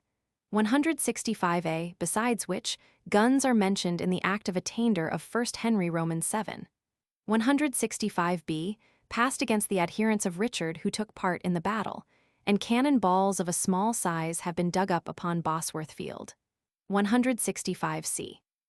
The principal commanders on the part of Richard were the Duke of Norfolk, 165d, slain in the battle, his son the Earl of Surrey, 165e, the Earl of Northumberland, 165f, Francis Viscount Lovell, 166a, John Lord Zouch, 166b, Walter Lord Furrs of Chartley, 166c, Sir Richard Ratcliffe, 166d, Sir Gervase Clifton, 166e, and Sir Robert Brackenbury. 166f all, the four last-mentioned commanders were slain in the battle.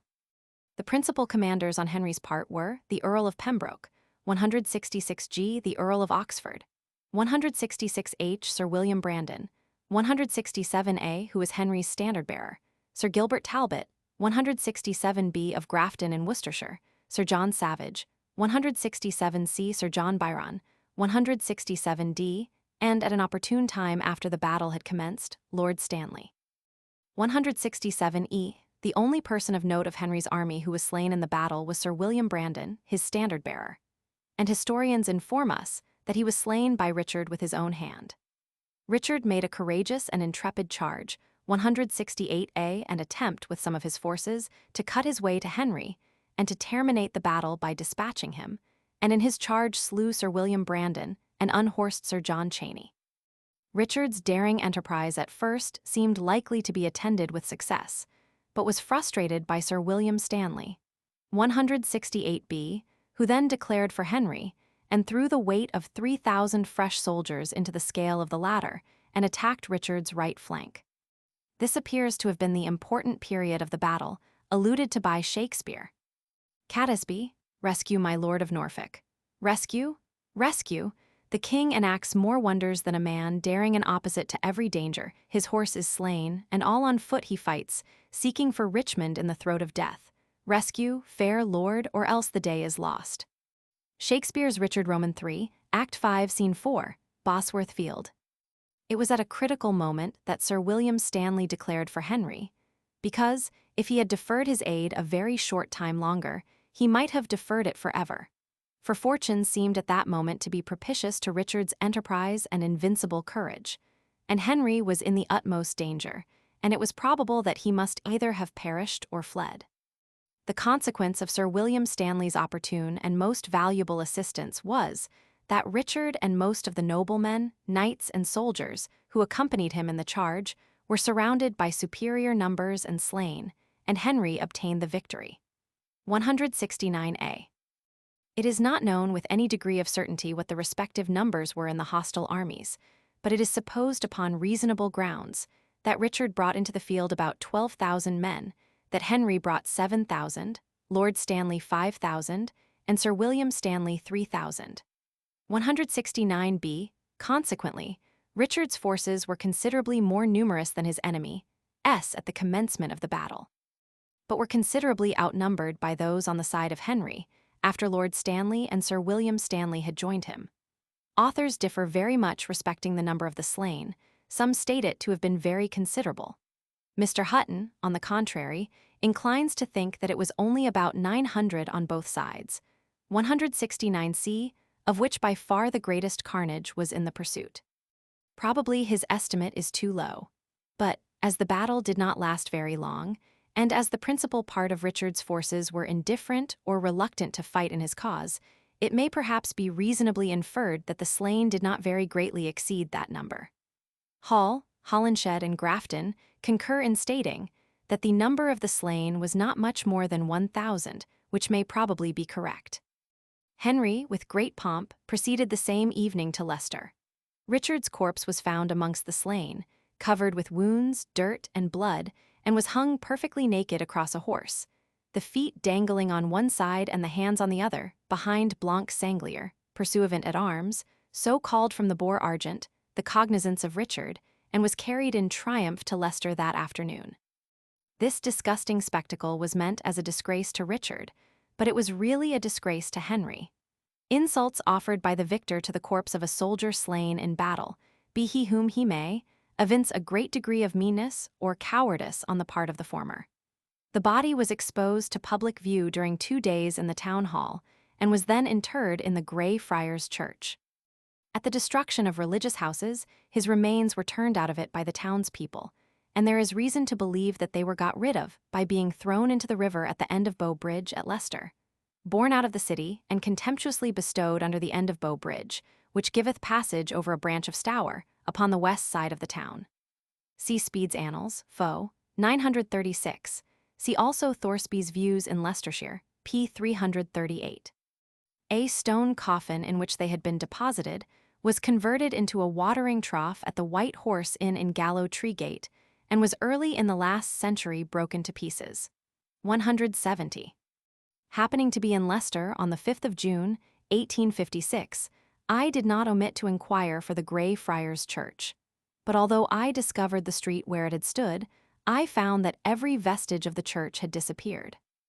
There is a very absurd but very common mistake, arising from the ignorance of authors, in stating that Richard wore his royal crown upon his helmet during the battle. Nothing can be more erroneous than such a statement. Richard was too old and experienced a soldier to put such a headgear upon his helmet, nor could a real crown screwed to, or fastened upon a helmet, be worn for any rational purpose during a battle. He, however, wore, as a distinguishing mark, and as an emblem of command, a comparatively small ornament resembling a crown upon his helmet, which was not at all strange or unprecedented. On the contrary, it was formerly a common practice.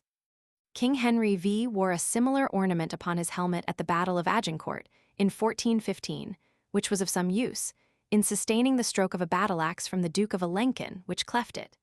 And Thomas, Duke of Clarence, second son of Henry Roman IV, wore a coronet or circlet upon his helmet when he was fighting valiantly and slain at the Battle of Baugé in France in 1421. Besides which, there are many monuments which I have seen in English cathedrals and churches, where the figures of warriors and men of rank are represented with ornaments resembling small crowns or coronets upon their helmets. The account of the battle, and the description of the field, having been so fully given in the interesting work already mentioned, it would be superfluous for me to attempt to go into further particulars.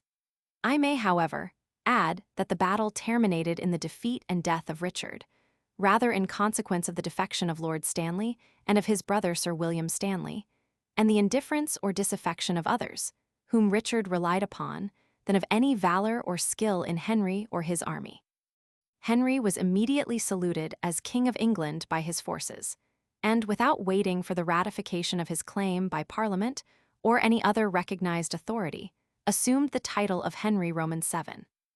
And, scorning to be less tyrannical or less wicked than his predecessor, commenced his reign by putting to death, without any trial, and in cold blood, 2 days after the battle, William Catesby, 171 and 2 gentlemen from the north, of the name of Brecher, who had been taken prisoners, and sentencing to imprisonment for life, in the Tower, an innocent and defenseless boy, Edward Plantagenet, Earl of Warwick, whose only crime was his being the son of George, Duke of Clarence, and the only surviving male of the royal house of Plantagenet, and whom Henry very wickedly at last put to death in 1499.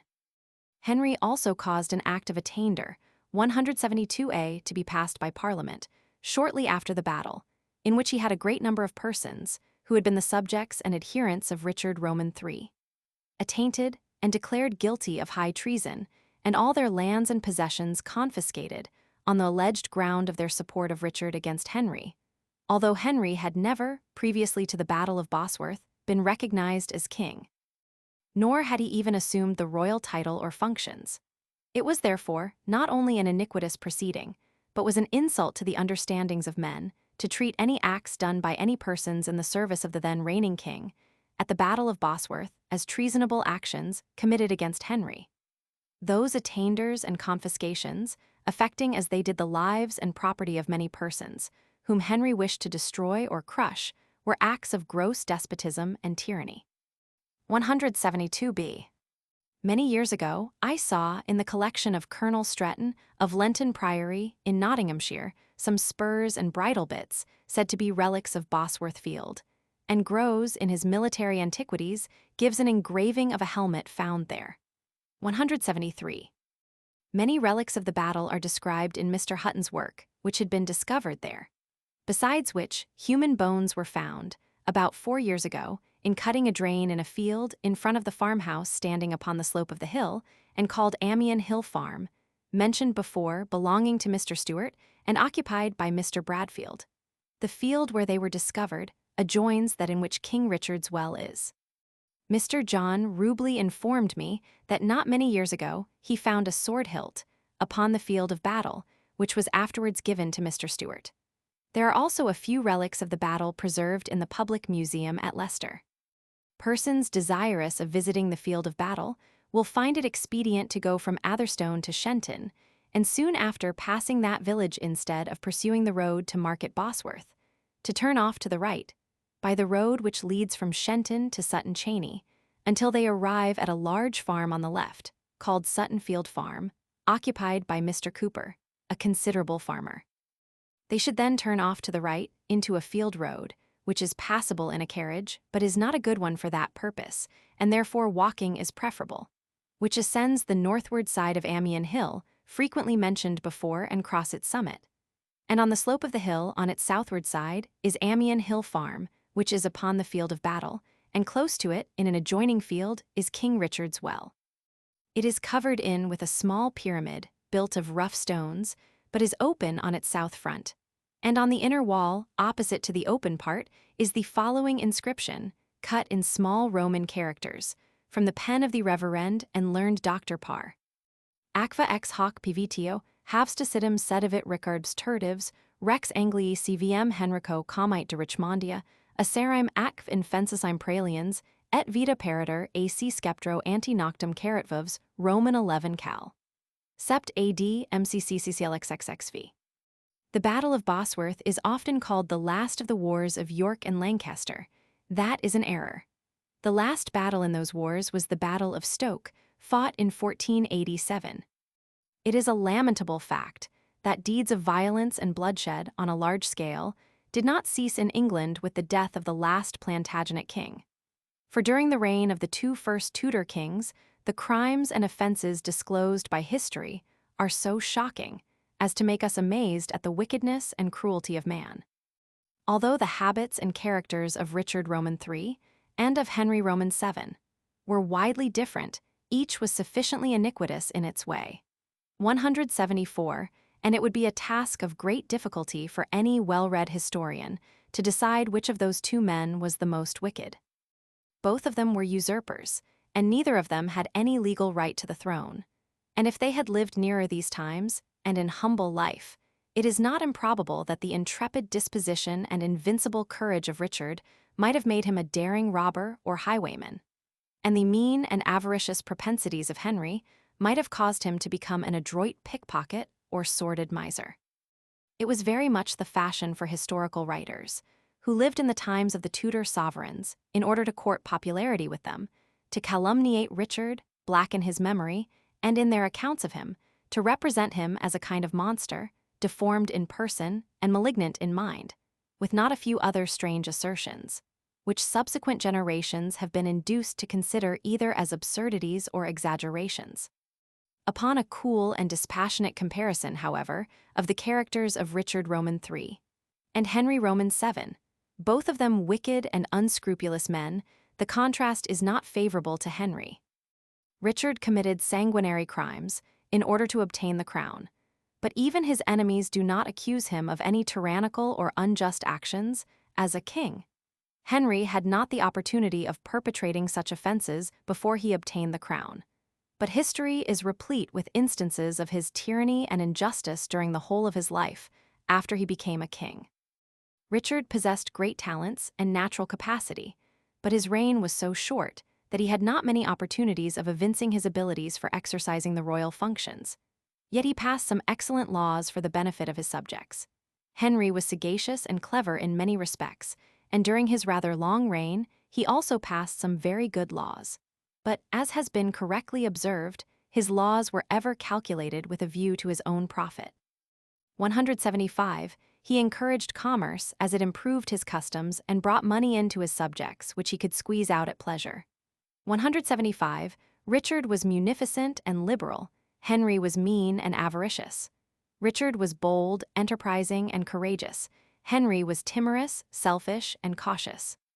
Richard and Henry, however, closely resembled each other in one respect. Each of them was unscrupulous, and did not hesitate without remorse to put to death a fellow creature who had incurred his displeasure, or was an obstacle to the success of his measures. Richard is believed to have murdered his nephews, Edward V and the young Duke of York, and Henry is known to have inhumanly and very wickedly put to death Edward Plantagenet, Earl of Warwick, an action which has been properly designated as vile a murder as that of Edward V. Nay, were it possible to speak in palliation of this worst of crimes, Richard was the least culpable, for he had one temptation which Henry had not. Edward V had an absolute right to the crown, but Warwick only a shadow. 176a. The crime of illegally depriving a human being of life is very solemnly reprobated by Shakespeare in his usual beautiful and powerful language. Erroneous vassal, the great King of kings hath, in the table of his law, commanded that thou shalt do no murder. Wilt thou then spurn at his edict, and fulfill a man's take heed, for he holds vengeance in his hand to hurl upon their heads that break his law. 176b. Chapter 9, The Field of the Battle of Stoke, 177a. Have we so soon forgot those days of ruin, when York and Lancaster drew forth the battles, when, like a matron butchered by her sons, and cast beside some common way, a spectacle of horror and affright to passers-by, our groaning country bled at every vein.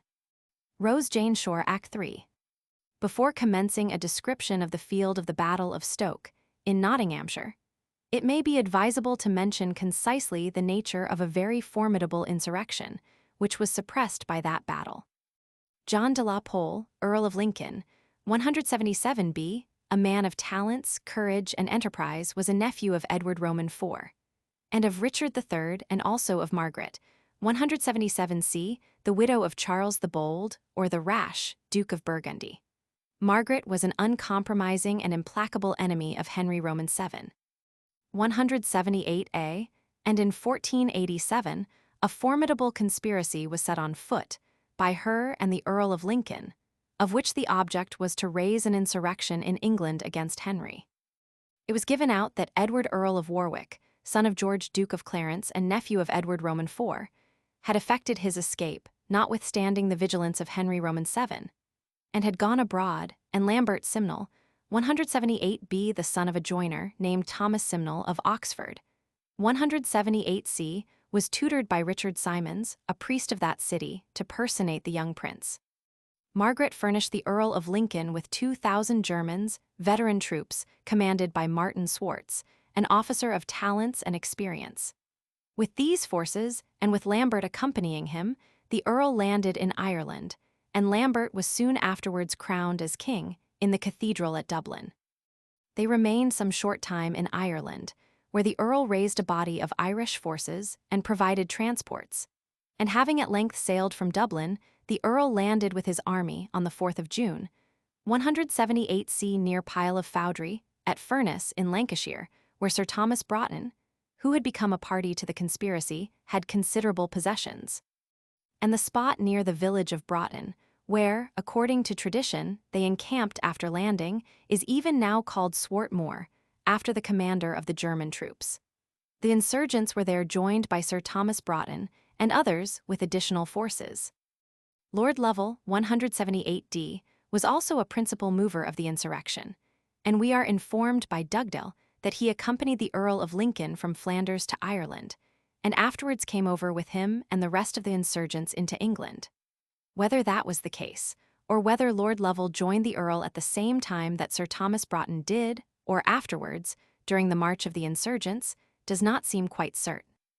Writers have differed upon that point, and the Act of Attainder, 179a, against Lord Lovell does not throw any light upon it. It is, however, certain that he joined the insurgents before the Battle of Stoke. The Earl of Lincoln marched with his forces from Furness into Yorkshire, and on arriving at Masham, he sent to the mayor of York, and requested to be admitted into the city in order to victual the army.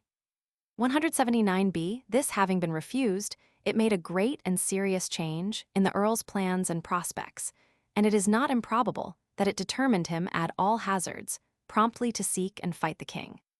He then marched from Yorkshire into Nottinghamshire, but the exact line of march is not known.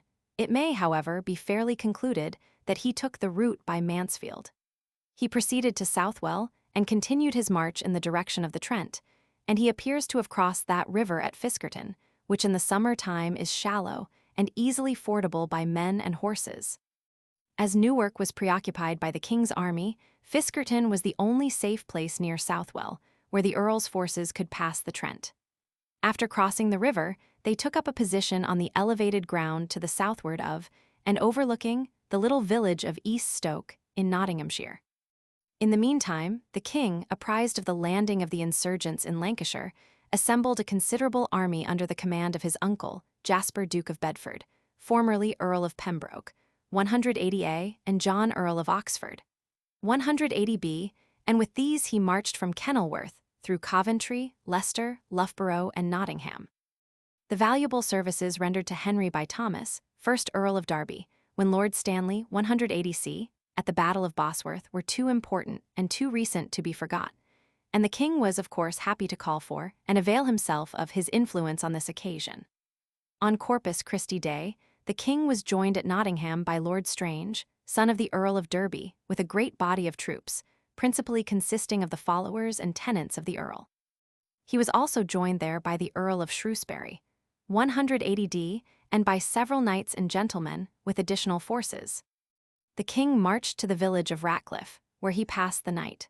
From Ratcliffe, he proceeded to Newark, which he succeeded in occupying before the Earl of Lincoln's forces could arrive there.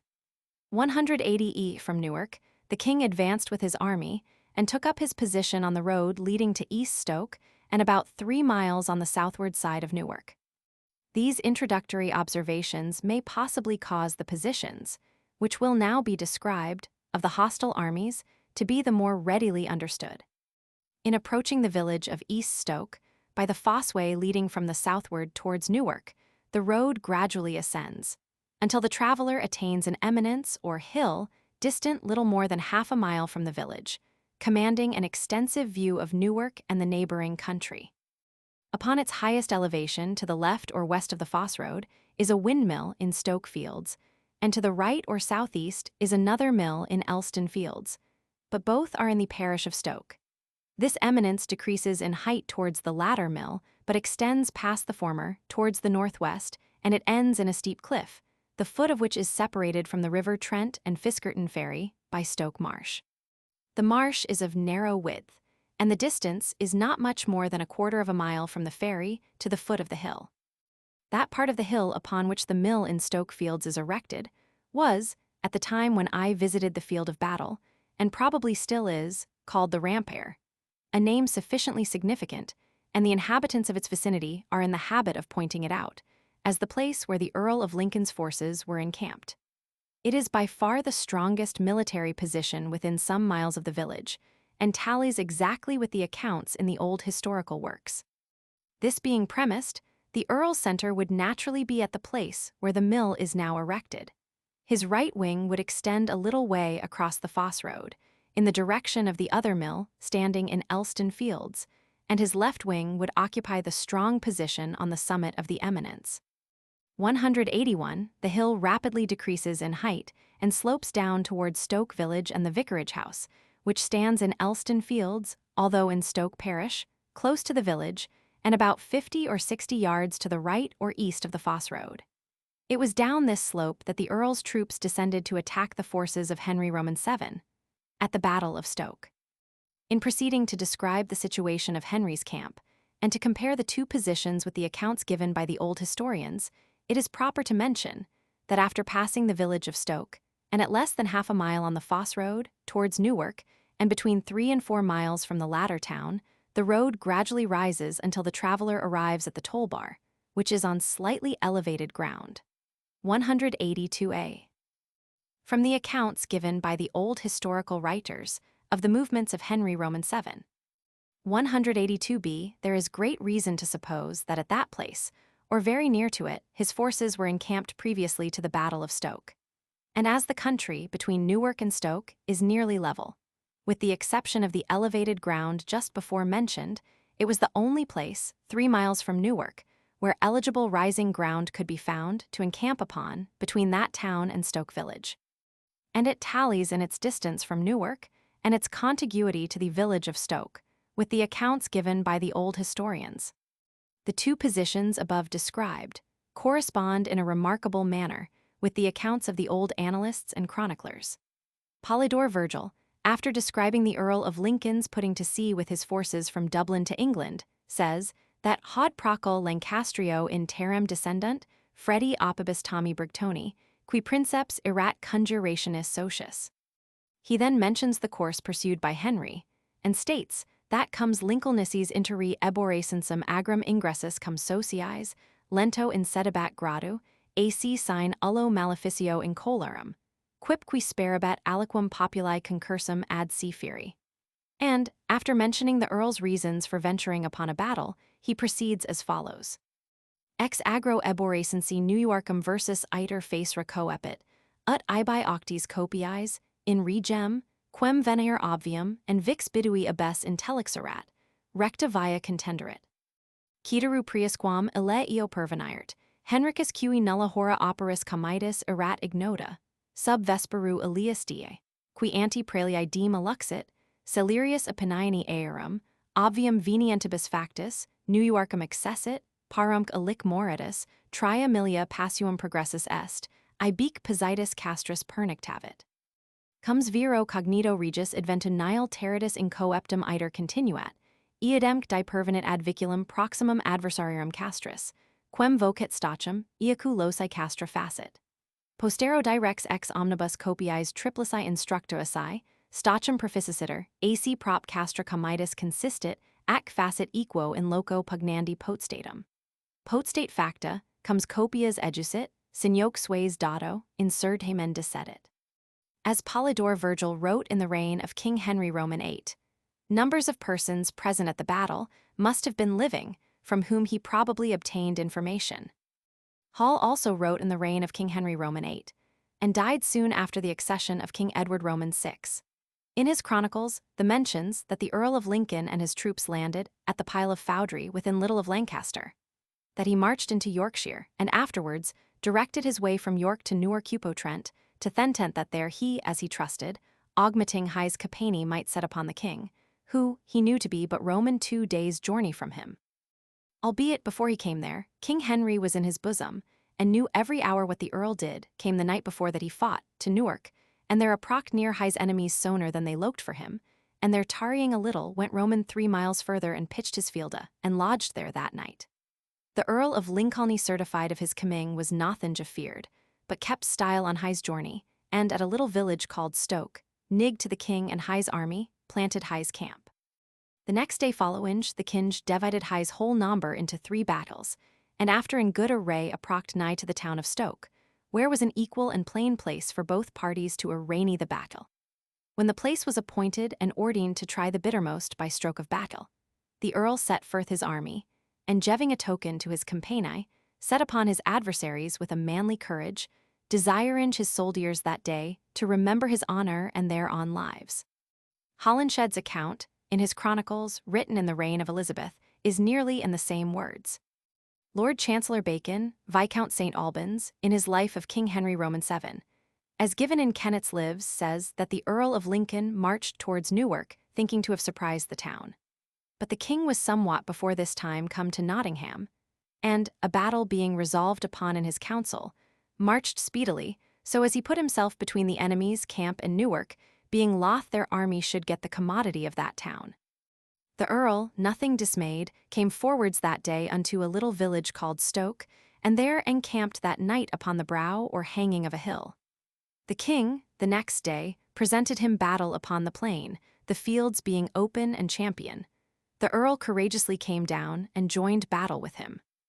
In Stow's Annals, it is stated that the Earl of Lincoln, being entered into Yorkshire, directed his way to Newark-upon-Trent, and at a little village called Stoke, 3 or 4 miles from Newark, nigh to the king and his army, planted his camp. The next day following, the king divided his number into 3 battles, and after approcht nigh the town of Stoke, where both the armies joined and fought edgerly. Speed says that the king dislodged it with his army, and passeth thorough Newark, leaving it behind him about 3 miles. Also, the next day, both the armies are brought forth to fight near to a little village called Stoke. He also adverts to the Earl's having marshalled his men upon the brow or hanging of an hill, before the battle. Sir Richard Baker, in his chronicles, mentions the Earl's taking his way from York to Newark-upon-Trent. King Henry, understanding which way he took, came the night before the battle to Newark, and going 3 miles further near to a village called Stoke, there waited the approach of the Earl of Lincoln. Upon inquiry, I learnt that human bones, coins, and other relics indicative of a battle have been frequently dug up in the fields, on the south side of the village, which are exactly where, from the above accounts, it is to be presumed, the Earl's centre was engaged, after descending from his strong post, and which lie at the foot of the eminence above described, and also on the south side of and within the garden of Sir Robert Bromley, Bart. Which would be the position of the Earl's left wing when fighting. They have also been found in digging the foundations of some walls near the vicarage, in Elston Fields, where the King's left wing would be engaged. In August 1825, Sir Robert Bromley kindly accompanied me over part of the field of battle, and pointed out a place in his garden where the remains of many of the slain were found. They were interred in long trenches, but very few indications of armor or weapons were discovered. However, the laborers found 2 spurs, one of which they purloined, the other Sir Robert Bromley obtained. He kindly allowed me to inspect it. It is of silver on the outside, and of steel within, and is of considerable beauty and elegance of workmanship. It is of very small size, and remarkable for the appropriate nature of its ornaments, roses boldly embossed on its surface. It bears a strong resemblance to the one dug up on Bosworth Field, of which an engraving is given in Hutton's Bosworth Field. Those who wish for an account of the march and movements of Henry previously to the battle will find it in the journal said to have been kept by the Herald, 185a, who accompanied his army. Henry's proclamation, 185b, for enforcing discipline and order on the march, is curious, and gives us some idea of the insubordination of an English army at that period. The principal commanders in Henry's army were Jasper, Duke of Bedford, 186a, John, Earl of Oxford, 186b, George, Earl of Shrewsbury, 186c, Richard Neville, Lord Latimer, 186d, Edward, Lord Hastings, 186e, George, Lord Strange, son of Thomas, Earl of Derby, 186f, Sir John Cheney and Sir Edward Fielding, 186g, Thomas Brandon, brother of Sir William Brandon, 186h, who was the standard-bearer of Henry and was slain at the Battle of Bosworth, had the honor of bearing Henry's shield at the Battle of Stoke. 186i. The Earl of Lincoln and his forces being posted upon the hill, Henry, on the 16th of June, 1487, 186j, drew up his army in 3 lines in the open space to the southward or southeast of Stoke, and offered the Earl battle, which the latter, notwithstanding the disparity of their forces, courageously accepted. The Act of Attainder, 187a, passed against the Earl and his adherents, furnishes some evidence of guns having been used by the Earl's forces, as the Act states them to have been armed with swordies, sparris, marespikes, bows, gons, harneys, brigandines, hauberks, and many other weapons and harneys. If, as that Act seems to state, the Earl had artillery with his army, which were used at the battle, they would naturally be placed on the slope of the hill before described, and would be fired from thence upon the royal army drawn up on the lower ground. The Earl descended the hill, with his troops in good order, and attacked the royalists with great intrepidity, in hopes that, by breaking their first line, the fugitives from it would fall back upon those in the rear, and throw them into confusion.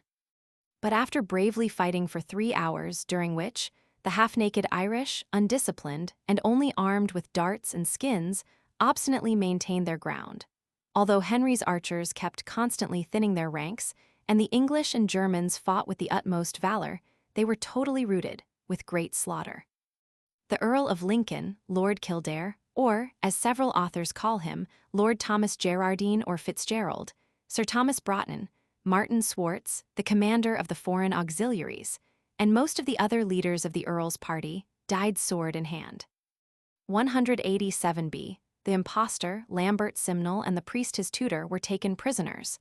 187c, and Lord Lovell was never afterwards heard of. It has been said that in endeavoring to escape by crossing the Trent, he was drowned in the river. Some writers state that he was slain in the battle, but in the account given in the before-mentioned journal, he is said to have been put to flight. 188a, whether he perished in crossing the Trent, fell in the battle, or fled, and contrived to secrete himself so as to elude discovery, will probably never be satisfactorily ascertained. 188b, he had been a steadfast supporter of King Richard Roman III, at whose coronation he had the honor of carrying one of the pointed swords on the king's left hand. 188c, and was made Lord Chamberlain, and he had also fought for him at Bosworth Field. 188d, his enmity to Henry Roman VII. induced him to join the insurrection of Sir Humphrey Stafford and his brother, Thomas Stafford, in 1486 and take up arms in Yorkshire whilst they prepared to attack Worcester.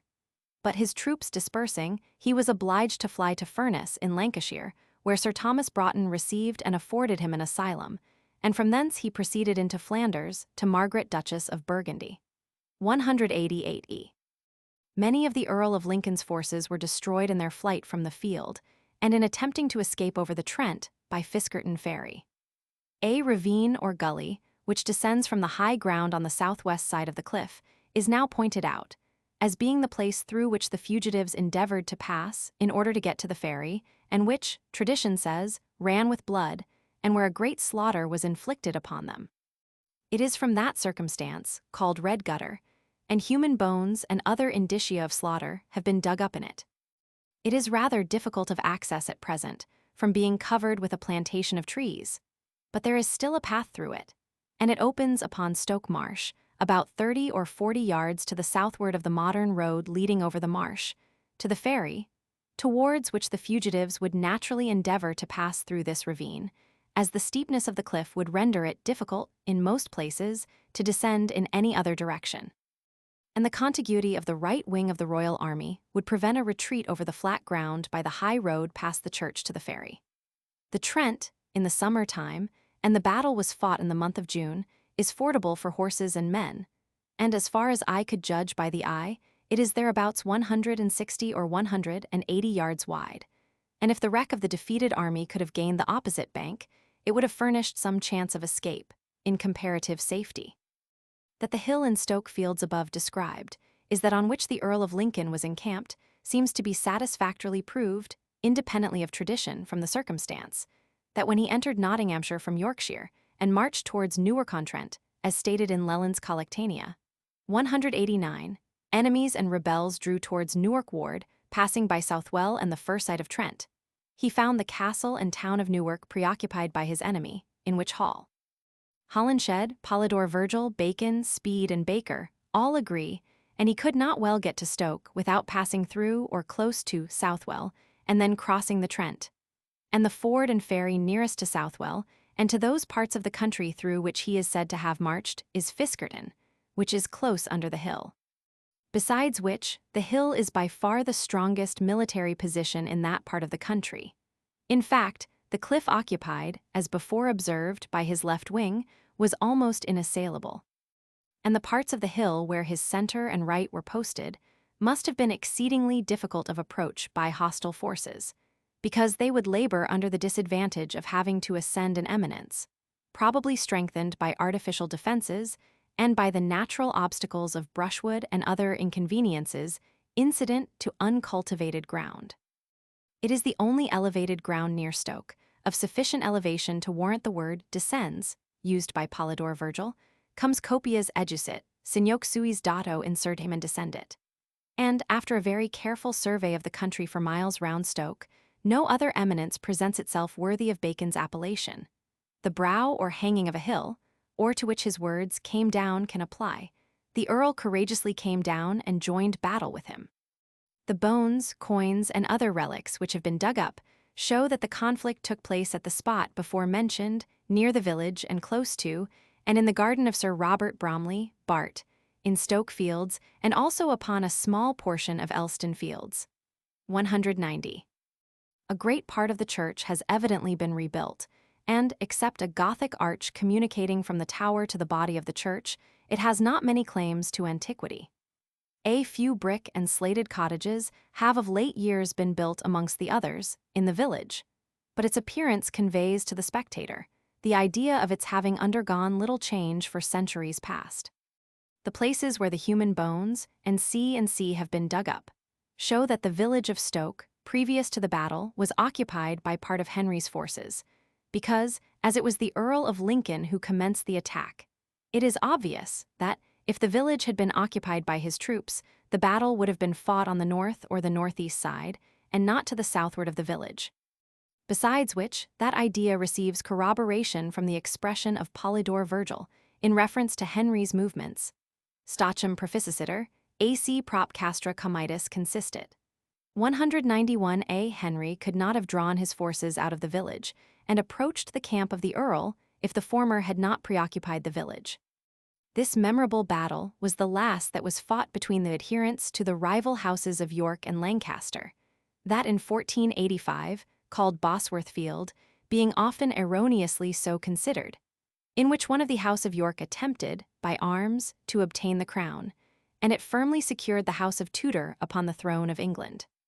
The victory was, however, purchased by a lamentable destruction of human life. About 4,000 of the insurgents and half of the van of the royal forces are said to have perished there, probably a total loss of from 5,000 to 6,000 lives. What consequences would have ensued to England if the Earl had been victorious? Though it may be amusing to speculate upon them, it is, of course, impossible to form a reasonable conjecture. He had claims to the crown, according to the laws and constitution in due course after the daughters of King Edward IV, supposing the attainders, 191b of George Duke of Clarence and Sir Thomas St. Leger to be valid, and to exclude their issue from his being the eldest son of John de la Pole, Duke of Suffolk, and of Elizabeth, 191c, second sister of King Edward Roman IV, and Richard Roman III, and daughter of Richard Duke of York.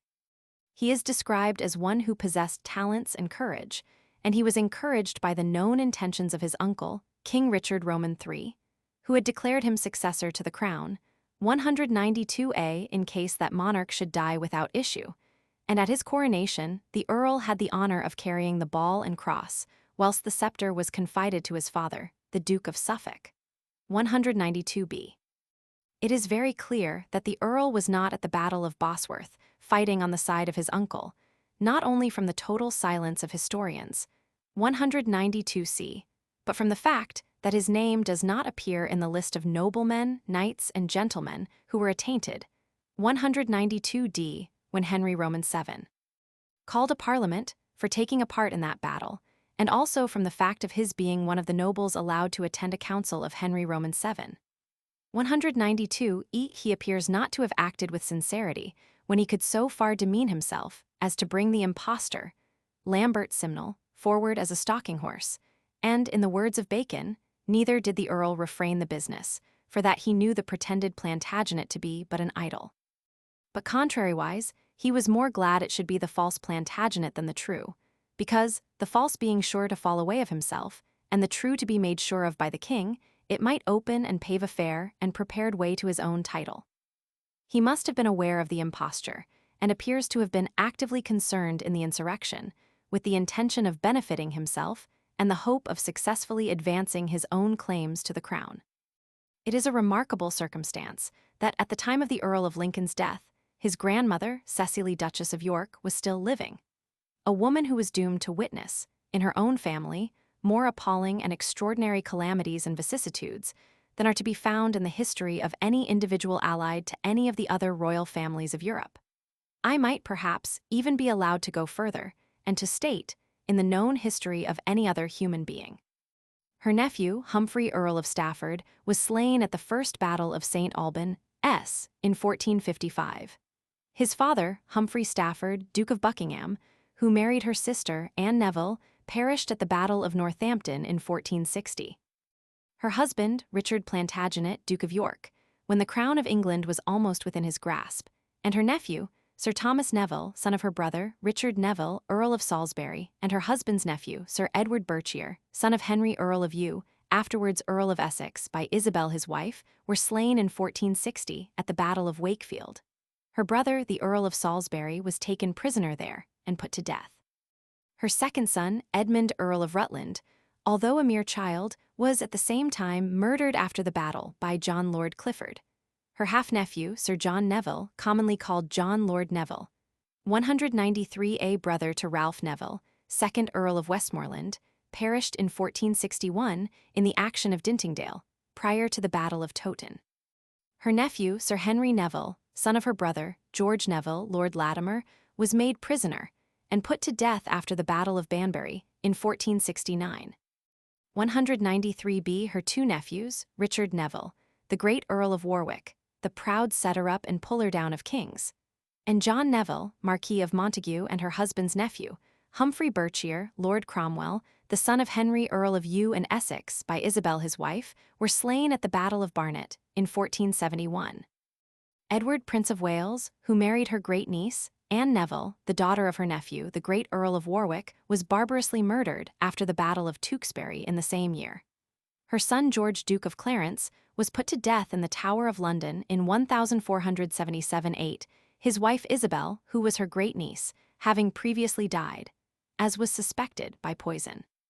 Her son-in-law, Charles, Duke of Burgundy, called Charles the Bold, or Charles the Rash, who married Margaret, her third daughter, after having by his folly and rashness impaired his power and placed his dominions in a state of great peril, was slain at the Battle of Nancy in 1476-7. Her eldest son, King Edward Roman IV, abandoned a warlike and active life for pleasure and excesses, which cut him off in the prime of manhood in 1483. The first husband of her niece, Catherine Neville, William Bonville, Lord Harrington, 194A, was slain at the Battle of Wakefield in 1460, and the second husband of her niece, William Lord Hastings, was beheaded without even the form of a trial in 1483. Her youngest niece, Margaret Neville, married John de Vere, Earl of Oxford, 194B, who, during many years of his life, was a fugitive or prisoner, whilst she suffered from great poverty, and her son by the Earl of Oxford died in confinement in the Tower of London during her husband's exile. Her son-in-law, Henry Holland, Duke of Exeter, who married her daughter Anne, was attainted for his support of the House of Lancaster, lived for some time in exile, and was in such poverty as to be obliged to beg his bread, and in 1473 his corpse was found stripped naked on the seashore near Dover. Her two grandsons, King Edward V and Richard, Duke of York, are believed to have been murdered 195A in the Tower of London in 1483. Her son-in-law, Sir Thomas St. Leger, who married Anne, widow of Henry Holland, Duke of Exeter, was executed in 1483 at Exeter, and attainted for treason in joining the unsuccessful rebellion of Henry Stafford, Duke of Buckingham, and the latter, who was her great-nephew, being the grandson of her sister, Anne Neville, being deserted by his forces, and betrayed, was, about the same time, taken prisoner and beheaded. Her grandson, Edward, Prince of Wales, son of King Richard Roman III, and of her great-niece, Queen Anne, through whom she naturally expected the honor of being the ancestress of a line of English monarchs, died in 1484. And the childless queen, his mother, a few months afterwards, followed him to the tomb. Her youngest son, King Richard Roman III, was slain at the Battle of Bosworth in 1485. And her grandson, John de la Pole, Earl of Lincoln, perished in 1487 at the Battle of Stoke, 196A. She died in 1495.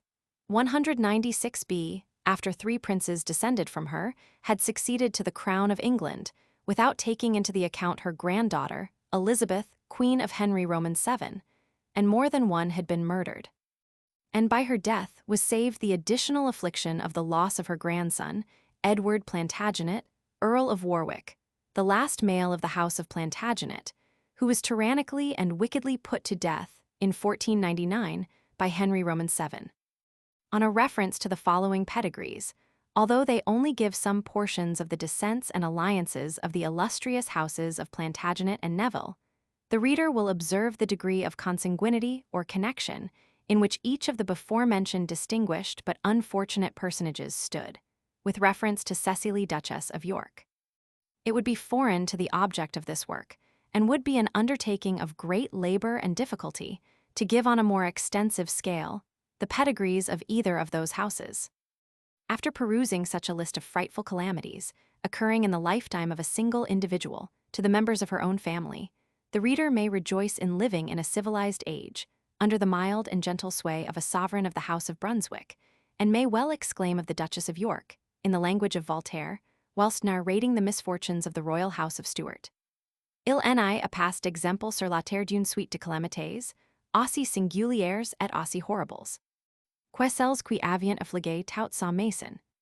Quelles hommes privés, qui si plainent de leurs petites infortunes, jettent les yeux sur ces princes, et sur ses enquêteurs. 197. The field of the Battle of Evesham. As the Battle of Evesham was not fought in the 15th century and had no relation to the wars of York and Lancaster, it would not have been noticed here, if it had not been for the circumstance of my having visited the field of battle a few months before this work was sent to the press.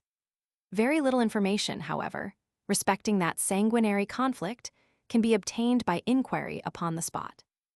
On the 28th and 29th of May, 1856, I visited the field of battle, which was fought on the 4th of August, 1265, between the forces of King Henry Roman III, under the command of his eldest son Prince Edward, and those of Simon de Montfort, Earl of Leicester, and the rebellious barons, and terminated in the defeat of the latter with great slaughter. The battle was fought in the spot now enclosed fields, upon the elevated tract of ground, adjoining the turnpike road from Evesham in Worcestershire to Alcester and Warwick, very near a house called Battlewell House, which stands on the left side of the road in going from Evesham, and also near the toll bar, called Battlewell Gate, and almost a mile and a quarter from Evesham.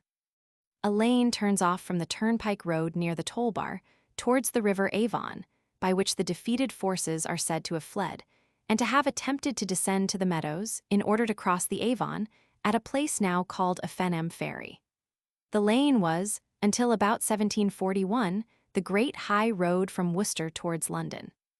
An old man named Thomas Price, who lives at the lodge of the mansion belonging to Mrs. Blaney, which is situated on the side of the turnpike road, opposite to Battlewell House, and consequently upon the spot where the conflict took place, and who has resided there most of his life, informed me that many years ago he recollected seeing a battle-axe, which, with some human bones, had been ploughed up in a field, close to Battlewell House. A bridge is said to have formerly stood at a Fenham Ferry, and some appearances of masonry, seemingly of the pier of the bridge, may still be discovered at the ferry. Close to it the ground is a little raised, and that spot is called Dead Man's Height, or Dead Man's Bank, where human remains and fragments of weapons are said to have been formerly discovered, as well as in an orchard very near there, called Twinners. About 2 miles on the opposite side of the ferry is a stone quarry upon A Hill at South Littleton, which was also in the line of retreat, and human bones and parts of weapons are said to have been found there about 30 years ago. In the beautiful grounds of E.T. Rudge, Esquire, of Abbey Manor, near the field of battle, a small pillar has been erected with the following inscription. On this spot, 204, in the reign of Henry Roman III, the Battle of Evesham was fought August Roman for 1265 between the king's forces commanded by his eldest son Prince Edward and the barons under Simon de Montfort, Earl of Leicester, in which the prince by his skill and valor obtained a complete victory, and the earl with his eldest son Henry de Montfort, 18 barons, 160 knights, and 4,000 soldiers were slain in the battle. The field of the Battle of Barnet. Warwick wounded. Ah, who is nigh? Come to me, friend or foe, and tell me who is victor, York or Warwick? Why ask I that? My mangled body shows, my blood, my want of strength, my sick heart shows that I must yield my body to the earth, and by my fall the conquest to my foe. Shakespeare's Henry Roman VI, Part 3, Act 5, Scene 2, a field of battle near Barnet. The Battle of Barnet was fought on the 14th of April, 1471, at a place formerly called Gladmore Heath, but which is now completely enclosed, about a mile northwest from Barnet in the county of Middlesex, between the Yorkists under King Edward Roman IV, and the Lancastrians, commanded by Richard Neville, Earl of Warwick. 205, the Kingmaker, in which the latter was slain, and the Yorkists were completely victorious. I visited the field of battle on the 9th of July, 1856. The accounts of the battle given by the old historical writers are so imperfect that they do not throw any light upon the precise positions which the hostile armies respectively occupied, and I could not, when upon the spot, obtain much new information of moment relative to the battle. After Edward Roman IV had returned from the continent and had landed at Ravensbourne in Yorkshire, he proceeded to York, and from thence towards London, and the Earl of Warwick, who was posted with his forces at Coventry, marched from it in pursuit of him. Warwick, I will away towards Barnet presently, and bid thee battle Edward if thou darst. Shakespeare's Henry Roman VI, Part 3, Act 5, Scene 5. The Earl of Warwick expected that the city of London would hold out against Edward until he could arrive to its relief.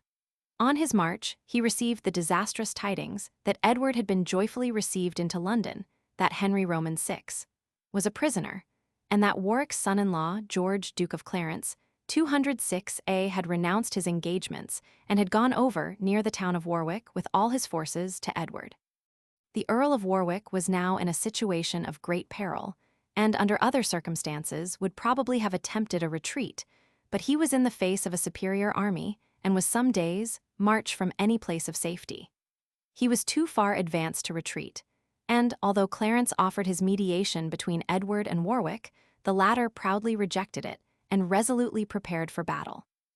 Edward had the superiority of numbers, as his army had become greatly increased, since Clarence had deserted the Earl of Warwick and had joined the Yorkists. During the night preceding the battle, the Earl of Warwick and the Lancastrians were encamped on Gladmore Heath, on the northwestward side of Barnet, and they had posted a small advanced guard in that town. Edward, having advanced from London to Barnet, dislodged the few Lancastrian forces posted in it and drove them towards the main body. He, however, did not suffer his men to remain in the town, but encamped in the open field, nearer his enemies than they were aware. And one old writer states that he caused his people to keep as silent as possible in order to prevent the Lancastrians from knowing the exact position of his army. 206b. Both parties used artillery. 206c, and some historians state, 206c, that they fired at each other in the course of the night.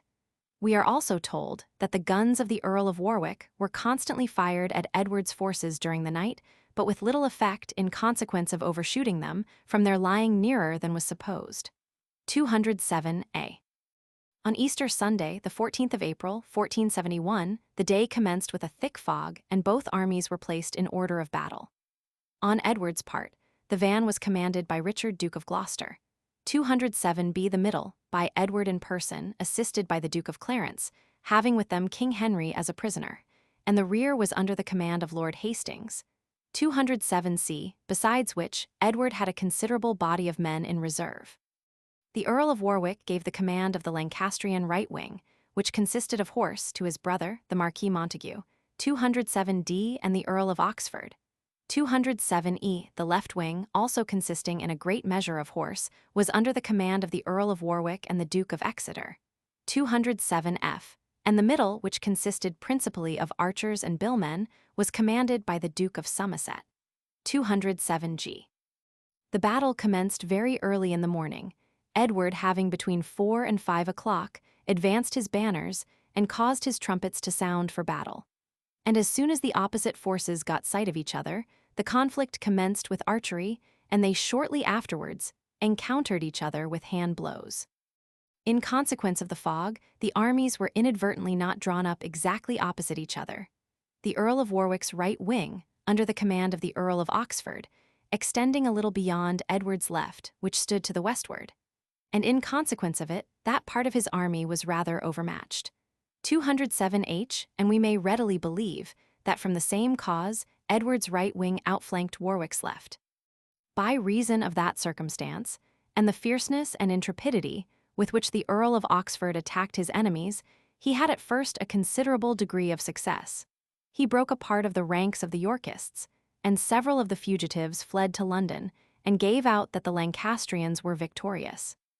This, however, proved to be of no eventual advantage and gave no encouragement to the other forces of Warwick, because the fog prevented their being fully aware of it. Beside which, some of Oxford's men commenced pillaging, instead of following up their first success. An unfortunate mistake also occurred in consequence of the fog, the device of the Earl of Oxford, a star with rays, being mistaken for that of Edward, the sun in splendor. 208, and the Lancastrian archers shot at Oxford's troops, which caused Oxford and many of his men to suppose it to be the effect of treachery and to quit the field. The Duke of Gloucester gave proofs of the undaunted courage and daring spirit, for which he was always conspicuous, and which his enemies have never ventured to deny. He fought valiantly against the Lancastrians, and his 2 esquires, John Millwater and Thomas Parr, were slain at his feet. Warwick, at the head of his troops, attacked the part of the Yorkist army in which Edward was, and the battle was for a long time obstinate and bloody. Edward, however, brought up his reserve at an opportune moment, and at length the Earl of Warwick was slain, and a complete victory was obtained by Edward over the Lancastrians. John Neville, Marquis Montague, and several knights, of whom Sir William Tyrrell was one, also perished. The Duke of Exeter was wounded, and left for dead upon the field, from 7 in the morning until 4 in the afternoon, when he was brought to the house of one of his servants named Ruthland, where he was attended by a surgeon. He was conveyed to sanctuary at Westminster, and afterwards went abroad. The Duke of Somerset and the Earl of Oxford fled, in the company of some northern men, towards Scotland. But changing their plans, Somerset made for Wales, in order to join Jasper Earl of Pembroke, and Oxford escaped to France, from whence he not long afterwards returned with some men, and seized the fortress of St. Michael's Mount, on the coast of Cornwall, which he held for several months, against King Edward's forces. On King Edward's side there were slain Lord Cromwell, 209 Lord Say, 209 Sir Humphrey Berkshire, son of John Lord Berners, 209 Sir John Lisle, 209 and about 1,500 men. But the loss on the Lancastrian side is said to have amounted to about double that number, Edward having given orders not to give any quarter. Most of the slain were buried on the plain where they had fallen, and where, according to Stowe, a chapel was afterwards built, in memory of them, of which there are now no remains. But he states that when he wrote, it was a dwelling house, and the upper portions remained. Some of the bodies of the persons who had been of a higher rank are said to have been removed and interred in the church in Austin Friars, London. The bodies of the Earl of Warwick and the Marquis Montague were conveyed in a cart to London, and for 3 days lay in St. Paul's Cathedral Church with their faces exposed to view, so that no person could doubt their deaths. And they were then buried with their ancestors in Bisham Abbey, in Berkshire, where they remained until the dissolution of monasteries, when the abbey was destroyed, and all knowledge of the exact spots where they were interred is now forgotten. Such was the end of the career of the great, valiant, and powerful Earl of Warwick, who has been not incorrectly described as the proud setter-up and puller-down of kings, 210 and who had been mainly instrumental in dethroning Henry Roman VI, and making Edward Roman IV a king, and again in dethroning Edward and restoring Henry. Warwick wounded, for who lived king, but I could dig his grave, and who durst smile, when Warwick bent his brow. Lo, now my glory smeared in dust and blood, my parks, my walks, my manners that I had even now forsake me, and of all my lands is nothing left me but my body's length. Shakespeare's Henry Roman VI, Part 3, Act 5, Scene 2, A Field of Battle near Barnet. From the accounts given by the old historians, 210 it is clear that cannons or some other description of firearms were used at the Battle of Barnet. Besides which, W. Hutton, FSA, states that the keeper of the Red Cow Tavern, near the obelisk after mentioned, preserved a ball of 1.5 pounds weight, which he dug out of the ground. 210 An obelisk of stone, apparently about 18 or 20 feet high, commemorative of the battle.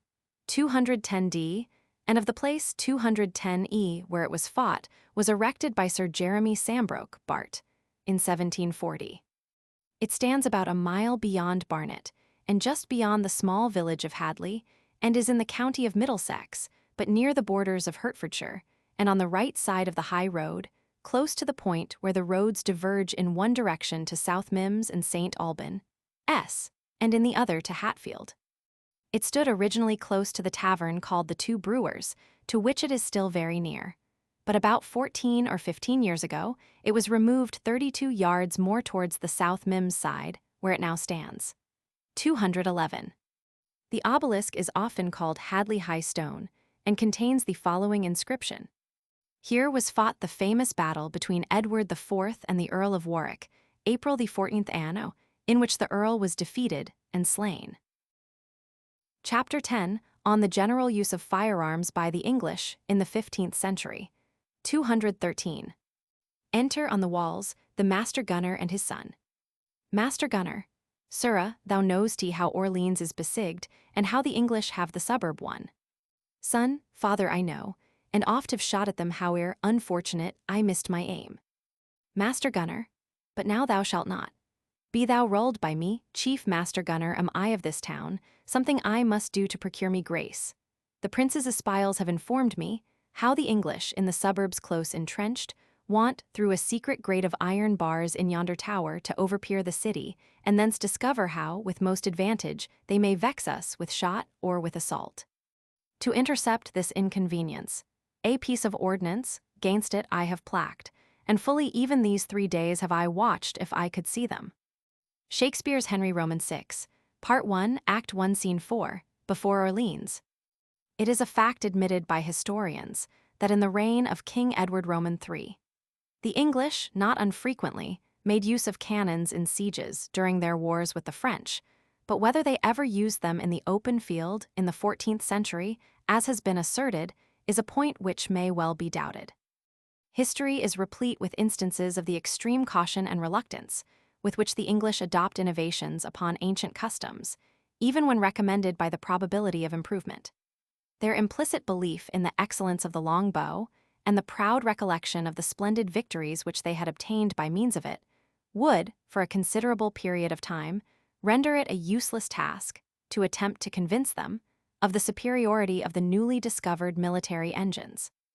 Until their efficacy had been often proved, their shape and workmanship had attained some degree of perfection, and the artificers employed in their production had become sufficiently skillful to make different kinds and sizes, one description of which was portable, and was eventually called hand cannon, hand gun, or hand culverin, and subsequently harquebus, arquebuse, haquebut, hackbutt, and hagbutt, the origin of the modern musket, the advantages of the recently discovered engines of war, would be very slow in disclosing themselves, and would by no means be sufficiently obvious to induce a warlike nation precipitately to admit them into general use. The change in the art of war, by the application of gunpowder to military purposes, was extremely slow and gradual.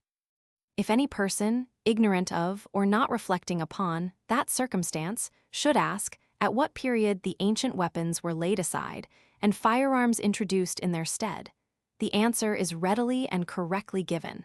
There never was such a period.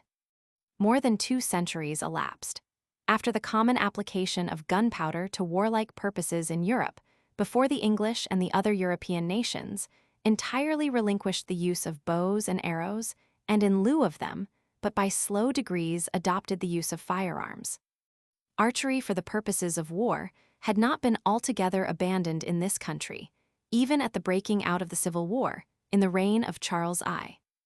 It has been correctly remarked by Mr. Grose, in his Military Antiquities, 215a, that there is amongst old soldiers a great dislike to innovations, because, by adopting new weapons, and, consequently, a new exercise, the old and expert soldiers find themselves in a worse state than new recruits, as they have not only a new exercise to learn, but also the old one to forget.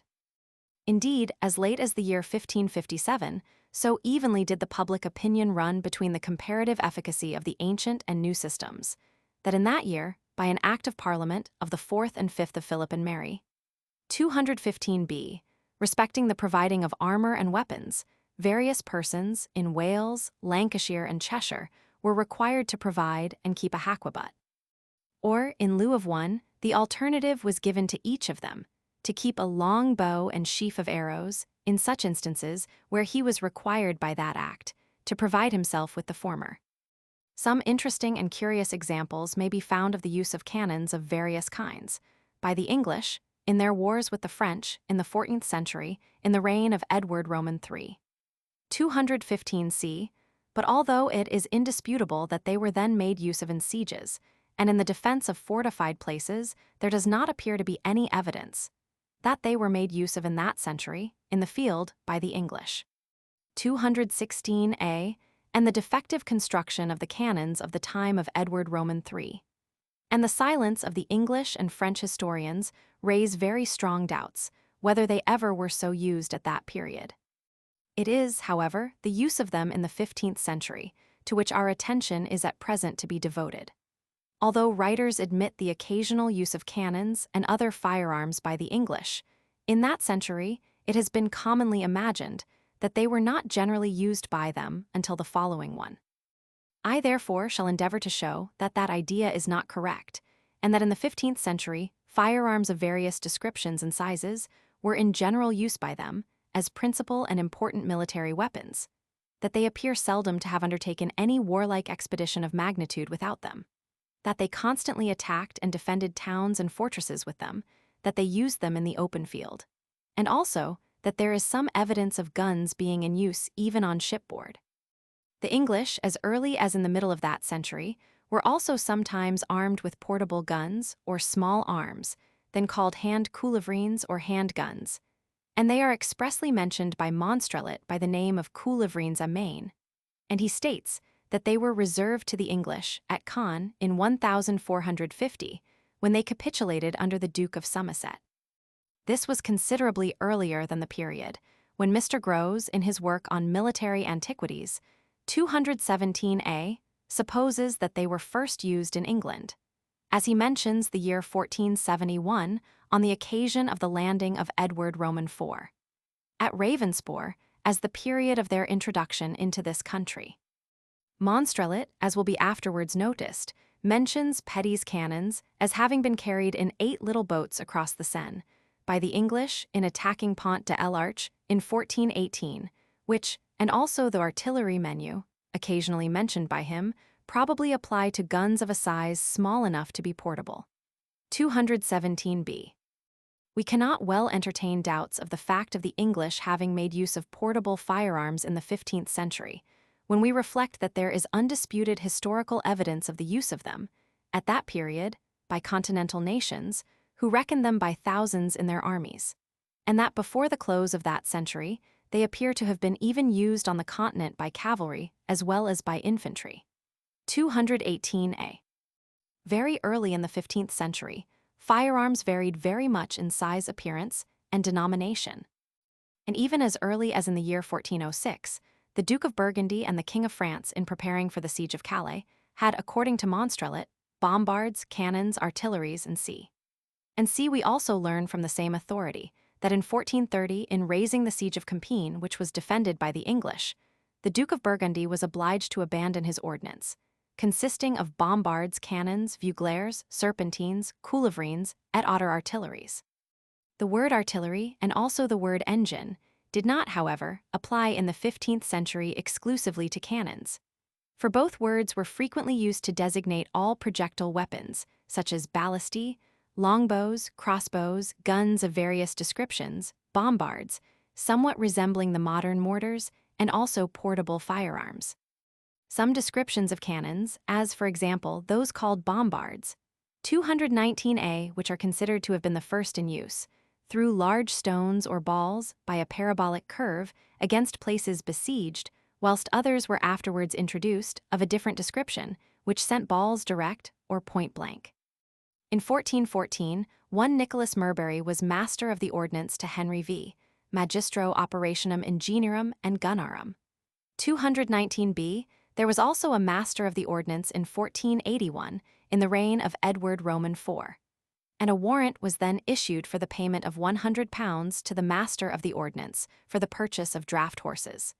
219c. I apprehend that it will not be denied that it affords very strong evidence of this destructive instrument of war being brought to considerable perfection and into general use, when the genus had thus become subdivided into species, and when a public officer existed whose province it was to superintend that particular department of military affairs. Later on, in the same century, it became still more subdivided and appears to have consisted of many varieties, for we read of bombards, cannons, mortiers, vuglaires, guns, serpentines, ordnance, fowlers, culevrines, handguns, haquebuts, and C, from which it may be presumed that gunnery had then become a science, and occupied a great portion of the attention of the military.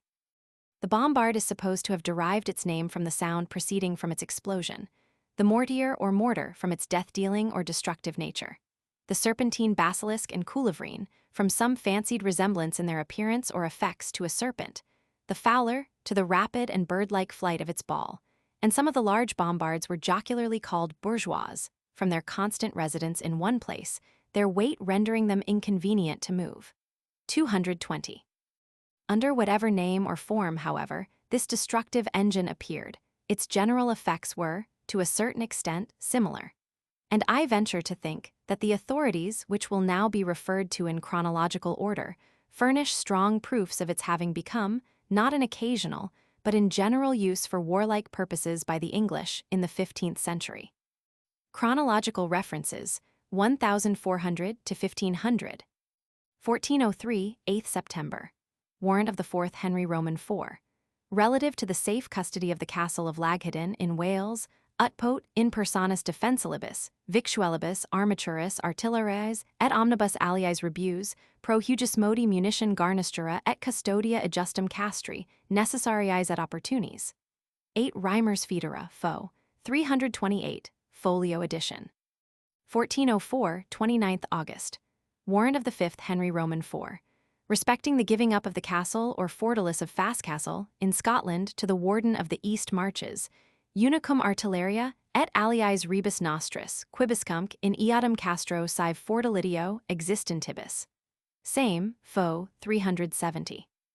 The word artillery, as has been already stated, was formerly often used to denote cannons and other weapons, the operation and efficacy of which entirely depended upon gunpowder, and also projectile weapons of various descriptions, such as longbows, crossbows of different kinds and sizes, ballistae catapulti, and C, which were used in war quite independently of gunpowder. The same observation also applies to the word engine. The English very frequently not only used engines which depended upon gunpowder for their operation, but others which were independent of it, in order to cast stones, and in sieges in the 15th century. It is impossible, in every instance which will be noticed in the following pages, to determine clearly in which of those senses the word artillery or engine is used, and it must be left to the judgment of the reader to decide the meaning from the context. 1405. Henry Roman IV, at the siege of Berwick Castle, caused a piece of artillery to be planted against one of the towers, and at the first shot overthrowing part thereof, they within were put in such fear that they simply yielded themselves. Holinshed's Chronicles, Volume IFO, 530. 1405, 4th March. In the 6th Henry Roman IV, in a warrant enumerating the stores and articles in the castle of Hadleg, Quer Harlech in Merionethshire, de Stafura pro Castro de Hadleg, there is mentioned amongst a variety of armor, weapons, and other articles, unum longum ferrum pro gunnies obscurandis. 8 Reimers Foedera, Fo. 384. Same year, in the attack by Count St. Paul upon the castle of Mark, near Calais, and the relief by the English forces, et avex menerent dix odus chars charges de vivres et artilleries. Chroniques de Monstralit, edition of 1572, volume IFO. 20. The English also took away tous les biens, chars, et artilleries, quovoyant la menes leurs adversaries. And on the attempt upon the town of Andres, the Anglois de Calais isserent de Lourville, atout foison de cannons, et otters instruments de guerre, quils avoyant gaines sur les franchise, devant Merc. Same, volume I. Fo. 21. Same year, at the unsuccessful attack by the English upon the castle de l'Escluse, the garrison tant que par le trait, cannons et otter defense rebouterant leurs adversaires, and c. Same, Fo. 21. 1406. Preparations by the Duke of Burgundy and the King of France for the siege of Calais, et y avoit aussi très grande quantité de cherwa menens bombards, cannons, artilleries, vivres, et otters besonges nécessaires à guerre. 1 Monstralit, Fo. 27. Although the cannons in the two last instances were not used by, but were intended to be used against, the English, yet it has been considered advisable to notice them, in order to show that they were then commonly used in the wars in which the English were engaged, and were intended in each instance to be used against a town defended by the latter, and also to prove that at that period there were firearms of various denominations. Same year, 7th Henry Roman IV. Account of the military stores stated by Henry Summer to have been delivered to William Lovney, treasurer to the king's sister, Philippa, Queen of Denmark, Norway, Sweden, and c. 2 guns, 40 libras pulveris pro guns, 40 petras pro guns, 40 tampons, 4 touches, 1 mallet, 2 firepans, 40 pavies, 24 arcus, et 40 garbas sagittarum, pro stafura cujustum navis. Ordinata pro alla adjustum regini versus dachum per indenturam, and c. Also, predictis 2 cannons 40 L pulveris, and c. 8 foedera, fo. 447. The above document furnishes evidence of the use of stone balls for cannons in 1406. And, although the language is not at all conclusive, it may be worthy of consideration whether it does not also afford some slight evidence of guns being in use on shipboard at that early date. 1407, 12th September. Indenture of 8th Henry Roman IV. Between the King and Rhys ap Griffith and others, containing the terms of the surrender by them of the castle of Aberystwyth in Wales. Facient seu faciat liberationem plenum canonum seu instrumentorum Anglis guns vocatorum, arcuum, sagittarum, ballistarum, et alirum instrumentorum, infra dictum castrum, and c. 8 foedera, fo. 498. 1413, 1st September.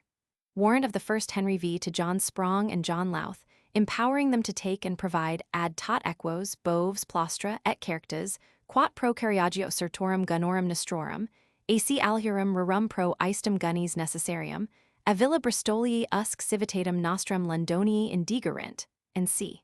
9 foedera, fo. 49. 1414, 22nd September.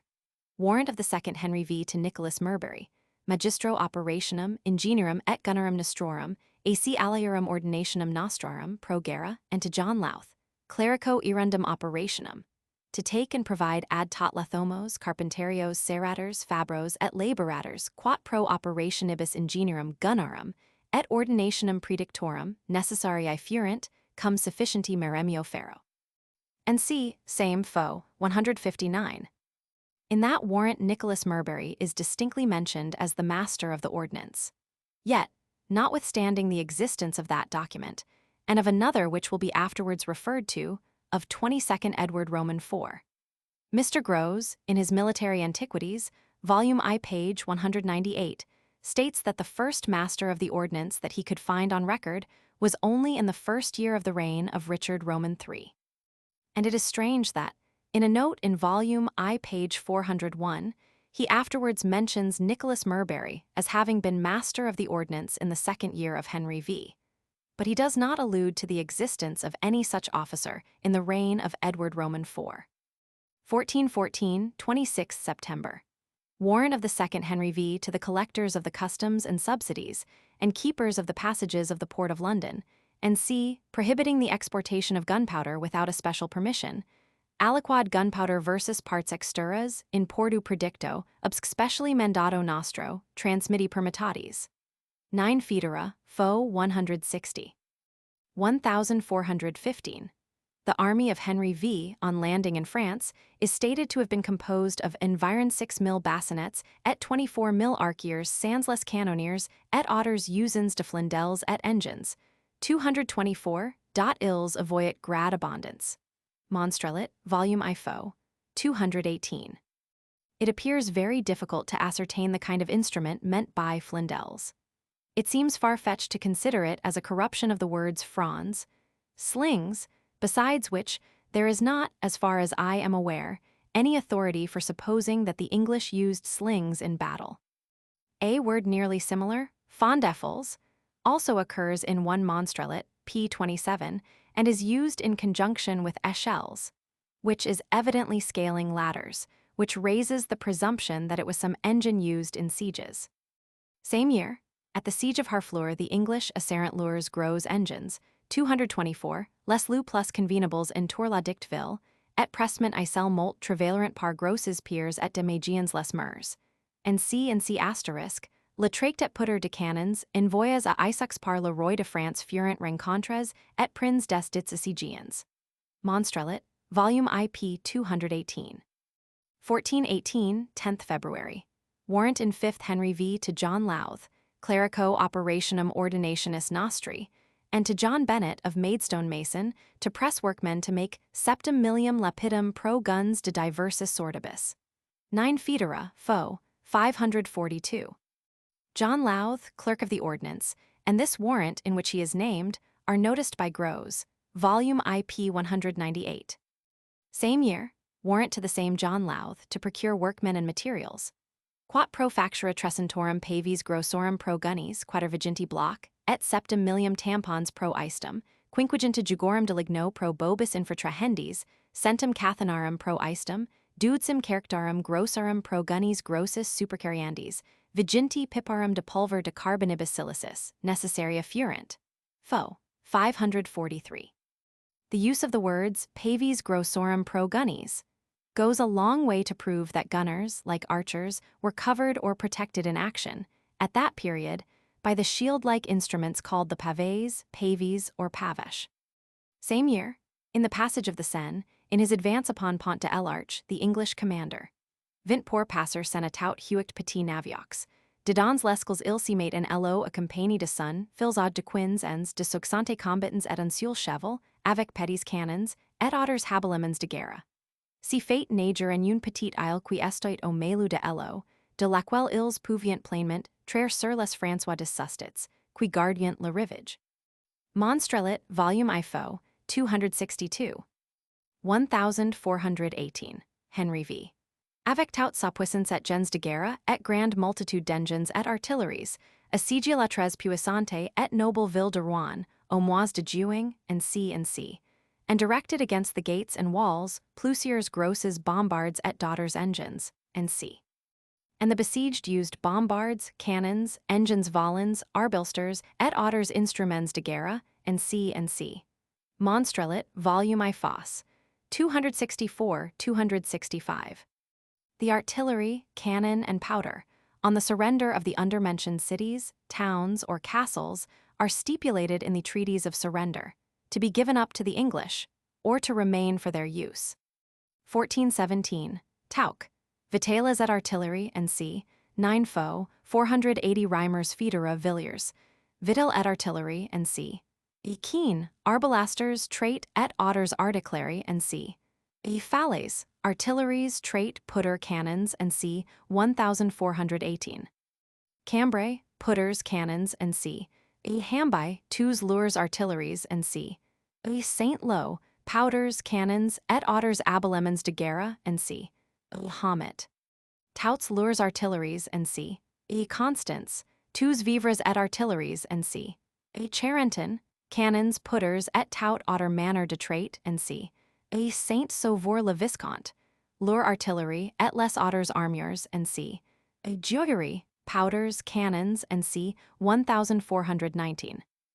Rouen, artillerie pulvers, et alia quicum cabilimenta guerrarum, and c. Monsterville, cannons, powders, et touts altars bastons et abilemens pour la guerre et defense, and c. EU Monceau Saint Marion la Galera et Guillaumecourt, artillery et abilemens de guerre, and c. Grand Goulet et Petit Goulet, vivres et artillery, and c. 1420. The English, at the siege of the town and castle of Monstro, combatants Isel de gros engines pour disromper les ports et murils, also, ferent de tous costes approcher de la forteresse plusieurs gros engines, 227, pour Isel confonder et abatter. Monstrelet, Volume IPP, 291-292.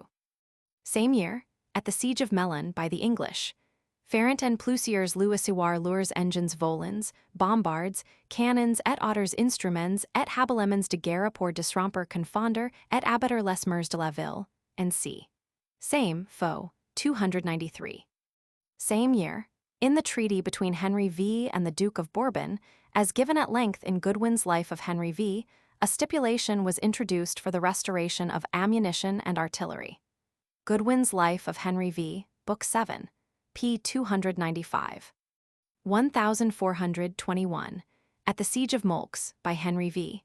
Fate dresser plusieurs engines contre les ports et murels de la ville pour l'abatter et démolir, and c.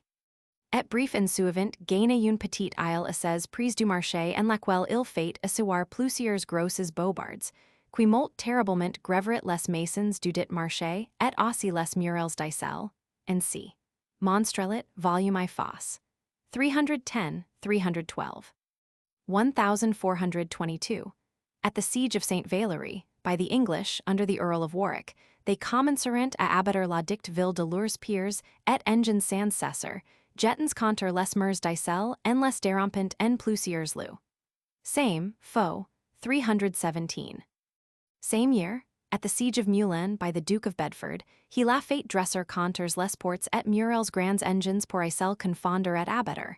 And in the Articles of Capitulation, it is provided that the fortress shall be given up, fortifié et garni de cannons putters et arbilsters, and c. Same, volume Roman 2. Faux. 2.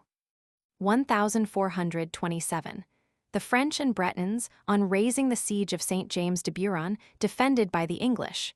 Delasant audit siege grand foison de bombards vivres et otters artilleries. Monstrelet, volume Roman 2. Faux. 35. 1428 March. Indenture in 6th Henry Roman 6, containing the terms on which Thomas de Montacute, Earl of Salisbury, engaged to serve in France with an army by which it was stipulated that he was to be paid 1,000 marks. Pour convertir et employer en cannons, piers, chariots, pinces de fer, chaspels, et otters choses nécessaires, pour isolques cannons, and c. And which also stipulates for the earls including in the number of men-at-arms, quatermaisters cannoneers, each of whom was to be considered as equal to a man-at-arms at 20 deniers sterlings per day, and that the earl should have, at the king's expense, essepsen pour les cannons, piers, et alters choses, touchins et regardens la fate de l'artillerie. 10 Foedera, Faux. 392. Same year, 25th March. Warrant in 6th Henry Roman 6, for payment, amongst other matters, to John Parker of Cheshunt of 1,000 marks, pour converter et employer en cannons, piers, en chariots, pinces de fer, chaspels, et otters choses nécessaires pour isoles cannons, and c. Same, Faux. 395. Same year, 28th April. Warrant in 6th Henry Roman 6, to John Parker, to seize and provide carriages for the conveyance of cannons, petras, and c. Same, Faux. 397. Same year, at the siege of Orleans, Thomas de Montacute, Earl of Salisbury, was mortally wounded by the splinters of a stone, shot from a cannon, Vuglaire, whilst reconnoitering there. The besieged defended themselves, en facens plusieurs salies, en turret de cannons, coulevrins, et otters artilleries. The Duke of Bedford, Regent of France, is mentioned as sending, under the charge of Sir John Fastolf, 228, of Norfolk, to the English at this siege, de quater cinq ces quachars charrettes, loaded with vivres artilleries et otters marchandises. And after an engagement with the French, called by them the Battle of the Herrings, the English proceeded in good order, atout leur char, et leur artillerie, comme brigandines, holmes, arbilsters, bastons à feu, et plusieurs otters armures quil faltagens de guerre par aucuns peu de jours devant la dictville, and c. Monstrelet, volume Roman 2. Foss. 3840-41. 1430.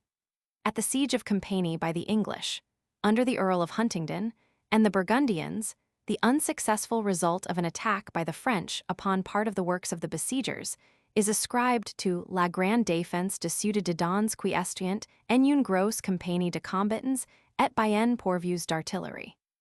In raising the siege, there were left behind of the Burgundian ordnance, tres grand nombre de grosses bombards, cannons, vuglaires, serpentines, coulevrins, et otters artilleries avec plusieurs engines, and c.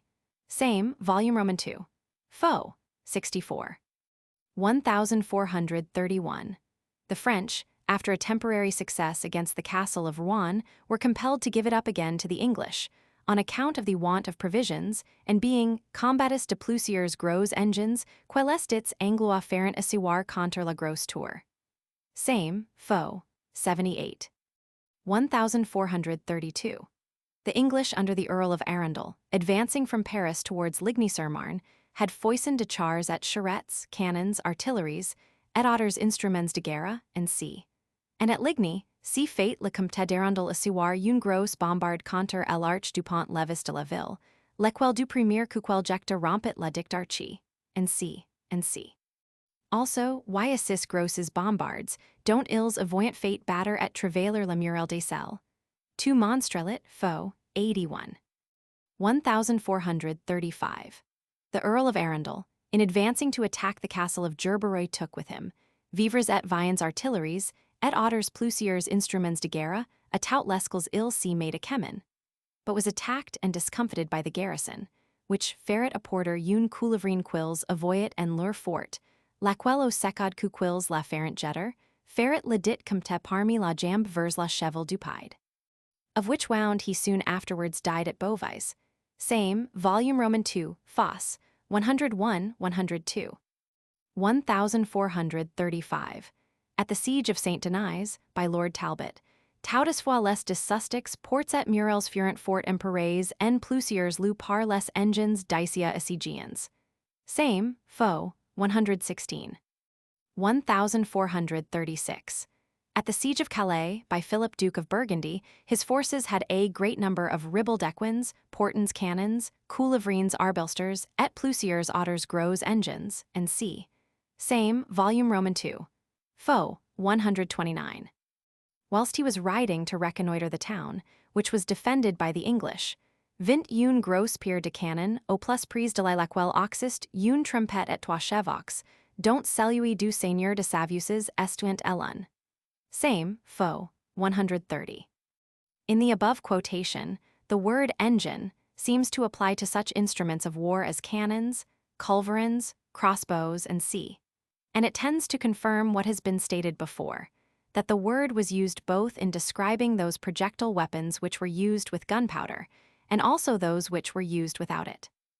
In raising the siege, the Burgundians left behind them plusieurs gros engines et otters habilemens de guerre qui estuent au dit duc de Bourgogne, pour squani pouvait trouver de chars ni de chevox pour les éminenter.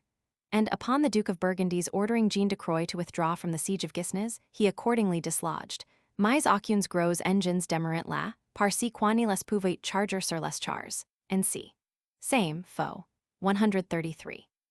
1439. The Earl of Somerset, at the siege of the castle of Fallville, si fate pressement apprester une petite bombarde quille avoid a mené avec lie, laquelle estoit excellentement bon et roid, avec otters engines, lesquels engines bombards et cannons, a une des fois auxerrent le capitaine de lignes, quand elles furent jectés. Monstrelet, Faux, 166. 1440. At the siege of Harfleur, the English, under Somerset, Asseviant contre la porte et murel d'Iselle ville plusieurs bombards et otters habilemens de guerre, and c. Same, volume Roman 2. Faux, 169. 1441. The English, under the Duke of York, governor of France and Normandy, attempting to relieve Ponthès, avoyant avec eu très grand nombre de chars, charrettes, et chevox charges de vivres et artilleries, and c. Same, Faux, 184. The use of Petty's cannons et coulevrins by the French at this siege is also mentioned. Same, Faux, 186. 1449.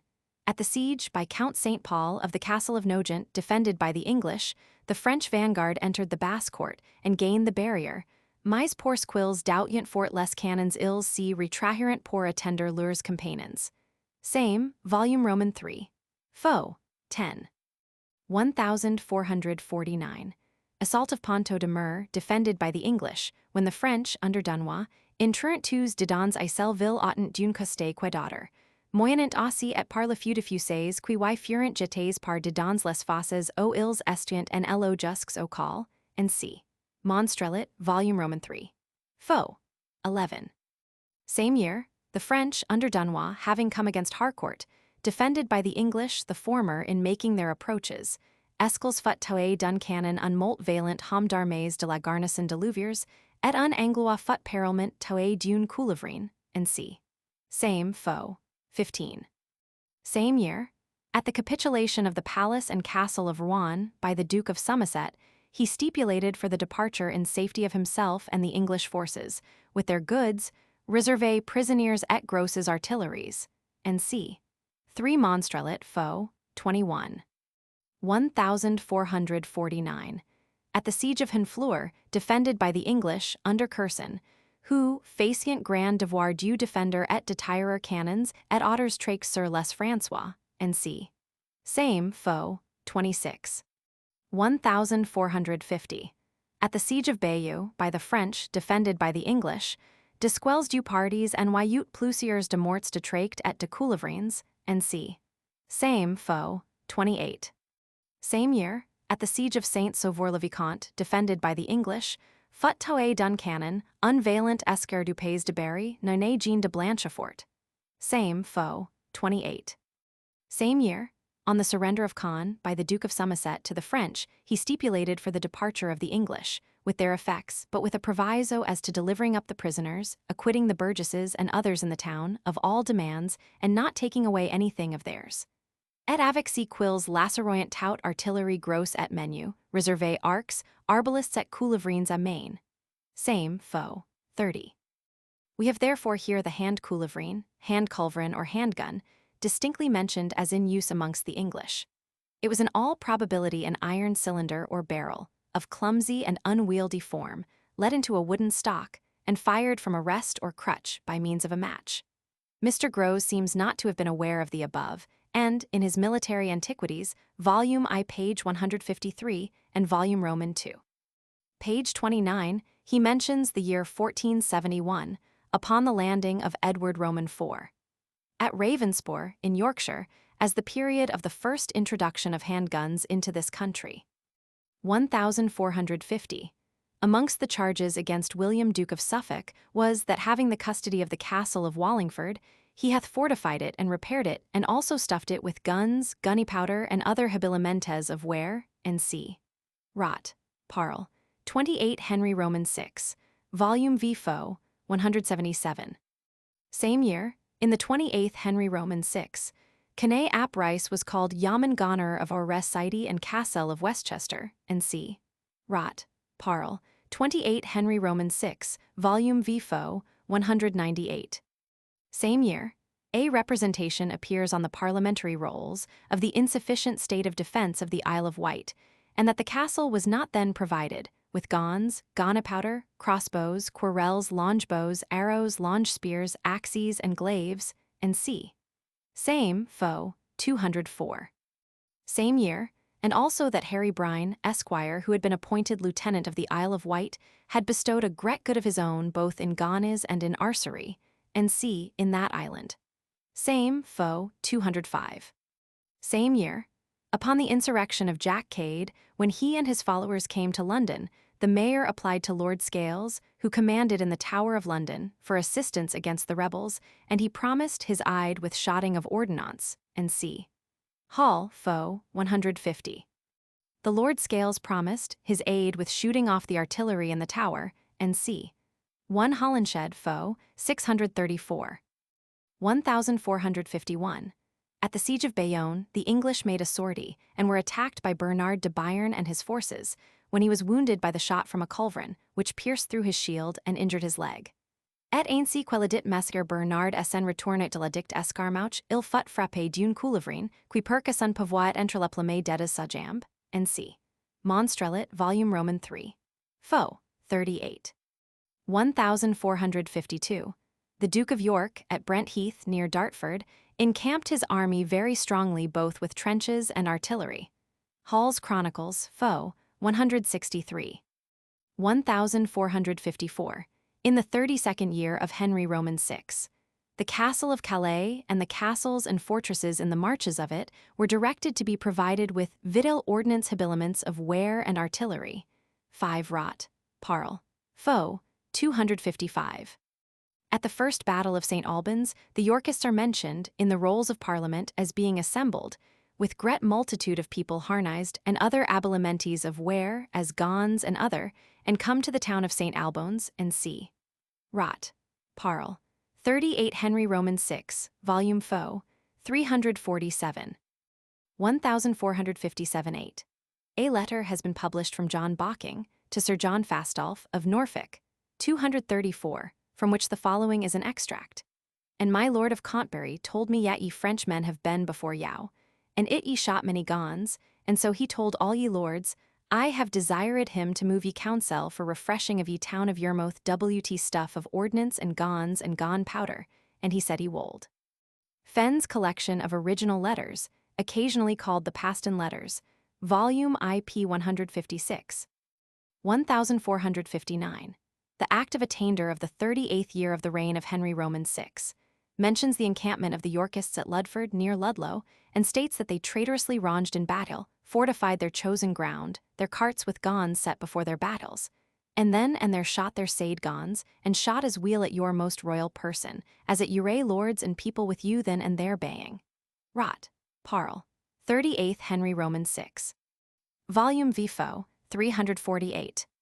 1459. At the Duke of Somerset's repulse from Calais, the artillery shot so fiercely both out of the town and Ricebank, and c. Hall, Foe, 175.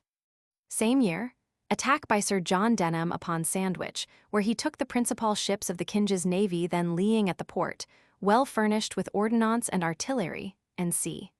Same, Foe, 175. From the above passage, it seems not unreasonable to infer that cannons were at that date used on shipboard by the English.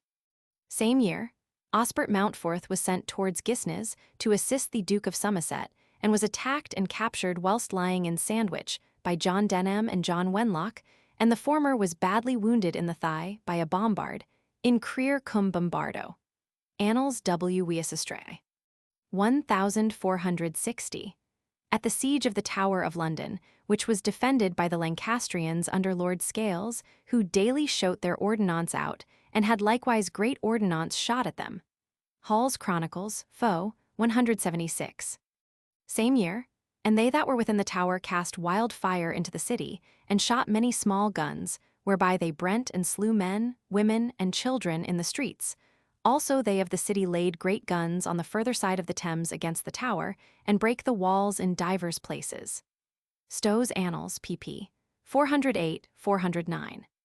Same year, at the Battle of Northampton, the king's ordnance of guns might not be shot, there was so great rain that day.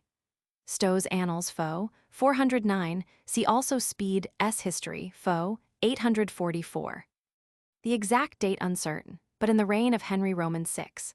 An account is given in Fenn's collection of original letters, of a sea fight, which took place in the reign of Henry Roman 6, between some English ships and some ships of Holland, Zealand, Flanders, and sea, in which Robert Wennington appears to have commanded the English vessels, and he states that the enemy's ships scottatas a 1,000 ganes and quarrel out of number, and have slain many of my fellowship and maimed also. The meaning seems to be that there were 1,000 discharges from the enemy's guns. The engagement is noticed here, although the guns were used on board the enemy's vessels, because there can scarcely be a doubt that if they were used on board those vessels, at that period, they must also have been in use on board English vessels. Fenn's Collection of Original Letters, Volume IP 210. 1463. At the siege of the castle of Bamborough, after the Battle of Hexham, when defended by Sir Ralph Grey, the Earl of Warwick, cum Maximus Bombardis obsedit idem castrum. Et ibi in caju quoque cujustum parietis castri, excussion bombardi, cessidit dictus R. Grey quem credibant mortuum. Annals W. Weisestre. Same year, at the sieges of the castles of Alnwick, Dunstanburgh, and Bamborough, ordnance was sent from Newcastle, sufficient both for the sieges and for the field, in case any action in the field should be fought. Ordnance was, at the same period, conducted from Newcastle to Warkworth Castle to the Earl of Warwick. Fenn's Collection of Original Letters, Volume IP 274. 1464. In the 4th year of Edward Roman 4, Henry Cresswell held the office of Kepping of the Artillery within Aure Castle of Pountfret in Aure Shire of York. 5 Rot, Parle, 4 Edwa, Roman 4, Foe, 532. Same year, John Newburgh held the office of Keeping of the Artillery within Aure Castle of Carnarvon and Gunner of alle Aure towns and castles within North Wales. And c. Same, 4 Edward Roman 4, Foe, 543. 1464. Roger Kelsall held the office of the Artillery within our Castle of Chester. Rot, Parle, 4 Edward Roman 4, Foe, 546. 1467-8. Henry Cresswell continued to hold the office of Keeping the Artillery of the Castle of Pontefract. Same, 7 and 8 Edwa, Roman 4, Foe, 585. 1469.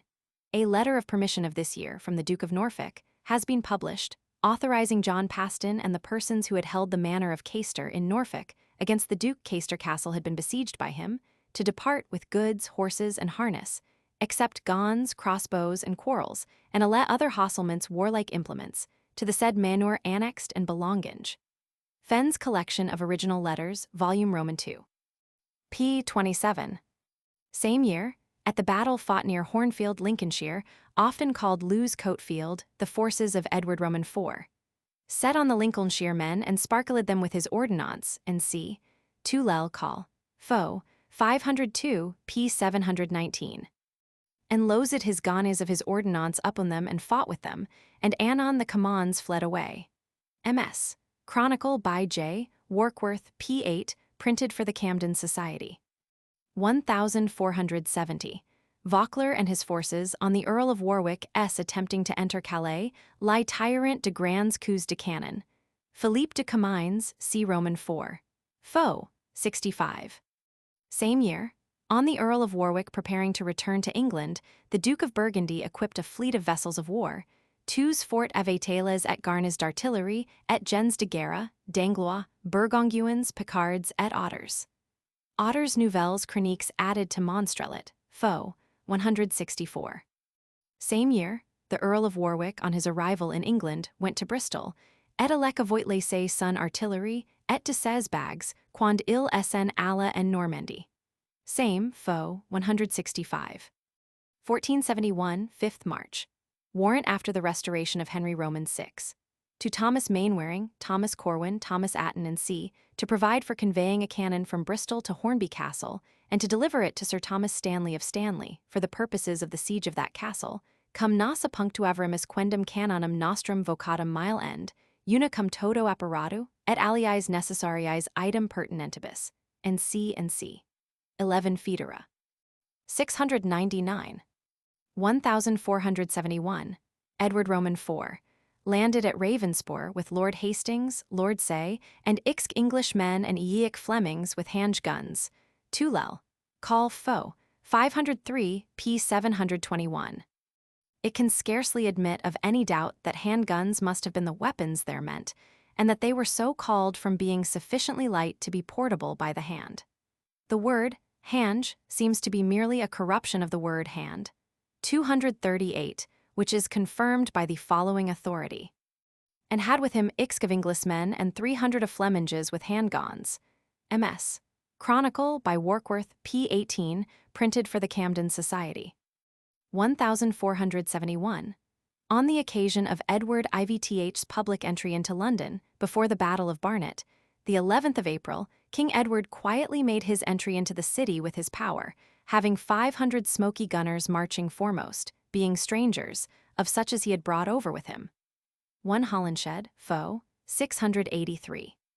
It seems tolerably clear that the 500 men there described as smoke gunners were armed with portable firearms and probably carried lighted matches. And, although the numbers do not tally, we cannot well doubt that they were the same men already mentioned as armed with handguns or handguns. 1471. On the night before the Battle of Barnet between the forces of Edward Roman IV and the Earl of Warwick, and shot guns all night one at the other. 1 Lel. Call, foe, 504. And each of them loosed gons at other 11 it. MS. Chronicle by Warkworth, p. 16, printed for the Camden Society. Besides which, we also learn from Holinshed that the Lancastrians, during the night before the battle, continually discharged their cannons at the camp of Edward Roman IV. And Holinshed adds, the king would not suffer any of his guns in all that night to be shot off, lest thereby they might have just the ground, and so levelled their artillery to his annoyance. Holinshed's Chronicles, Volume IFO, 684. Same year, a small cannonball weighing 1.5 pounds was dug up near the obelisk erected upon Gladmore Heath, where the Battle of Barnet was fought. Hutton's Bosworth Field, Introduction, p. Roman 35. 1471. In the march of Queen Margaret and her army from Gloucester towards Tewkesbury, the Lord Beauchamp took from her rear ward more ordnance than she might have well spared, which did to her no small prejudice. Hall's Chronicles, Foe, 31. Same year, at the Battle of Tewkesbury, the Yorkists were well furnished with great artillery, and the Lancastrians defended themselves with shot of arrows and great artillery, although they had not the like plenty of guns as the king had. 1 Holinshed, Foe, 687. 1471, May 14th.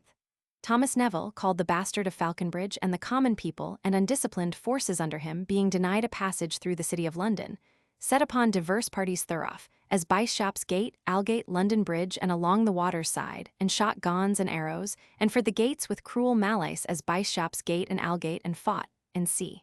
Fabian's Cron. Foe, 223. 1471. Another old writer, Leland, states that they shot his ordnance at the site and brent about London Bridge and at Aldgate. 1 Lel Call. Foe, 506. Another account states that he loosed his guns into the city. MS. Chronicle by Warkworth, p. 19, printed for the Camden Society. Same year, and another writer states that, hereupon, having brought 13 pieces of artillery forth of their ships, they planted the same alongst the water side right over against the city, and shot off lustily, to anie them within so much as was possible. But the citizens on the other side lodged their great artillery against their adversaries, and with violent shot thereof so galled them, that they durst not abide in any place alongst the water side, but were driven even from their own ordnance. 1 Holinshed, Foe, 690. Same year, at the renewal of the truce between Edward Roman IV and the Duke of Brittany, stipulations were introduced for the safety of merchants, de Harnois, d'armures, d'artilleries, and c. 11 Foedera, Foe, 726. 1474, 8th December. Warrant of 14 Edward Roman IV. To Richard Copote, to provide whatever was requisite for bombardos, cannons, culverines, fowlers, serpentines, et alios cannons quascumque ac pulvers sulphur, saltpeter, petras, ferrum, plumbum, et omnimodas alias staphyras, pro istum canonibus necessarias et opportunas, and c. Same, Foe, 841. 1475. In the enumeration of the English forces in the 14th year of Edward Roman IV, we find ordnance repeatedly mentioned. 240, same, Foe, 844.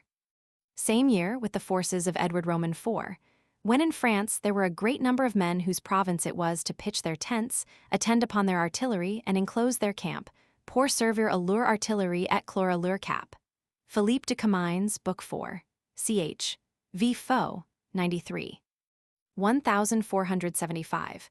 Before the interview between the English and French kings, Edward Roman IV was about a league from Picquigny, a campagne de 20 000 Anglois bien artilles de des Sun dit Parc. Nouvelles Chroniques added to Monstrelet, Foe, 181. 1480. Edward Roman IV, in his preparations for the invasion of Scotland with an army commanded by the Duke of Gloucester, wherefore all the winter season he mustered his soldiers, prepared his ordnance, rigged his ships, and left nothing appertaining to the war unpurveyed or unlooked for. Hall's Chronicles, Foe, 54. Even in the winter season mustered his men, prepared his artillery, and rigged his ships, that nothing should be unready at the next spring. Speed's Annals, Foe, 876. 1481, 2nd March. Warrant of 20th Edward Roman IV. To William Temple, to seize and provide for the expedition against Scotland, whatever was requisite for bombardos, cannons, culverines, fowlers, serpentines, et alios cannons quascumque, ac pulvers, sulphurios, saltpeter, petras, ferrum, plumbum, et omnimodas alias staphyras, pro istum canonibus necessarias et opportunas, and c. 12 Foedera, Foe, 140. 1482, 30th June. Warrant of 22nd Edward Roman IV.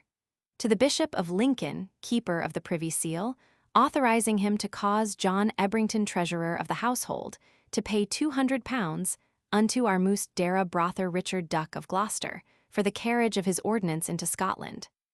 The carriage of the ordnance is afterwards twice mentioned, and it then directs the payment of £100 unto the Maester of our Ordnance, for the buying of 120 draft horse, for the carriage of our Sade ordnance fro our Sade town of Newcastle northward, and c.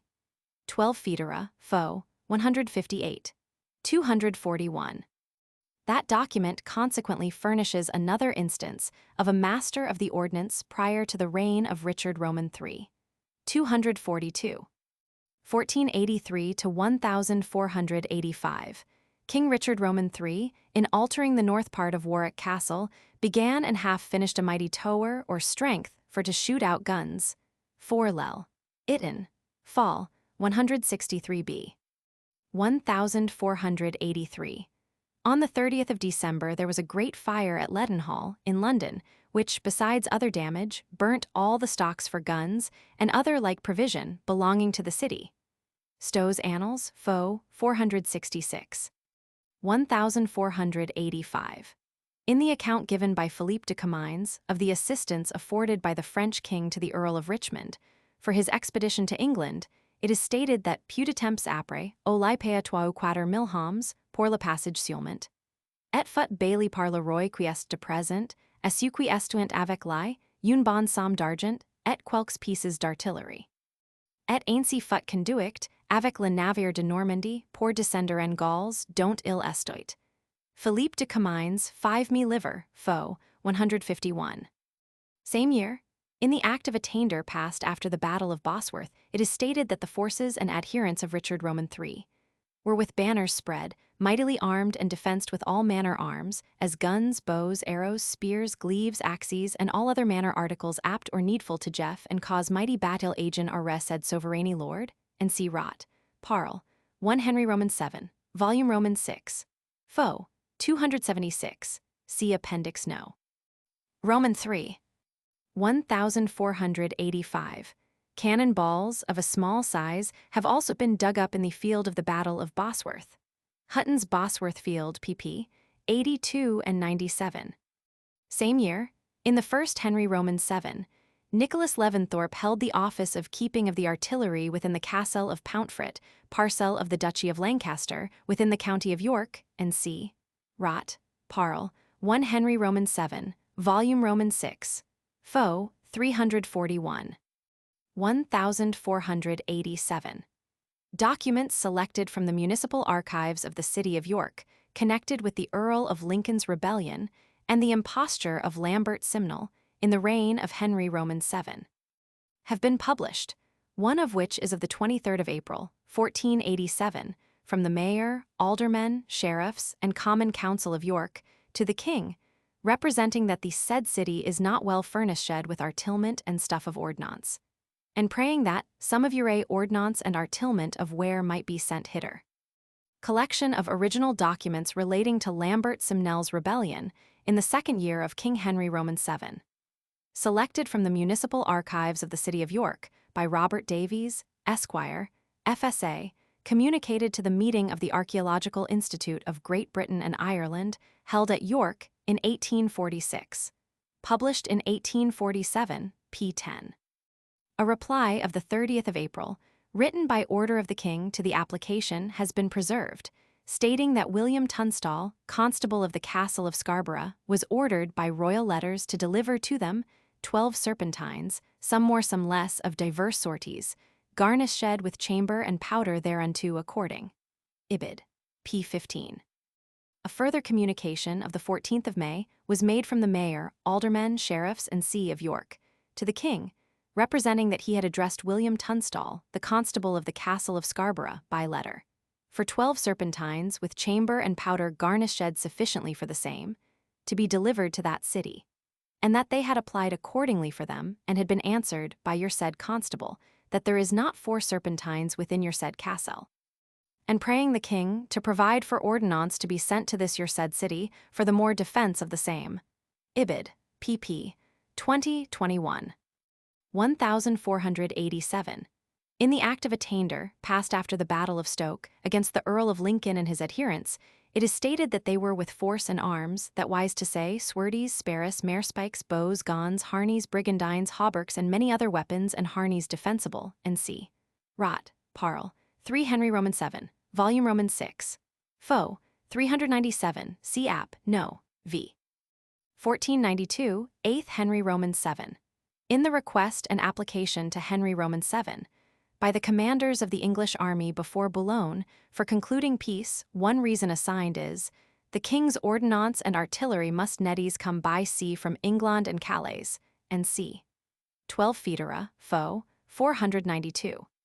1495.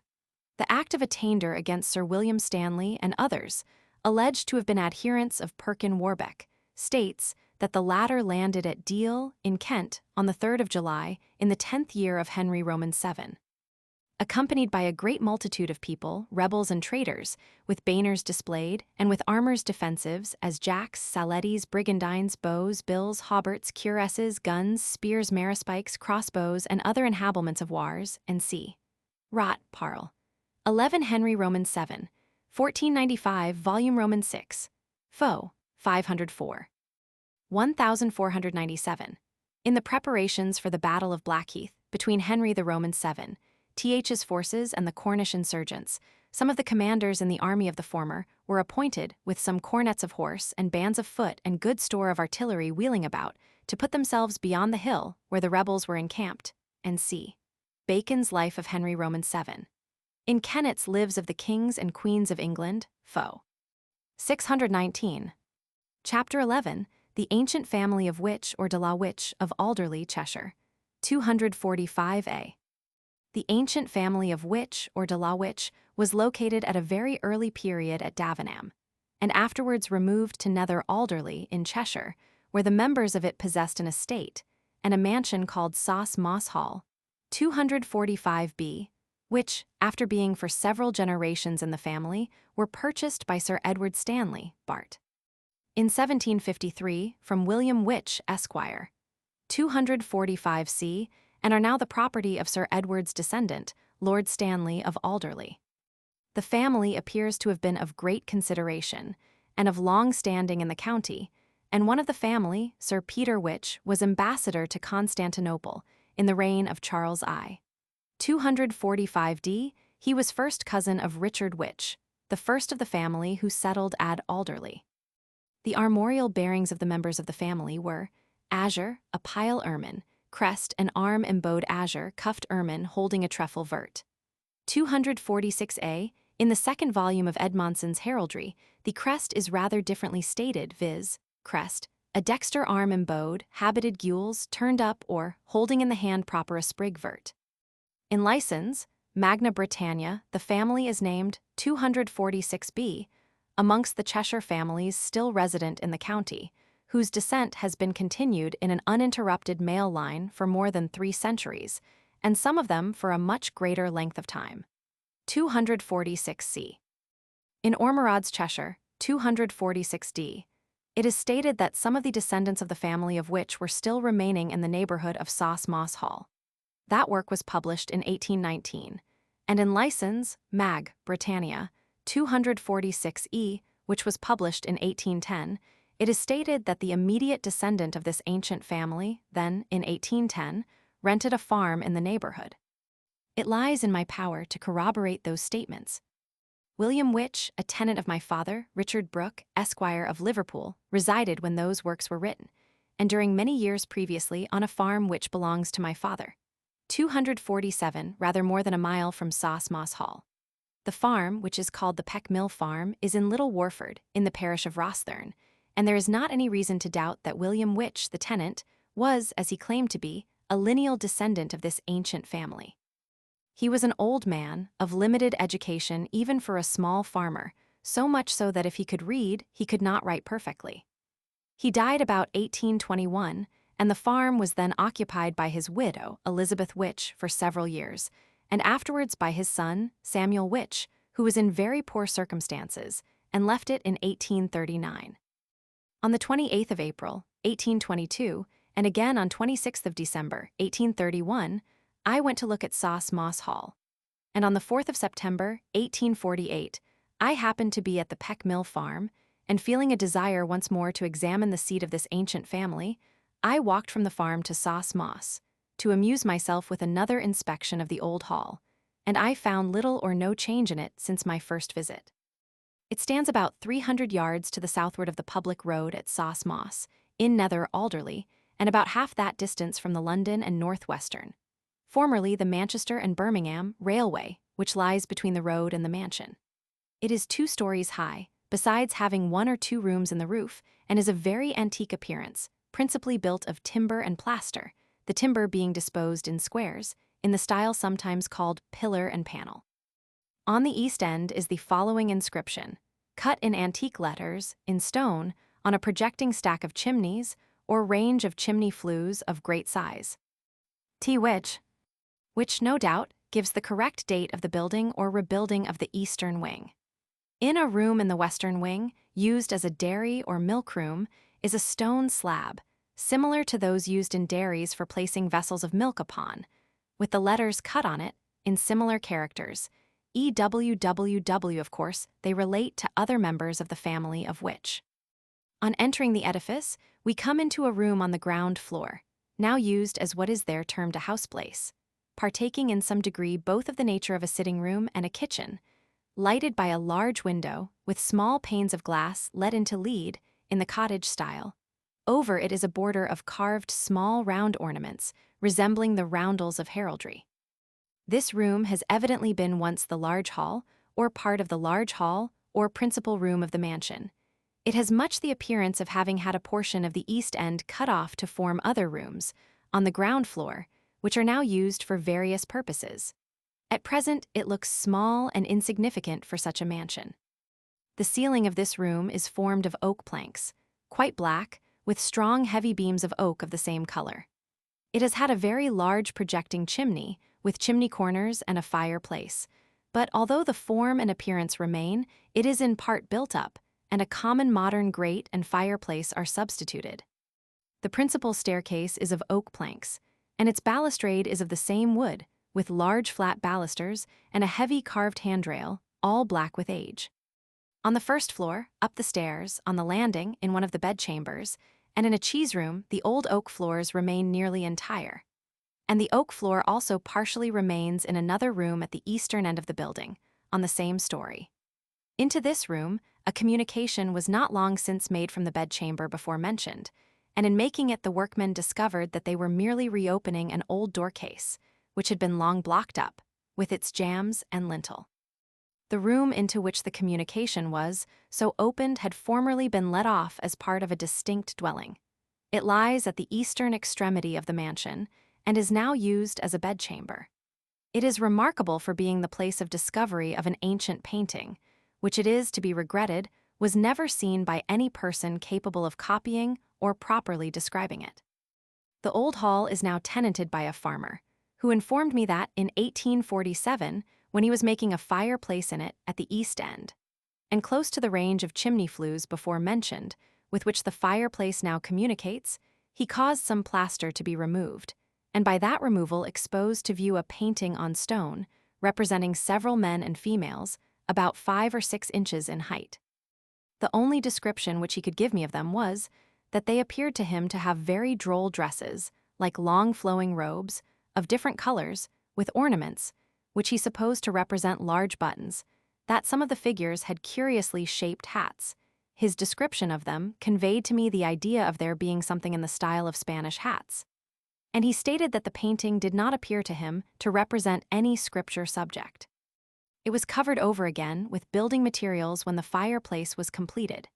It is much to be regretted that the figures were not copied, or at least examined by some person conversant with such subjects, as it is more than probable that they would have afforded a curious and authentic illustration of the dresses of persons of the higher classes in the reign of Queen Elizabeth, about 1583.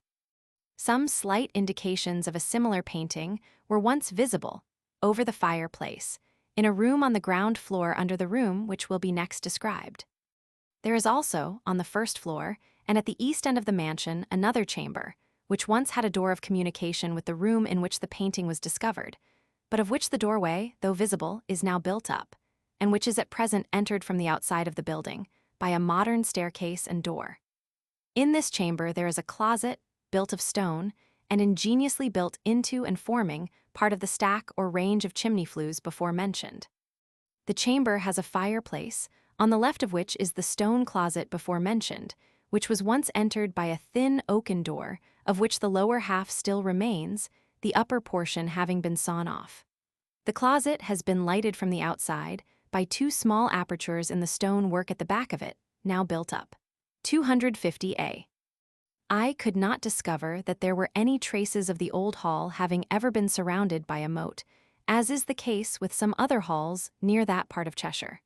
250b.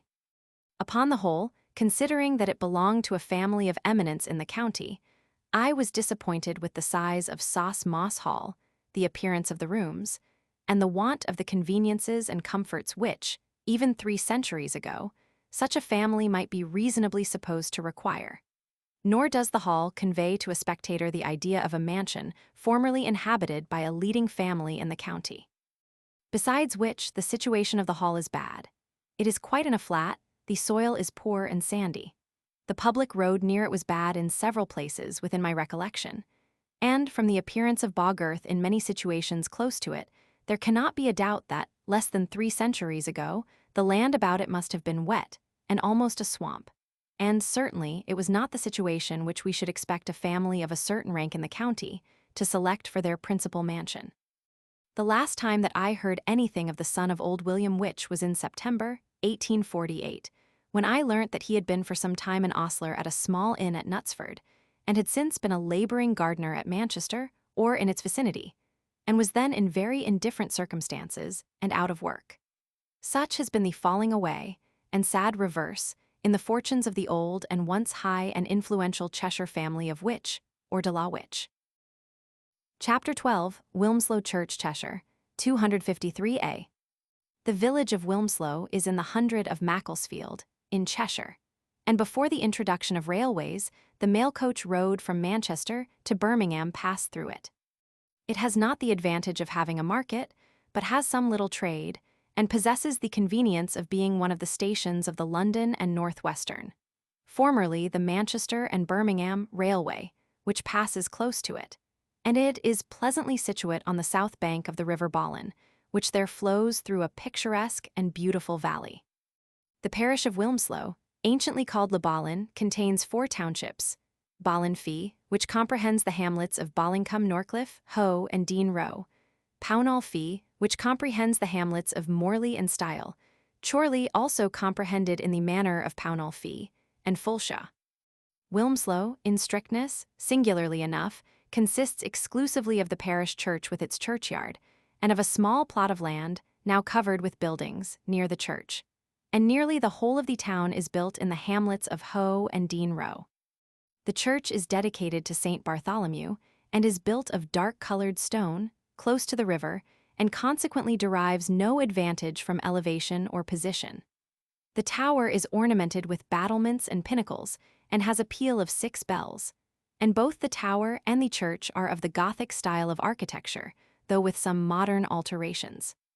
The church has evidently been rebuilt and considerably altered, at various periods, one of the latest of which must have been not long prior to the Reformation, and it has a clerestory and rude loft.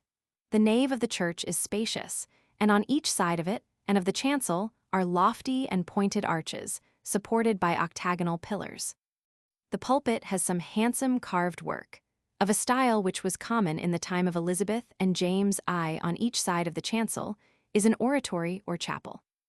These chapels are separated from the altar by projecting wing walls, and also from the body of the chancel by portions of an oaken screen, much mutilated. But the portions which remain are sufficient to show that it has been handsome. And on the south side, some small Tudor roses are yet visible in many parts, and a continuation of the woodwork, much defaced, extends under the rood loft, so as to separate the chancel from the nave. The chapel on the south side of the chancel is called the Earl of Stamford's Chapel, or the Booth Chapel. The present Earl of Stamford is a descendant of the family of that name. It contains a massive raised tomb, evidently of very great antiquity, built against the wall on the south side, and bearing a strong resemblance to an altar. The inscription, if it ever contained any, is now quite obliterated. A gravestone near it commemorates the 5th son of S. William Booth, of Dunham, Massey, who departed this life the 28th day of March, 1620. At least so the date appeared to me, but there is some difficulty in deciding upon the 2 last figures of it, because the woodwork of a partition nearly covers them. Adjoining to it is another gravestone, much defaced, to the memory of Lady Elizabeth Booth, who died on the 14th June, 1636. It appears, from a statement of donations painted up in another part of the church, that this lady benevolently left a sum of money for the distribution of 12 loaves of bread weekly to poor aged persons in Wilmslow, a dole which is still kept up. In this chapel, close to the left side of the door, on entering from the churchyard, is an ancient pew with carved panels at the back, on one of which are cut the following initials and date: SGBB. Probably meant for Sir George Booth of Ballen, because at one period, the Booths resided at Ballen Hall near Wilmslow, which was, after many mutations and alterations, reduced to the rank of a farmhouse, and was at last pulled down when the railway was made. The chapel or oratory on the north side of the chancel and altar is called the Pownall Chapel, and in its east window are 4 scrolls in stained glass, each containing the words, Ego autem indiano gaudibo. 255b, on the north side of the chapel, is a piscina, 255a in the wall, and on the south side, on the floor close to the projecting wing wall, separating it from the altar, is a gravestone, evidently of great antiquity, with a singularly shaped cross carved upon it, the ends of the arms of which are sloped off, instead of being carved square. And the inscription is almost illegible, except that on each side of the cross there are yet to be seen the initials THS in the old characters. At the east end of the chancel is a large and handsome altar window of the perpendicular Gothic style, and on the outside, immediately above it, is a carved shield of arms, containing the griffin segrint, the armorial bearing of the Traffords. In the projecting wall on the north side of the altar is a small square open recess, apparently intended, in former ages, for an aumbery or aumbery in which the sacred vessels and articles used in the celebration of the Mass were usually kept. The roof of the church is very handsome, of oak, the cross beams being elaborately carved, and in various places in the roof, the initial letters HT appear in the ancient character, doubtless intended for Henry Trafford, the last rector of Wilmslow before the overthrow of the papal supremacy, and the first of that rectory of the Reformed religion, if the Reformation can strictly be said to have been established, during the lifetime of the capricious monarch, Henry Roman VIII. I shall have occasion to say more of this ecclesiastic hereafter. There are also 1 or 2 shields of arms painted on the beams, containing the griffin segrint, gules. They furnish additional proof that a large portion of the church and probably the roof were rebuilt or renovated just before the Reformation. Amongst other ornaments on the roof, an edel or star appears painted in several places where the beams intersect each other. 256. The font is massive, quite devoid of ornament, and bears the appearance of great antiquity. At the west end of the church is an arch, which is said to have formerly opened into the belfry of the tower. It is an exact segment of a circle, but as it has not the slightest appearance of the zigzag, or dog's tooth, or any other of the ornaments so generally met with on Norman arches, I am of opinion that it is of a comparatively modern date, and was probably erected when a portion of the church and its tower were rebuilt or altered, not long before the Reformation. This idea receives some degree of countenance from the circumstance that on the southwest corner of the outside of the tower is a niche with its carved canopy, which formerly contained an image, said to have been that of the Virgin Mary. The church porch, which fronts the south, has been handsome and much ornamented, but is now considerably defaced, and over the porch entrance is a handsomely carved niche with its canopy. 257a, which is said to have contained an image of Saint Bartholomew, the tutelary saint of the church. But at present, in lieu of the old saint, the niche is disfigured by an unsightly slab, or piece of stone, of a different color to the rest of the stonework near it, let into the niche with an inscription communicating the important fact that certain good men were churchwardens some 30 or 40 years ago. 257b, the fact of the existence on the walls of an old church, of niches, which contain, or formerly contained, images is a sufficient proof that they must have been erected, at least before the Reformation. On the south side of the nave of the church is a chapel, projecting into the churchyard, called the Hawthorne Chapel, which in the last century but one belonged to a junior branch of the Lees of Hawthorne Hall near Wilmslow. The arms of Lee, argent, a lion rampant guardant gules, with a crescent for difference, and also the crest of the family, appear painted over an arch, which connects it with the church, and also in stained glass in the window of the chapel. This chapel appears, from the style of its window, to have been rebuilt or altered, since the general prevalence of the Gothic style, but as some remains of inscriptions, in ancient characters, have been discovered on its walls, the inference is that it is an old chapel rebuilt or much altered. Hawthorne Hall and the estate belonging to it afterwards came from the Lees to the family of Page, who were the proprietors of it, and resided there during a considerable part of the 18th century, and at last sold it to a person named Bower, and it is now used as a school.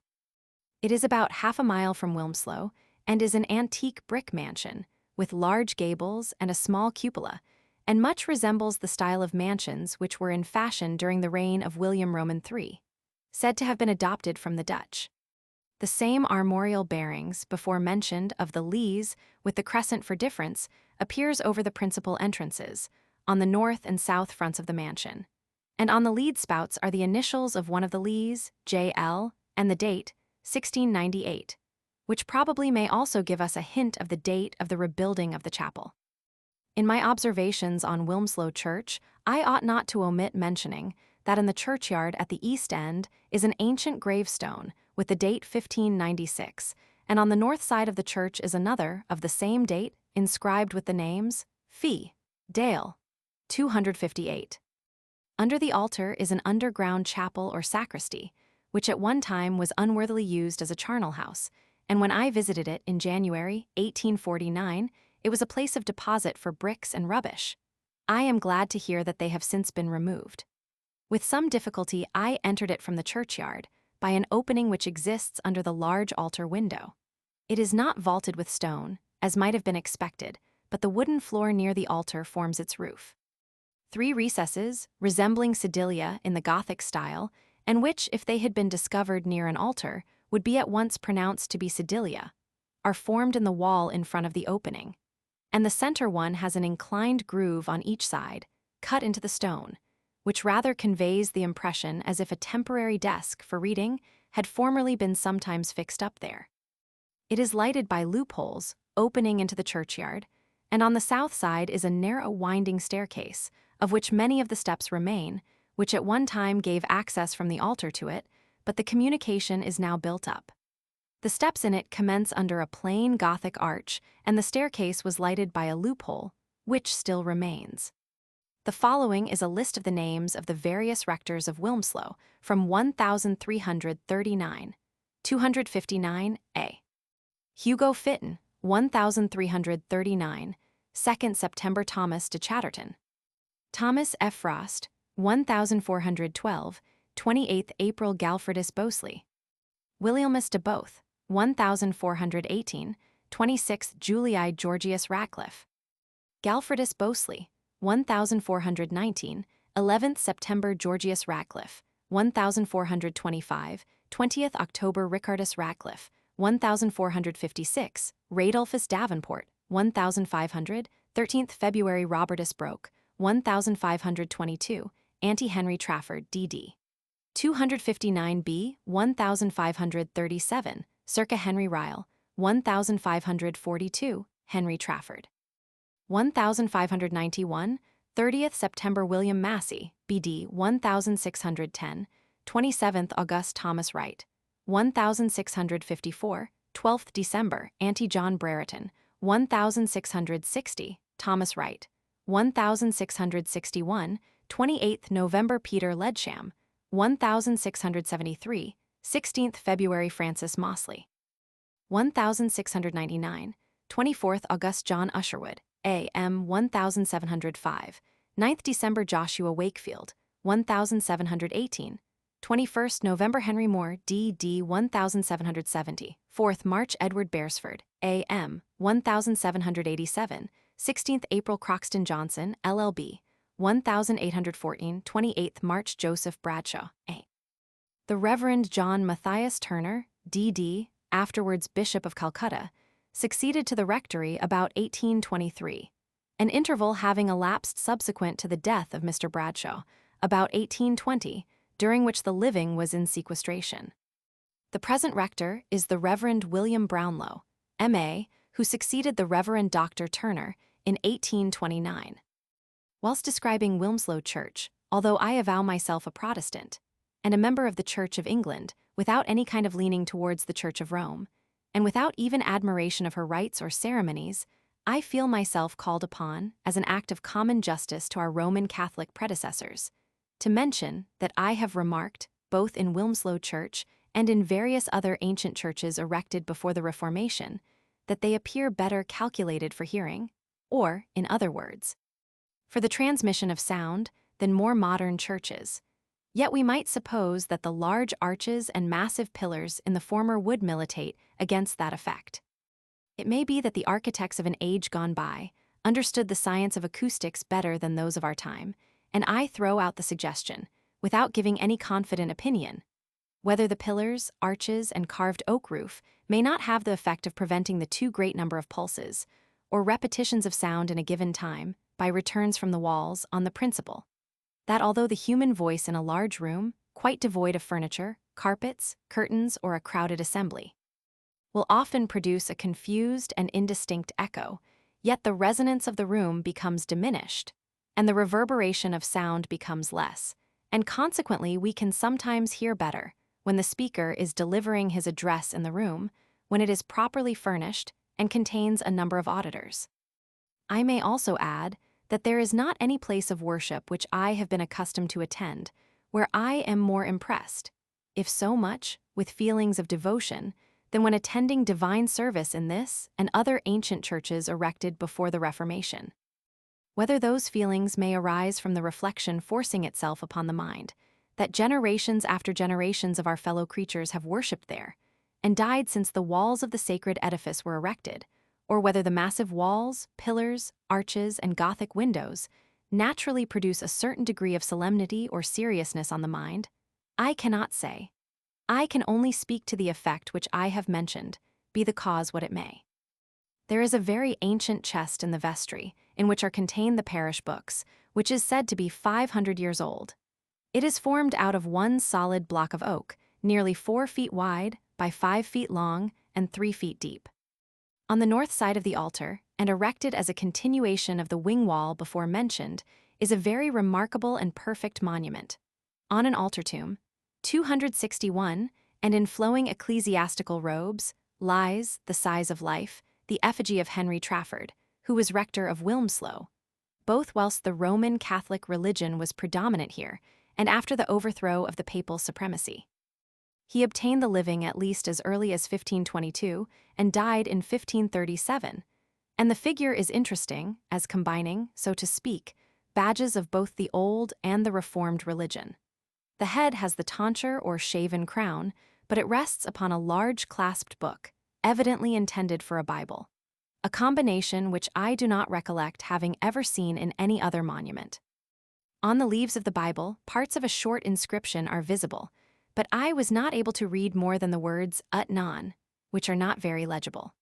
Round the 4 upper edges of the tomb is the following inscription, which unfortunately is not cut, but painted on the stone, and although now legible, it is by no means cert that it will long continue so. Hic jacet corp, Mr. Henry Treffert Sacker Theologi Doctor Licet Quod, Cancellariae Metropolit Eccli Eber, et rector de Holto, son rector Escia Ecclesi de Siglisthorn, and id Eccli qui obiet primo dimes Augusti and Deni, mixvecaj a wipotes de sit piptai. In English, the inscription reads thus: Here lies the body of Mr. Henry Trafford, a doctor in divinity, formerly surrogate of the Chancellor of the Metropolitan Church of York, and rector of Halton, parson and rector of the Church of Siglisthorn, and of this church, who died on the first day of the month of August, in the year of our Lord 1537, to whose soul be the Almighty God merciful. In License Mag. Brit. 262a it is stated that on the side of this tomb are painted an emaciated body and scrolls with inscriptions in text hand. I, however, could not discover any trace of them, and probably they have been for some time defaced. In the reign of Henry V, the advowson of Wilmslow came to the family of Trafford, and now belongs to Sir T.J. de Trafford, 262b Bart. In the north wall of the Pownall Chapel are 2 obtuse arches, with crockets and foliage, one containing a tomb, on which rests the figure of a man in flowing robes, his head resting between two tons or casks, with a scroll on his body containing the word Newton. The adjoining one contains a tomb, on which rests the figure of a female in a flowing robe, with the head resting on a garb or sheaf of corn, and with a purse or pouch attached to her girdle. Both tombs have fronts, ornamented with remains of carved work and shields, but they are so much in the dark, by the construction of the seats and the valances in the pews, that even with a candle which the sexton brought me, I could not discover any armorial bearings. The pew adjoining the tomb, which has the figure of the man, was not long ago used by the residents of Pownall Hall, near Wilmslow, which formerly belonged to an ancient family named Fitton, afterwards to another named Pownall, and after passing through many hands, was purchased by Mr. John Worrall in 1817, and was again sold, some 18 or 19 years ago, to James Pownall, Esquire, 263A of Liverpool, who resided there for some time after his purchase. It is well known what a proneness existed, during the Middle Ages, to make punning rebuses, even in sacred buildings. And if the male figure be intended for the effigy of Humphrey Newton, after mentioned, I cannot discover a reason for the head of that figure being placed or fitted between two tons or casks, which appears intended as a rebus or figurative enigma on the word fit-ton, and has no allusion, that I am aware of, to the word Newton. I do not mean to hazard any opinion as to the time when the word Newton was inscribed on it, but if it were originally inscribed there, I cannot see the application of the punning rebus to the name Newton.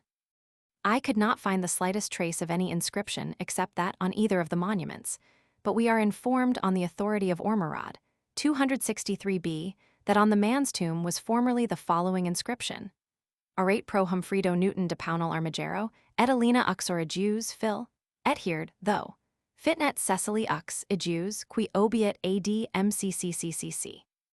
A modern inscription, in stained glass, also commemorating Humphrey Newton and Ellen his wife, has been recently placed in the window above the tomb.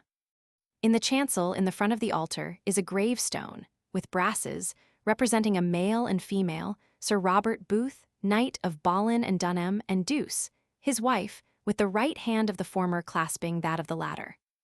This Sir Robert Booth is said, 264a, to have been slain at the Battle of Blore Heath, in the wars of York and Lancaster. And there is every reason to believe the statement, which is corroborated in a remarkable manner, by the fact that the battle was fought on St. Tecla's Day, 264b, 1459, which saint's day is mentioned in the inscription on the brass as the date of his death. The following is a copy of the inscription, given by Ormerod, 264c. Hic jacent corpus Roberti del Both, Melitus, quandam denida Bollin, Thorneton, et Dunham qui obiet infesto esse tekel Virginis, anno domini milmo ccc lx 264d, et corpus dulci uxris, deci Robti del Both que obiet in castrino esctibe Virginis, anno domini milmo ccc quinquagesimo tertio. Quorum animabis peptieter Deus. Amen. Some parts of the inscription have been purloined or lost, and some portions are preserved in the vestry, and a small part still remains affixed to the stone. But if the inscription given by Ormerod be correct, as there is reason to believe, one or two fragments, which probably got loose, have been injudiciously riveted on, in wrong places. Immediately following the part of the date relating to the husband, Milmo CCCC, the pieces of brass containing the words, Quinquagesimo tertio, quorum animabis peptieter Deus. Amen, have been riveted on in a wrong place, and so far from having any relation to the death of the husband, clearly allude to the death of the wife in 1453 and conclude with the prayer so common in those times for the souls of both of them. Such portions of the inscription as I could ascertain, from a careful inspection both of the parts of the inscription and brass fixed to the stone, and of the parts which are loose, are marked in italics in the above copy of the inscription. 265a. The brass has originally had a handsome Gothic canopy engraved over each figure, but at present one portion, that over the husband, is missing. He is represented without a helmet and bareheaded, and in the armor of that age, but without gauntlets, which indeed would have been a little incongruous, as he is clasping the hand of his wife, and with a plated gorget and rather remarkable pauldrons. His feet rest upon a greyhound, and near them is a shield of 4 quarters, of which the Dexter chief only can be deciphered, which represents a lion passant gardent. The wife is represented in a loose robe, with her hair flowing, and without any kind of headdress except a narrow fillet or band, on which precious stones appear to have been represented, and at her feet is a small dog, over her head is a shield, on which is a bend with 3 garbs. A similar coat of arms appears on the woodwork attached to a seat, situate very near the grave, carved boldly, and evidently at a remote period back, and it is also seen in stained glass in the large altar window. It appears to be the arms of Fitton, which were argent on a bend azure 3 garbs, or some few other armorial bearings and fragments of stained glass, but in very indifferent preservation, may be seen in the window of the chancel. 265b. In concluding, I must here express my regret that this interesting monument should be so situated as to be exposed to great risk of injury, and even of destruction. It is usually covered by a mat, but that is not a certain safeguard against its being worn and trampled underfoot by persons passing through the chancel, and it is close to the place where the charity children sit, a class of beings not very likely to respect old monuments. The same plan might be advantageously pursued respecting it, which has been successfully adopted with other monuments in other churches. It might, at a very trivial expense, be removed with the gravestone to which it is attached and placed in an upright position on one of the walls of the chancel, and a common gravestone might be put down in the place of the present one, with a few words engraved commemorating the removal. The inscription on the Trafford tomb might, at a light expense, be cut in by a skillful man so as to be a copy verbatim et literatum of the words now painted on it, and precisely in their present characters and places, in order to prevent the inscription from being lost. It is to be hoped that some of the members of the families of the personages interred under the 2 last-named monuments will adopt some plan, with the sanction of the rector, for their preservation. If not, it would be judicious for some few individuals, who possess sufficient taste to appreciate those interesting memorials of an age long past, to set on foot a small subscription and adopt measures to preserve them from further injury or mutilation. The following lines from Crabbe, 266, may, without impropriety, be quoted here, after describing the ancient monuments in the church. Wonder not, mortal, at thy quick decay. See, men of marble piecemeal melt away, when whose the image we no longer read, but monuments themselves memorials need. Chapter 13, Hanford Hall and Cheadle Church, Cheshire, 267a. Hanford is a township of the parish of Cheadle, in Cheshire, in the hundred of Macclesfield, intersected by the London and North Western, formerly the Manchester and Birmingham Railway, and situated 11 miles from Manchester and 5 miles southwest by south from Stockport. The village of Hanford is agreeably situated in a pleasant part of Cheshire, upon the turnpike road leading from Manchester to Wilmslow and Congleton. On entering the village from the northward, a neat but small country church of brick, which is a chapel of ease under Cheadle, lying on the left side of the road, and a well-built national school on the right, are conspicuous objects.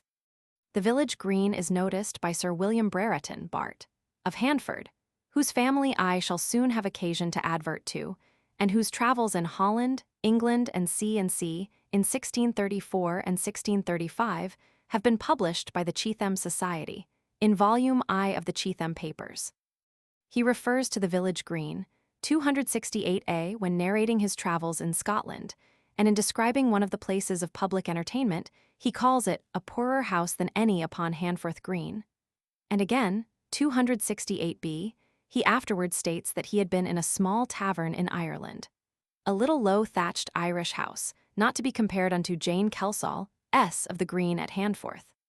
268c, her cottage has disappeared, and the green has long been enclosed. No appearance of either of them now remains, and it may be a question whether portions of the railway and its station do not stand on what was once the southeastern end of the green. It is, however, to a certain degree, preserved from oblivion, by the field enclosed from its site, being still called the Green Field. Hanford is also sometimes known by the names of Hanford, Honford, Handforth, Hanford cum Boston, and Hanforth cum Boston, Hanford being a joint township with the township of Boston. Some centuries ago the manor and estate of Hanford belonged to the ancient family of Hanford of Hanford. then, by marriage, to that of Brereton in the reign of Elizabeth. 268d, they afterwards passed, under a deed of settlement, to that of Booth, Sir William Brereton having, in the reign of Charles Roman II, settled them, in default of male issue of his son, on Nathaniel Booth, Esquire of Mottram St. Andrew, in tail male. But the estate did not remain any considerable time with the Booths, and it soon became subdivided amongst various proprietors. The manorial rights, however, remained a much longer period with the Booths, the manor having been sold and conveyed in 1766 by Nathaniel Baron de Lamer, formerly Nathaniel Booth, Esquire, and others to Edward Wrench, Esquire of Chester. In 1805, it was again sold to Mr. Joseph Cooper of Handford, and in 1808 it was once more sold by the devisees in trust under his will to Mr. William Pass of Altrincham. The family of Brereton, and also those of Grosvenor and Davenport, are mentioned by Ormerod in his History of Cheshire, as families which can be proved by ancient deeds to have existed at or near the time of the Conquest. I do not pretend to give a full historical account of the old family of Brereton, especially as some very interesting particulars respecting it have been recently given by Sir Fortunatus Dworis in a paper read before the Society of Antiquaries.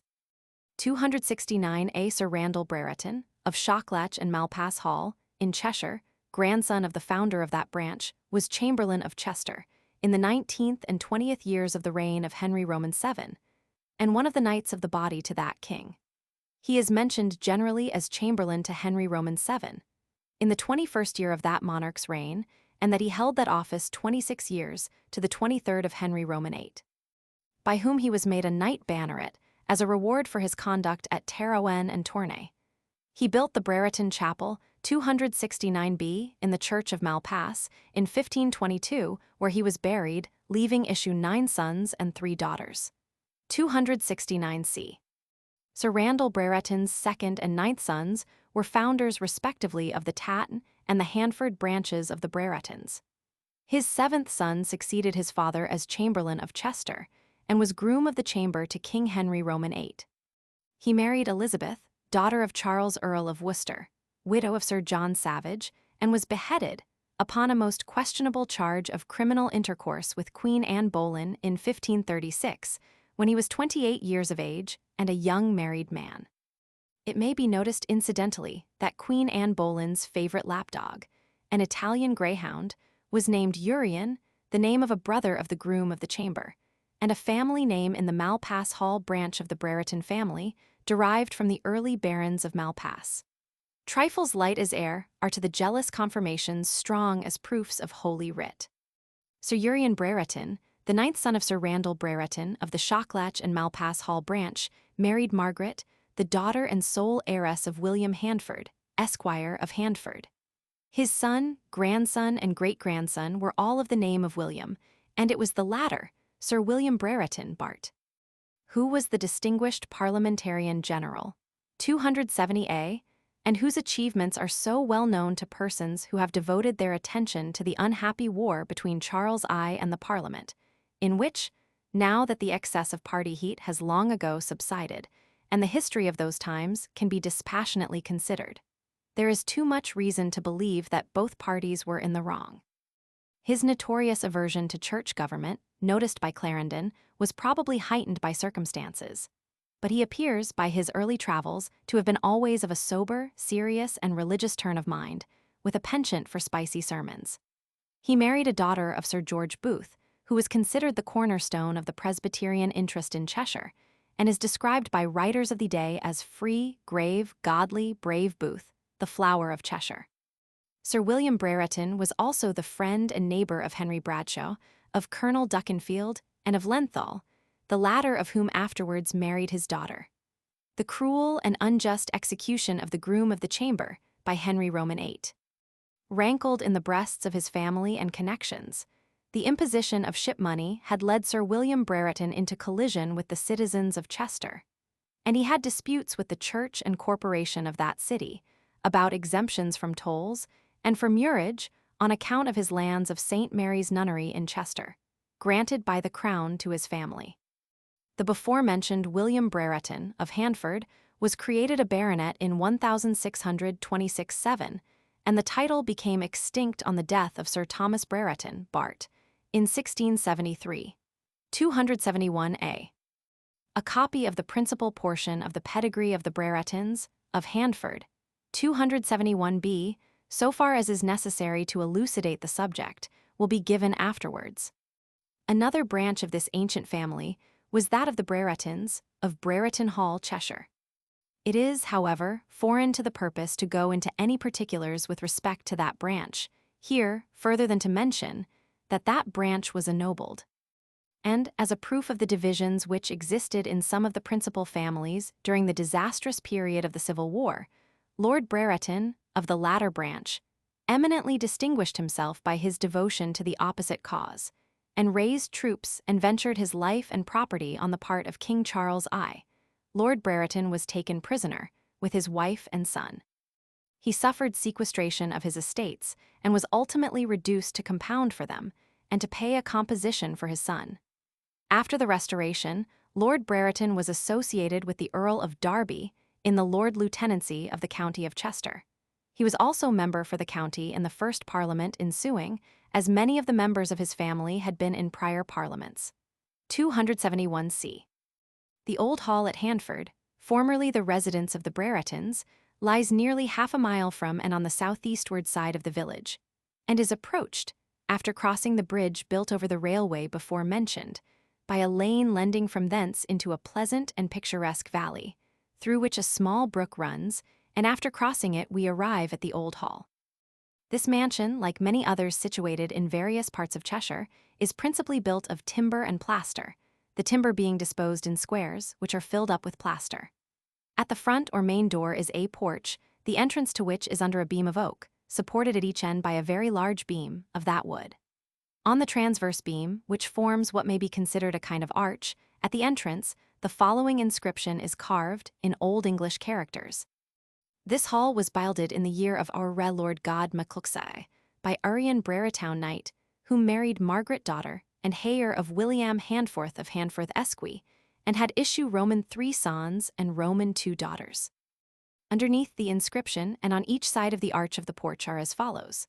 On one side the letter V for Urian, and on the other the letter B for Brereton, and between them on a border running along the arch is carved a tun or cask in the center, and also a briar, the stem and foliage of which extend on each side from the tun to the before-mentioned letters, evidently a rebus punning upon the word Brereton or briar tun. At the upper part of the doorpost of the porch, on the left-hand side, is an escutcheon with the arms of Brereton impaling those of Handford. Ormerod calls it the coat of arms of Brereton quartering Ipstones and impaling Handford, and adds, Brereton has for difference a cross-crosslet between the bars and a crescent on the first bar. 272a, the last time that I visited the hall was on the 11th January, 1849, and then, possibly in consequence of the wearing effects of time and weather on the coat of arms, I was not able to discover any crescent, but I did distinguish the cross-crosslet. I could discern that there were some quarterings on the dexter side, but they were so impaired by time that except those of Brereton proper, I could not clearly distinguish them. 272b, the arms of Brereton are argent 2 bars sable, a crescent gules. 273a, on the first bar, crest, a bear's head and neck, erased sable, muzzled gules. 273a, the arms of Handford, which are impaled with those of Brereton, are first and fourth, sable, a star argent pierced of the field, for Handford proper, second and third, gules, a scythe argent for prars. 273b, with which family the Handfords had formerly intermarried. The wife's arms are nearly perfect, and are plain to the sight, the sinister side of the carved escutcheon having suffered less than the dexter side. Both sides are, however, too much worn to enable me to distinguish the metals or colors, even if the marks of discrimination were then used, or to decide whether the star for Handford was pierced of the field. At the upper part of the corresponding or right doorpost is the crest of the Breretons, a bear's head and neck erased muzzled.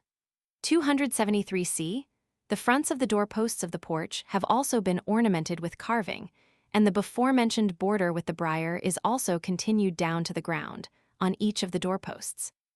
This mansion is stated by Ormerod to have originally formed a quadrangle, but I could not satisfy myself, by inspection, whether that had been the case, although it is clear that it was once much larger than it now is.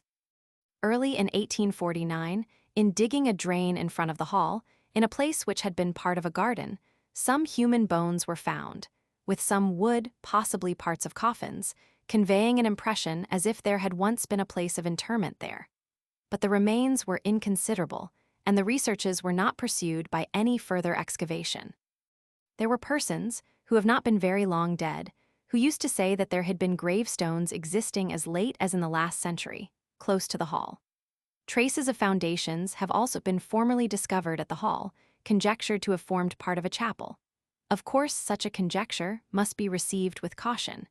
As the mansion was once considerably larger, it does not follow that they may not have formed part of the foundations of other parts of it.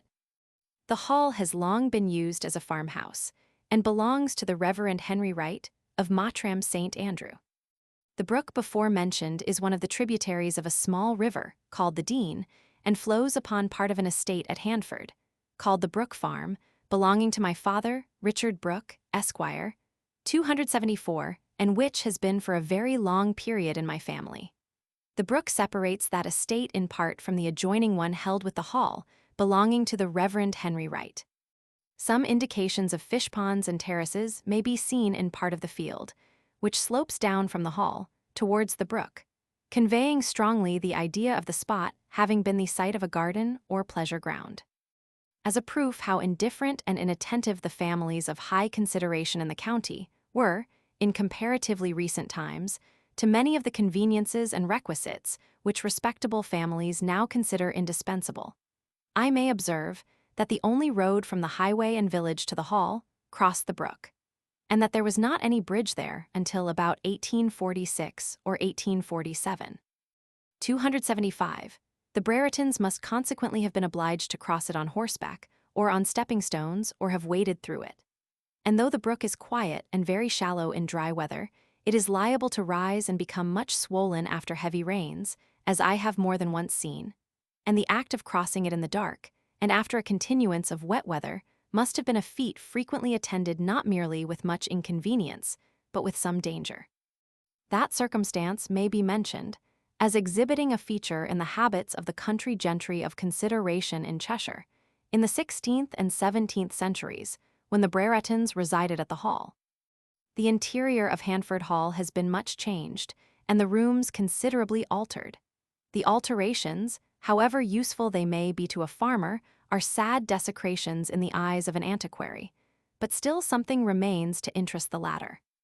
The staircase is of oak, and is wide and handsome, with highly ornamented flat balusters, the upper part of which is curiously carved in open work, so as to form rather small and round-headed arches, cut through the wood in a style occasionally used in the times of Elizabeth and James. Above the arches are carved ornaments, not unlike lozenges, and the balustrade is surmounted with a heavy carved handrail, all of oak.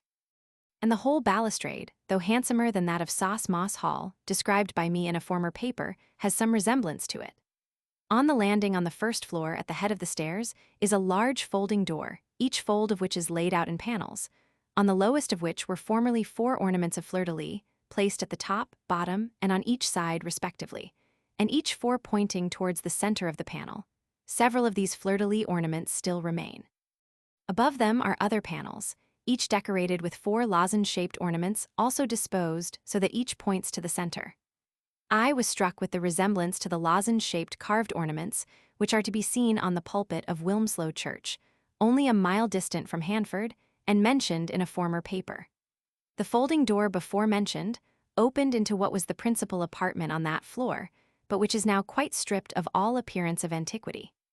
Several windows of the old hall have been modernized, but there are still some of them remaining, apparently as they have been for many generations, with small squares of glass let into lead, such as may be seen in many old houses.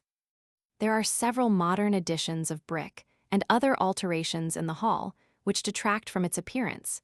Still, it has an air of antiquity and correctly conveys the impression of having been the residence of a family of importance. The chapel of ease, before mentioned, in the village of Handford, was built in 1837 by subscription of the landowners there and of other benevolent persons. The scheme having been set on foot and much assisted by the exertions of the Reverend Edward Trafford Lee, the then rector of Cheadle, in which parish it is situated.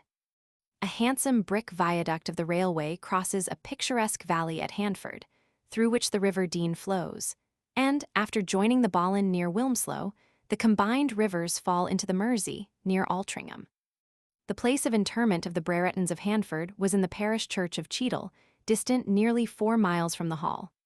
The church is in the village of Cheadle and is an old stone edifice of the Gothic style of architecture, with a chancel, a clerestory, a nave with 4 pointed arches on each side, resting on octagonal pillars and with side aisles. It has a square tower with 6 bells. It is a rectory which has for many years been in the patronage of the Broughtons, and the present rector is the Reverend Charles James Cummings. There is a striking general resemblance between the churches of Cheadle, Wilmslow, and Bowden, all in the same part of Cheshire, and they all appear to have been rebuilt or considerably altered or repaired not long before the Reformation. And tradition says that all 3 were repaired or rebuilt at the same time, which receives considerable corroboration, not merely from the resemblance in the appearance and style of the churches, but also from the fact that an inscription, which I saw a few years ago, and which probably still remains, on the stained glass of a window at Bowden Church, mentions the name of a prior of Birkenhead, the last or one of the last priors of that place, who is stated in the inscription to have presented the window to the church. The church at Cheadle is dedicated to the Virgin Mary. A chapel, called the Handford Chapel, is on the south side of the church. In this chapel is a large altar tomb, on which are recumbent marble figures of 2 knights or personages in complete plate armor of a very richly ornamented style, and each with his hands conjoined. One bareheaded, but with the head resting on a helmet, which is so injured that it cannot be clearly ascertained whether it had any crest. The other figure has a helmet, which is ornamented with a wreath and a fillet, and has a crest, seemingly the head of some animal, but of which there are not sufficient remains to show whether it was the head of a bird or beast, but it is said to have been that of a hind. Each of the figures is decorated with a collar of SS, and the feet of each rest upon a lion. Another altar tomb is placed close up to and on the north side of the tomb, but on rather a lower elevation. On it is a third figure, in stone, with some truces of its having been painted. It is the effigy of another personage, in plate armor, but instead of greaves, it has rather small jackboots, and is bareheaded with long flowing hair. And what seems very remarkable in such an effigy, instead of a gorget, it has a neckcloth or cravat, tied, with the ends of it falling down over the upper part of the cuirass. The head also rests upon a helmet with a plume of feathers, colored blue, white, and red. The feet do not rest upon any animal. On the north side of this tomb is the following inscription: Here lieth the body of S.R. Thomas Brereton of Handforth Baronet, who married Theodosia, daughter to the Right Honourable Humble Lord Ward and the Lady Frances Baroness Dudley. He departed this life the 7th of January Anno Dom. 1673 Etates, sui 43. On the dexter side of that inscription is a shield of the arms of Brereton, before described, with the badge of baronetcy. The crescent gules, before mentioned, appears on the first bar in the arms, but there is not the crosslet, before adverted to, in noticing the arms at Handford Hall. And on the sinister side is a shield of the arms of Ward, Chequy, or and Azure, a bend ermine. The east and south sides of the monument are so close to the walls that it is impossible to ascertain what they contain by way of inscriptions or heraldic devices, and the same remark applies to the west end, where the side of a pew completely precludes all examination. All the 3 effigies are said to be those of Breretons, and there does not seem to be any fair doubt of the fact. The tombs seem to have been removed to their present position, as it is scarcely probable that they were originally crowded close to each other, and to the walls, as they now are. In the east window of the Handford Chapel is a mutilated shield of arms in stained glass. The parts remaining are, as far as I could distinguish, as follows. On the dexter side, on a chief azure, 3 bucks' heads caboshed, or, for Stanley, the rest of the dexter side is so much injured that it cannot be distinguished.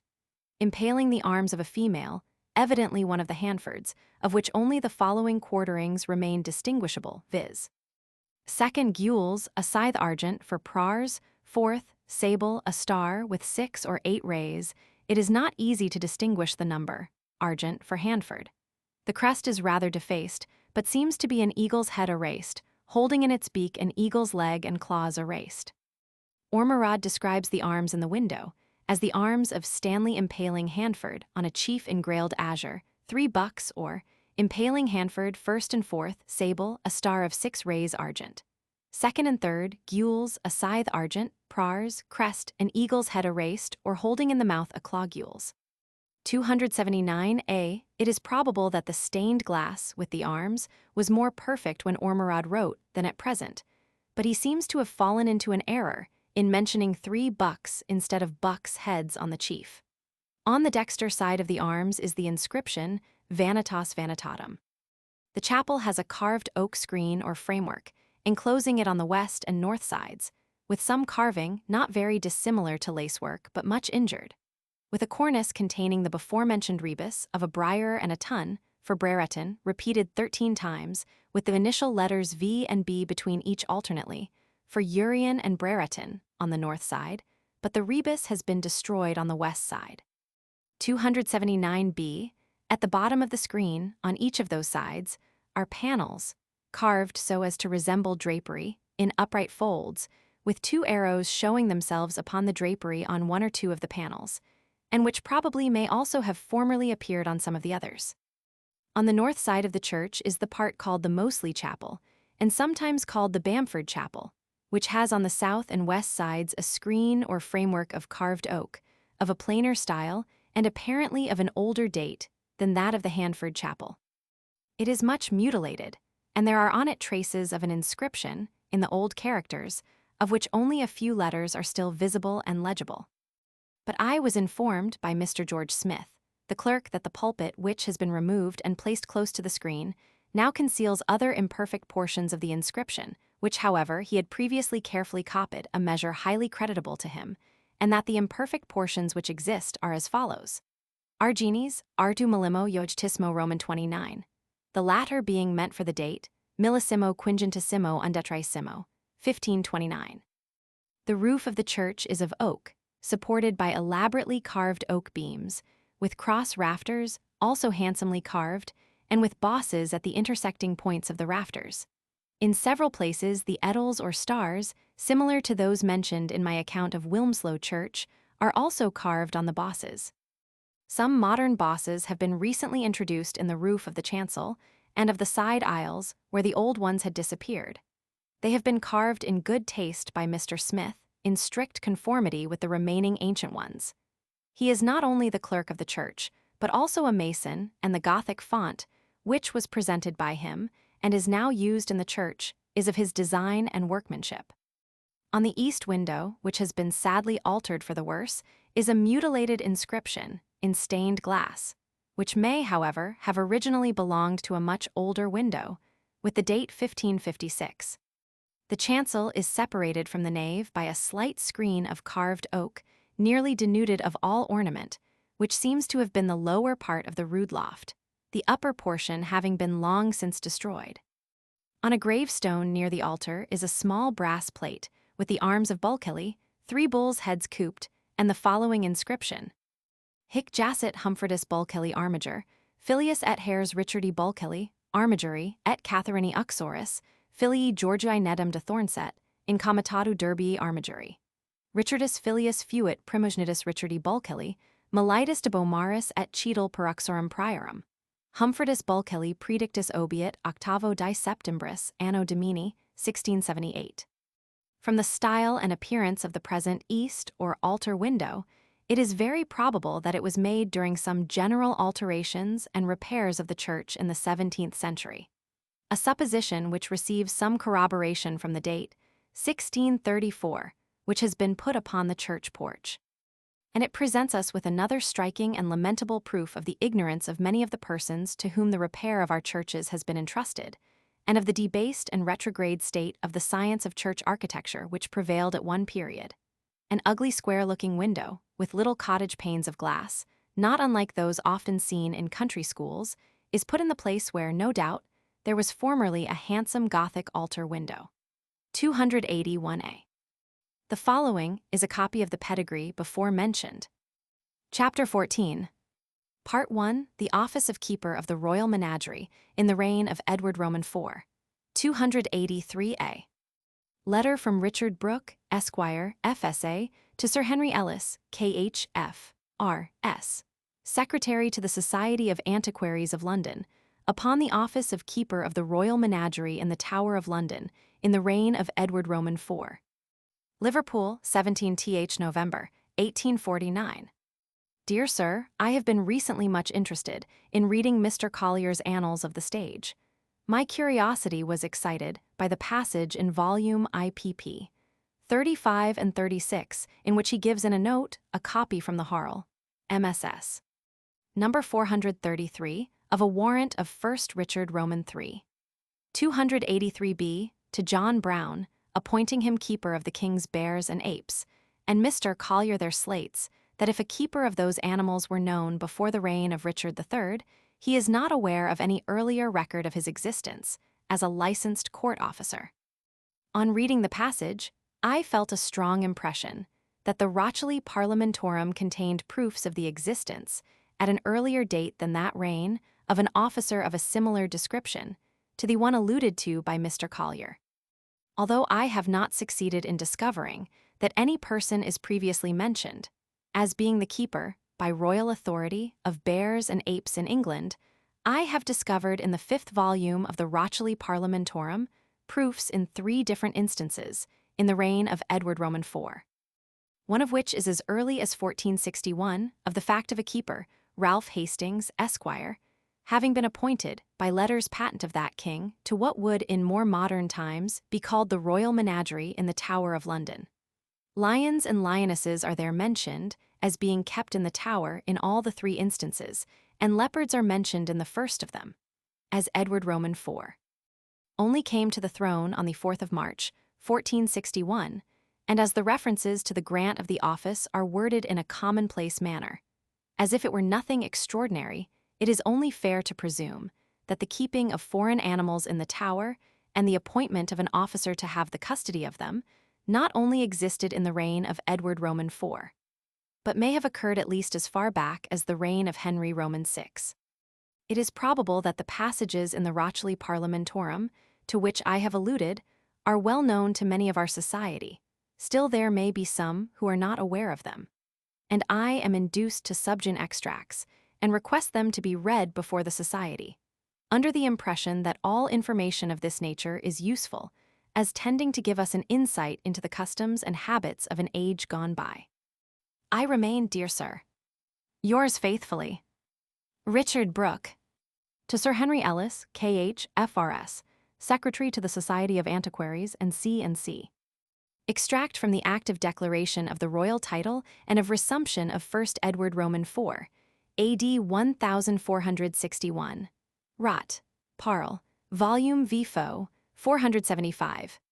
Provided also that this said acti of assumption or resumption extend not nor in any wise be prejudicial unto Ralph Hastinges, squire for or body, of or in any grant made unto him by or res patents, burying date the XXX day of Gine the 1st year of or reine, of the office of keeping leonesses and leopards within our tour of London that time baying, and of thame that within the same tour for the time shall be, with a place for the keeper of such leonesses and leopards there deputed with another place there, which for the same leonesses and leopards within our said tour is ordined, with the wages of Roman 12d.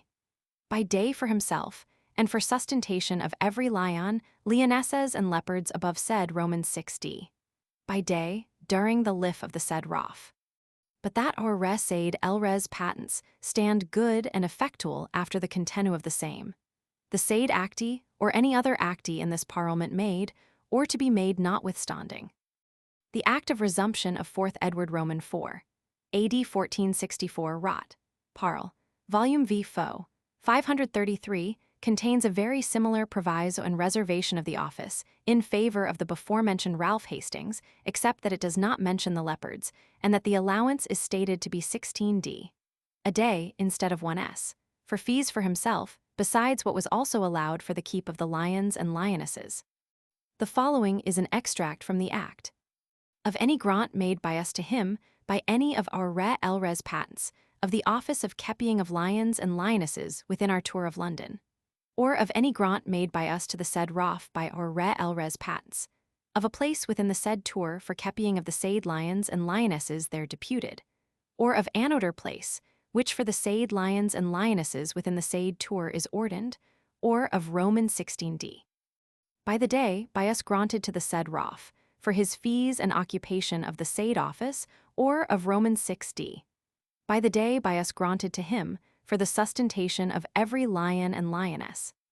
Perhaps the latter passage may be considered as elucidated in some degree by another passage, which occurs in the subsequent Act of 7th and 8th Edward Roman 4, as will be next noticed, and that 60.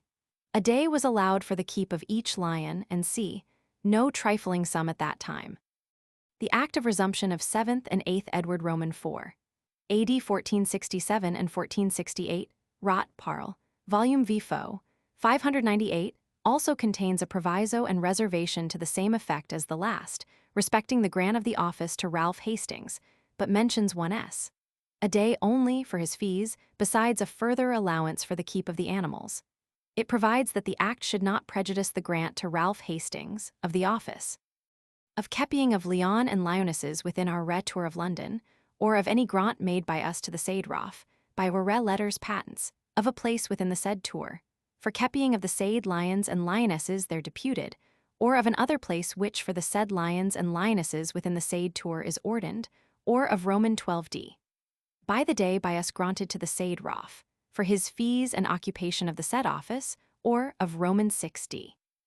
By the day by us granted to him, for the sustentation of every lion and of every lioness Roman 6d.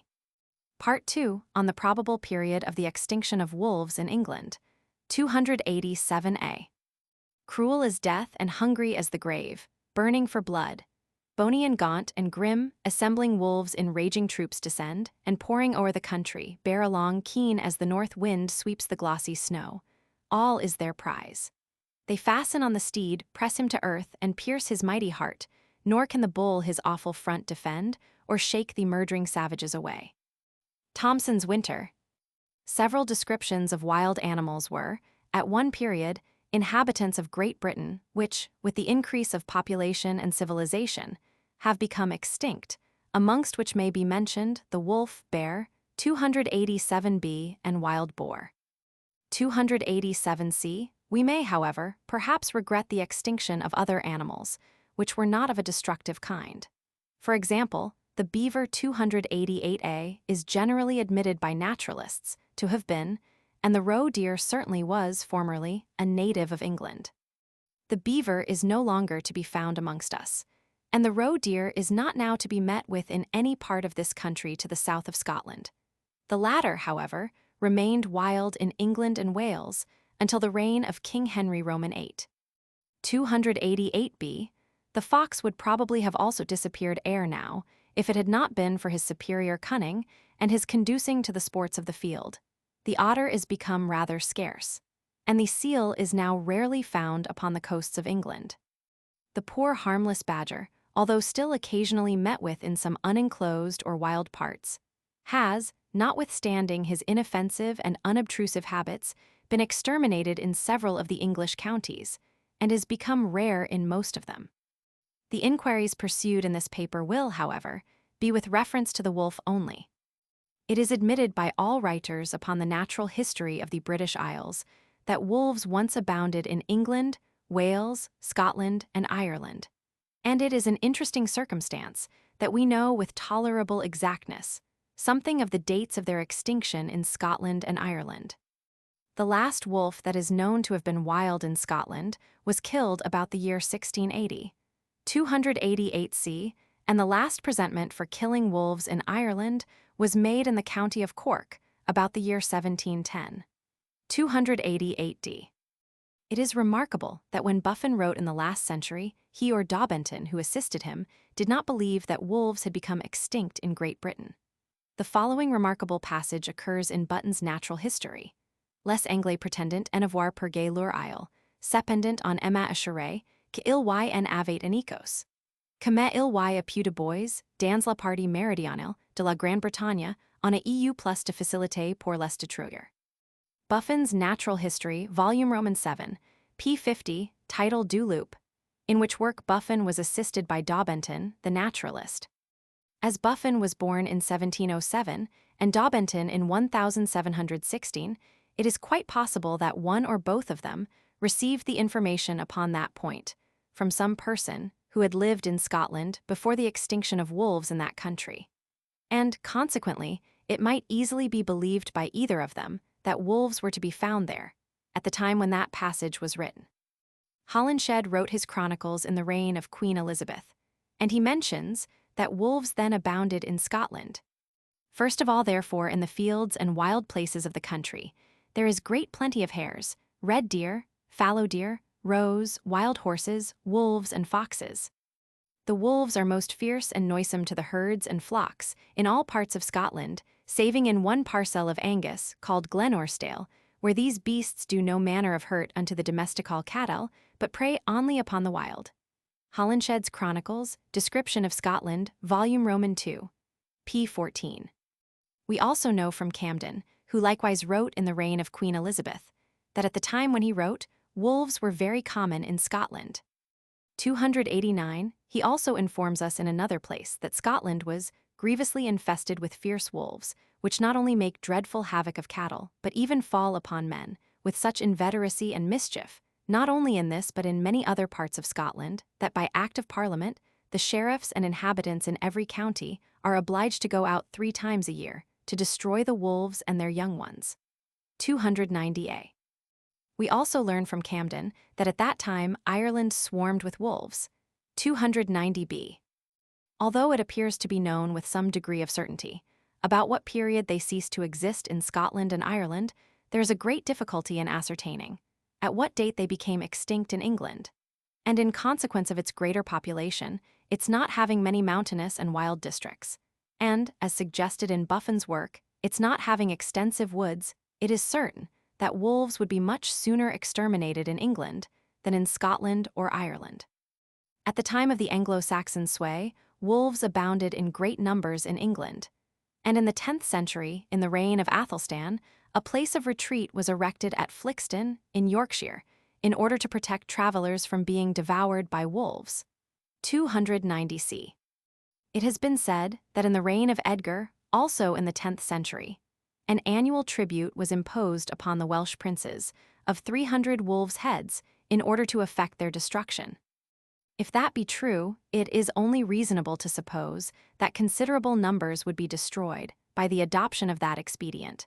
But it is strange that some authors, copying from one another, and without giving themselves the trouble of searching into authorities, have stated that the extinction of wolves in England and Wales was caused by it. Nothing can be further from the truth, as will be presently shown.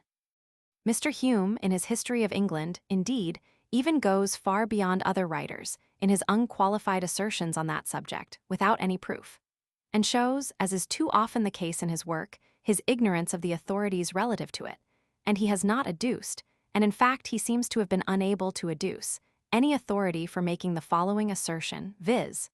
Another remarkable incident of this reign was the extirpation of wolves from England. This advantage was attained by the industrious policy of Edgar.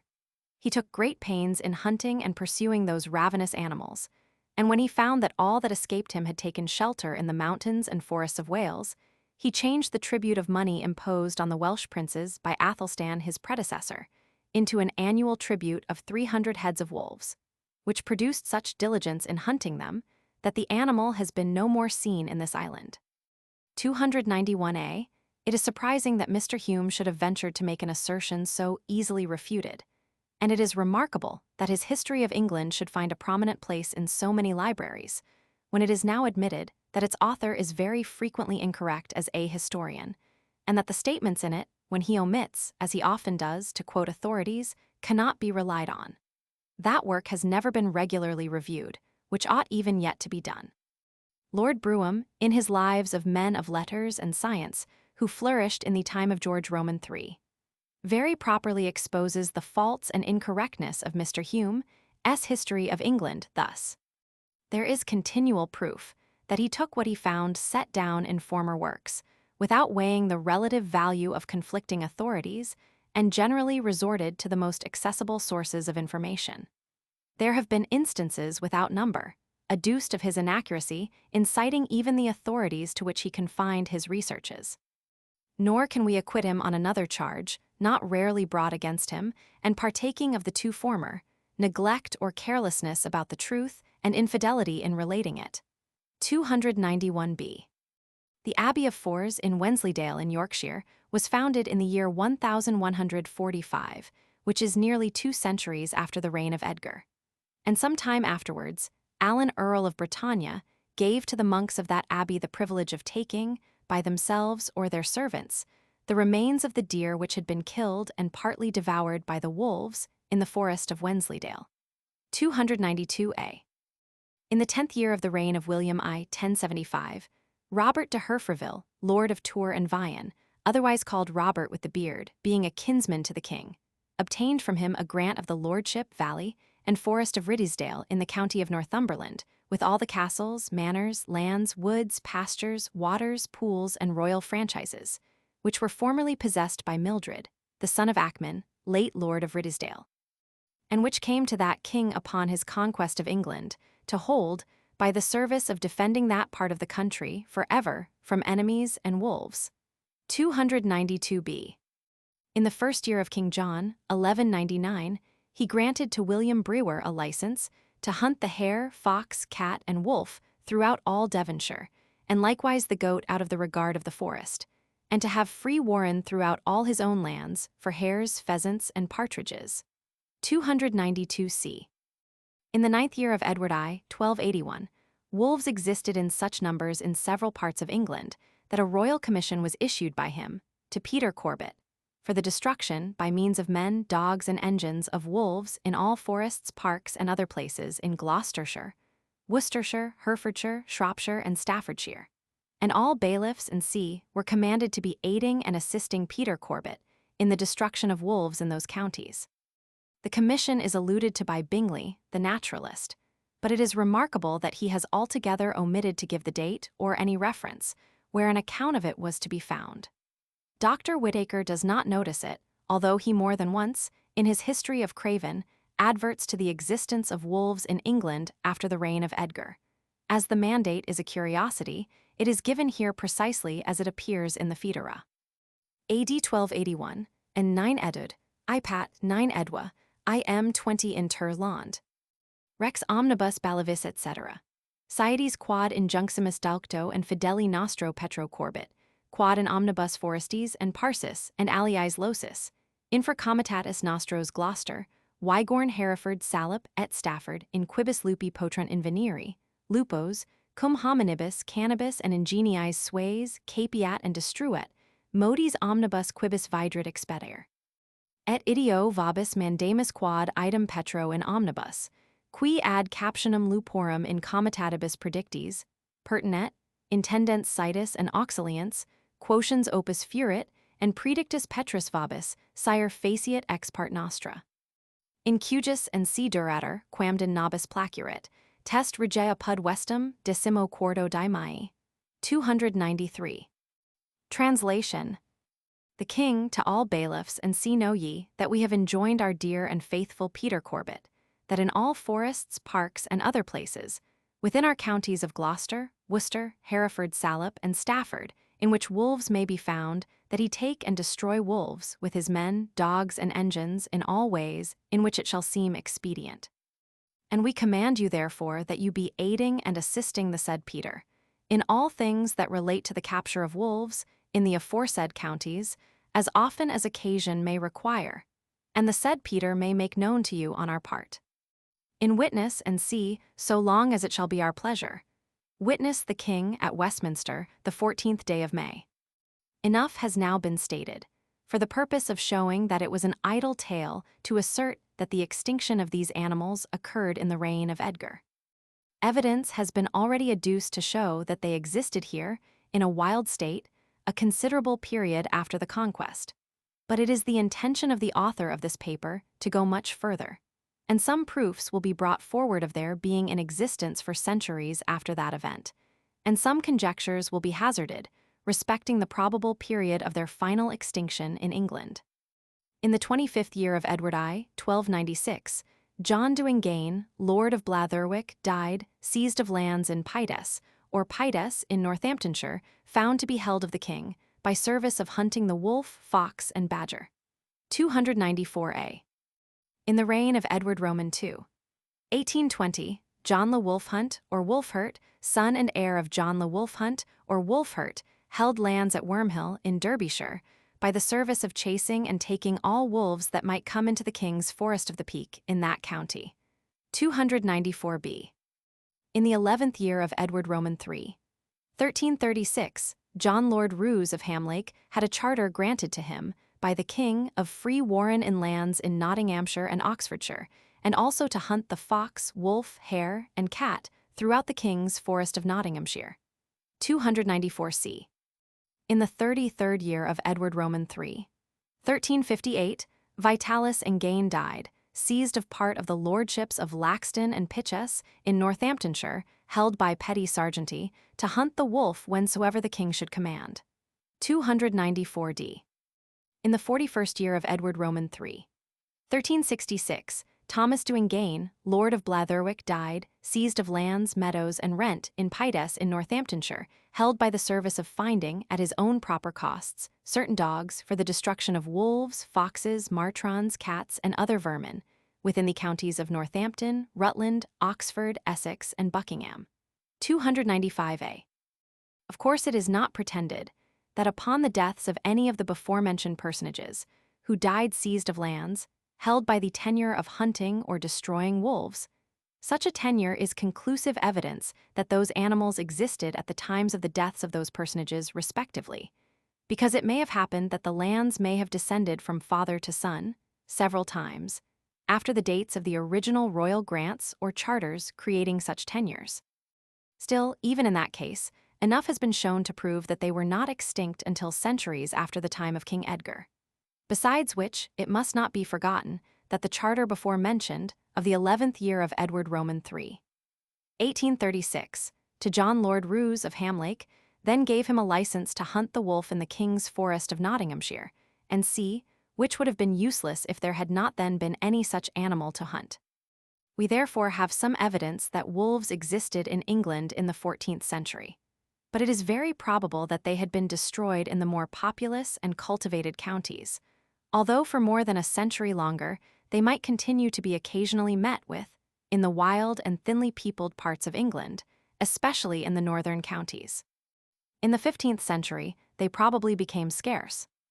In the 14th year of Edward Roman IV, 1474, that monarch invaded France, and negotiations for a truce were commenced between Louis XI and Edward, and we learn from Baker's Chronicles that King Louis then presented Edward with the handsomest horse which Louis had in his stable, and an ass, and also a wolf and a wild boar, beasts at that time rare in England. 295b, those are the exact words of Baker, and are very interesting, and with reference to the objects of this paper, very valuable. It will be remarked that he does not state or insinuate that wolves had been exterminated, or had ceased to exist in England, but merely that they had then become rare. We therefore have got so far towards the latter part of the 15th century, and appear not yet to have reached the period of their extinction. I have read somewhere that it is traditionally stated that they were to be found either in the Forest of Dean or in the Forest of Dartmoor, as late as in the time of Queen Elizabeth. But unfortunately, I omitted to take a note of the publication in which it was mentioned, and, although I have since devoted some time in endeavoring to discover it, I have not yet succeeded. Shakespeare wrote in the reign of Queen Elizabeth, and his allusion to England, and also to wolves, is worthy of notice, as showing his impression of their having at one period abounded in England, viz. "Oh, thou wilt be a wilderness again, peopled with wolves, thy old inhabitants." Shakespeare's Henry Roman IV, Second Part, Act 4, SC 4. Some passages in a very learned and celebrated work, The Institutes of the Law of England, by Sir Edward Coke, afterwards Lord Chief Justice of England, from that circumstance often called Lord Coke, who was a lawyer of great talents in the reign of Queen Elizabeth, will perhaps excite surprise, and are very important with reference to the subject of this inquiry. He was born in 1551, was made Solicitor General by Queen Elizabeth in 1592, and Attorney General in 1594. He was appointed Chief Justice of the Court of Common Pleas by James I in 1606, and Lord Chief Justice of the Court of King's Bench in 1613. His celebrated works, the commentary upon Sir Thomas Littleton's treatise and the Institutes of the Laws of England, required vast time and labor, and it is almost incredible that they could have been written after he became a judge, and consequently, it may be admitted, as is generally believed, that they were written whilst he was at the bar and in the reign of Elizabeth. It is well known that the precincts of the forests in England had courts of their own and were governed by different laws from the rest of England. And of course, in treating upon the laws of this country, so learned and so accurate a writer, as Coke is admitted to have been, could not avoid noticing them. In the part of his Institutes upon the forest courts, he describes the jurisdiction and functions of those tribunals and the animals to be met with in the forests of England. And, in the quaint and peculiar language incident to writers of the time of Queen Elizabeth, he proceeds to mention the beasts of chase and of the forest. The following are extracts from his work upon that subject. There be many beasts of the forest, by the laws of the forests of England. The hart in summer, the hind in winter, and all that proceed as of them. The buck in summer, the doe in winter, and the proceed of them. The hare, male and female, and their proceed. The wild boar, male and female, and their proceed. And the wolf, male and female, and their proceed. The fox, male and female, and their proceed. The marten, male and female. Capreolus the roe, as it appeareth before, is no beast of the forest, but it is a beast of chase. The proceeds of the hare, the first year a leveret, the second a hare, the third a great hare. Of a wild a boar, a pig, a hog steer, a boar, and after a sanglier. No beast of the forest that is solivagum et nocivum is venison, as the fox, the wolf, the marten, because they be no meat, but caro earum est nociva. So as the red deer, the fallow deer, the wild boar, and the hare are venison. Whereupon these two conclusions in the law of the forest do follow. First, whatsoever beast of the forest is for the food of man is venison, and therewith agreeth Virgil, describing a feast. Implentur veteris bacchae pinguisque, Fariny, 297. It is to be presumed that a writer whose works are so accurate as Coke's are admitted to be, would not have stated that the wolf was an animal of chase in England, at the time when he wrote, in the 16th century, in the reign of Elizabeth, if it had then been extinct. And it must be borne in mind that he has used the present tense in writing of it, which it is not likely that he would have done if he had intended to write respecting an animal which had formerly been a beast of chase, but which had ceased to exist in England. We have, therefore, got to the point that the wolf may fairly be believed not to have become extinct in England until at least some time in, or perhaps soon after, the reign of Elizabeth. I am, however, far from contending that it then existed in the southern or midland counties. On the contrary, it appears probable that when Coke wrote, it had become extinct in all parts of England, except in some few of the most northern counties, of which two are contiguous to Scotland.